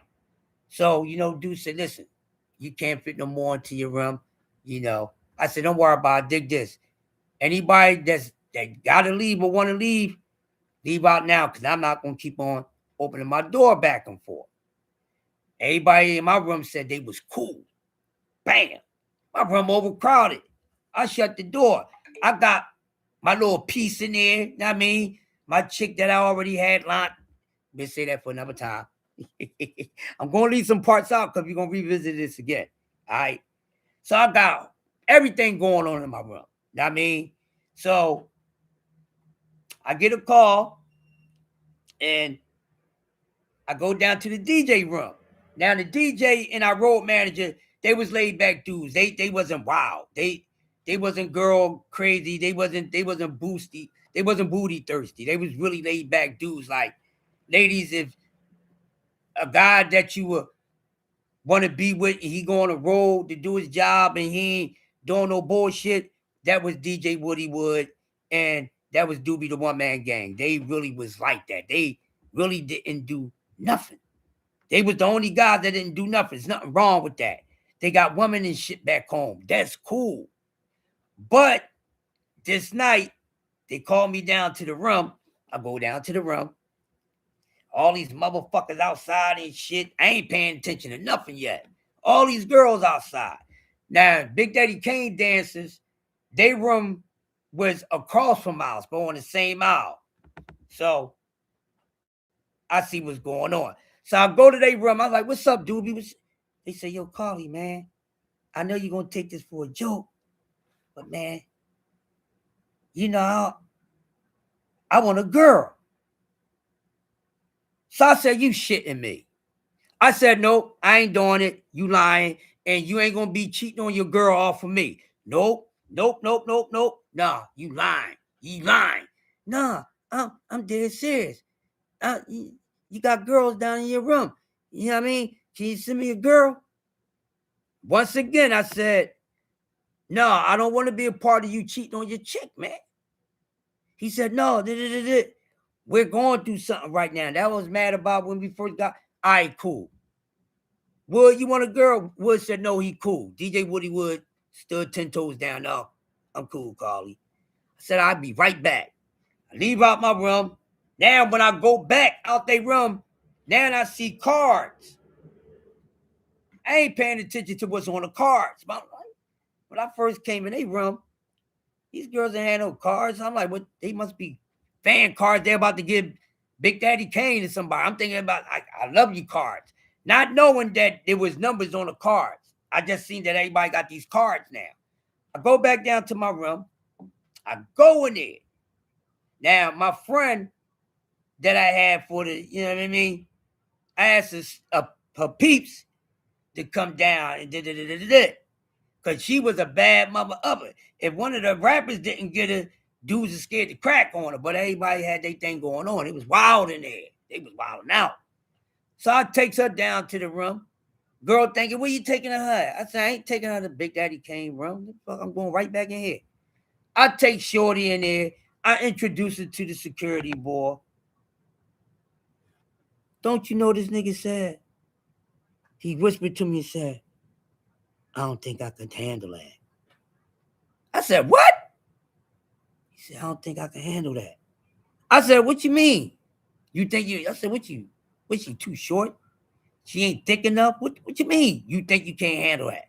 She was fine, y'all. A dime on a dime. Motherfuckers get these BBLs from head to toe to be this. I looked at this motherfucker and I told her, I said, he in it. Come on. I got her hooked up with somebody anyway. So now I go back down to my room, in here chilling.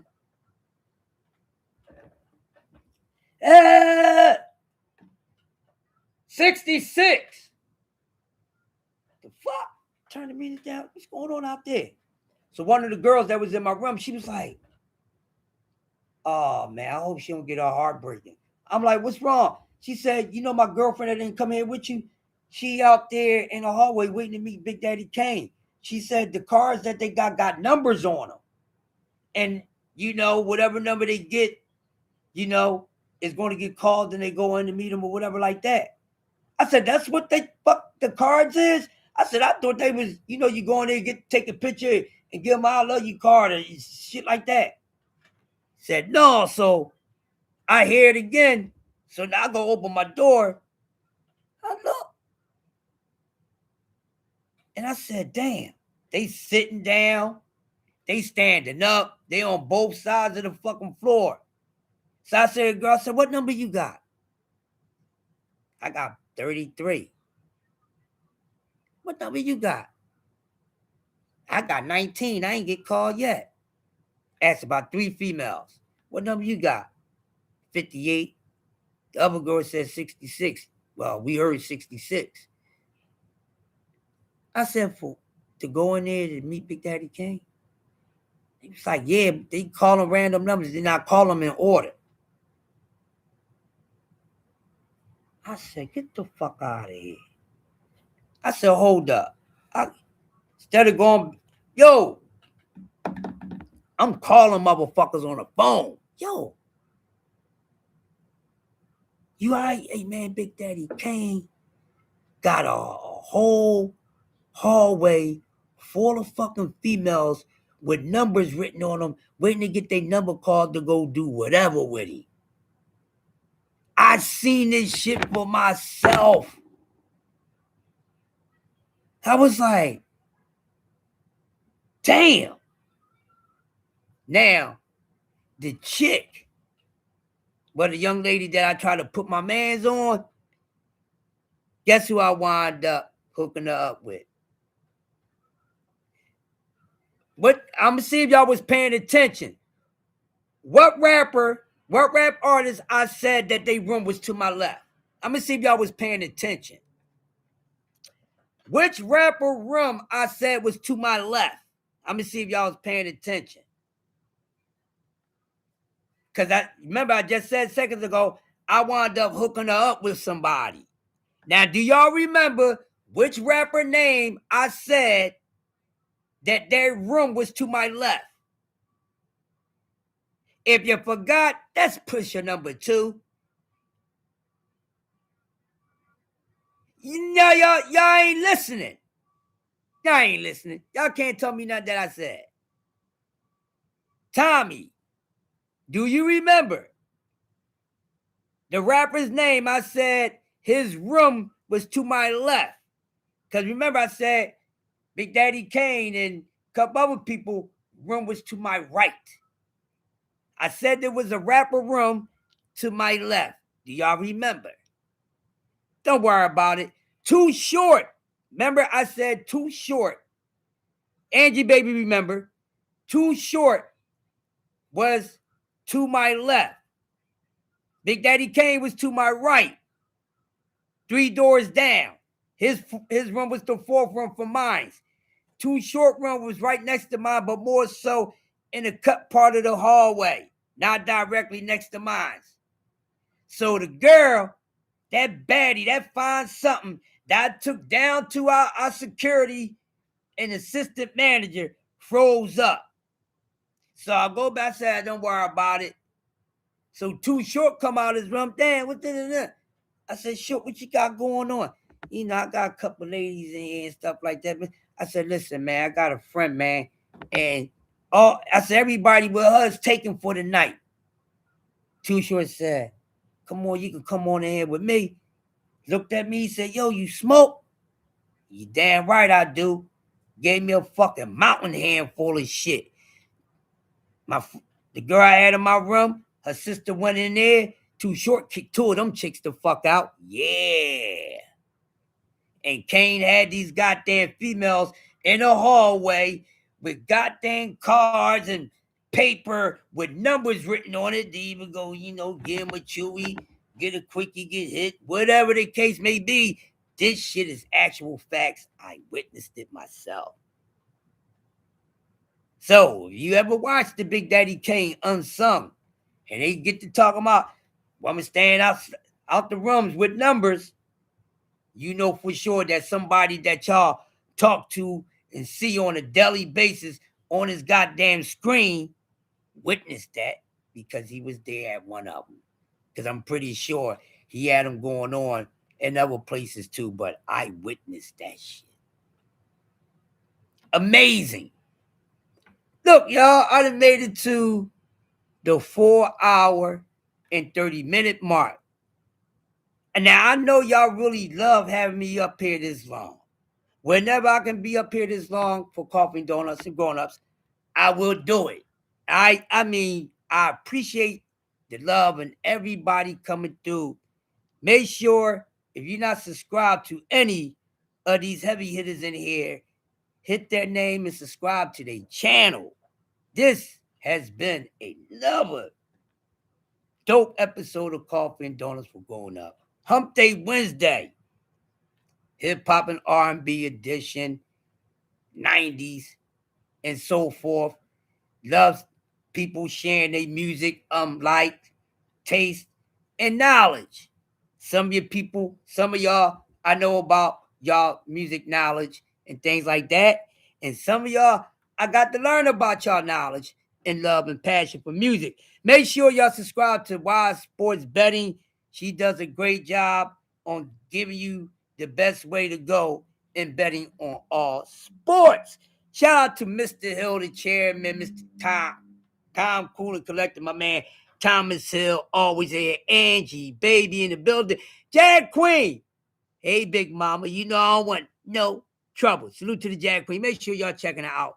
Putting out dope videos. Jag Queen be killing it. Jag Queen, I need another drop.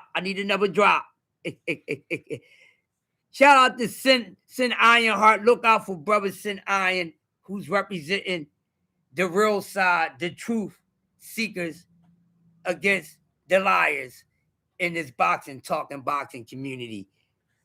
Salute to the nephew Ja. Salute Ja. Can't wait to see you in that ring soon. Zach Beasy. Always a pleasure seeing you, my guy. Josh Sanders, my motherfucking Wildcat brother. That's my guy. Good to see you, Josh. Always coming through, showing love and support. TWT in the building. G5, Gabe, the Fizzle, the 5, the Jet has landed. Salute, bro. Thanks for coming through. Looking for you live later on today. Uncle Cass Sports, always giving us the etymology of facts and studies and roots on the sport of boxing. Keep on doing an awesome job. All things while you're not in blue. Wap, I got you, all things. All right. All things. Always a pleasure seeing you. Anytime, anywhere. It's always a pleasure seeing you, my brother. Who else? Mike Rim, always him first in the building. My brother D-Ray, The Way D-Ray Promotions. Make sure y'all subscribe to D-Ray, as also putting out awesome work. Let me see if there's any names that I missed. Going up the list. 2 Cents in the building. Make sure y'all subscribe to 2 Cents. Always keeping these moist meters as peasants in a place. Great boxing knowledge. The woman be doing a thing. Big Illy. Hey, baby. Get ready. Ready or not. Here I come. You can't hide. I'm gonna find you and make you love me. Angie, baby, I said, Maria, Polo in the building. Y'all leave Maria and us singing along. Listen, Maria, anytime you feel like singing, my ears is here for you. Portuguese say love. Sing it to me, baby. Polo was in here. Any names I missed? Let me see him go all the way up. Got to show. Isaiah was in the building, always keeping it real and trill. Isaiah, that's my brother. Always spanking these motherfucking babies' asses and making them change they pull-ups. Yes. Let me see. Go all the way up. All the way up. I think I got everybody that came through this morning. Yo, another dope episode of Coffee and Donuts for Grown-Ups. Tune in tomorrow. Throwback Thursday. Who knows what the hell I'm gonna be talking about? Yeah, salute to everybody. Make sure y'all got y'all notifications on for Jag Queen, always dropping that heat. Make sure you got all your notifications on for all the great content creators, the family out there. Yo, it's been a great 4.5 hours. Now, I'm gonna get some coffee, gotta do some paperwork, and I'm gonna fall back and bam. Love y'all, man. See y'all soon. Really appreciate y'all support. Share this out. Tell them they don't know what they missing. And also to my brother Willem, old school. Shout out to the Angry White Man. We are out of here, y'all. Peace.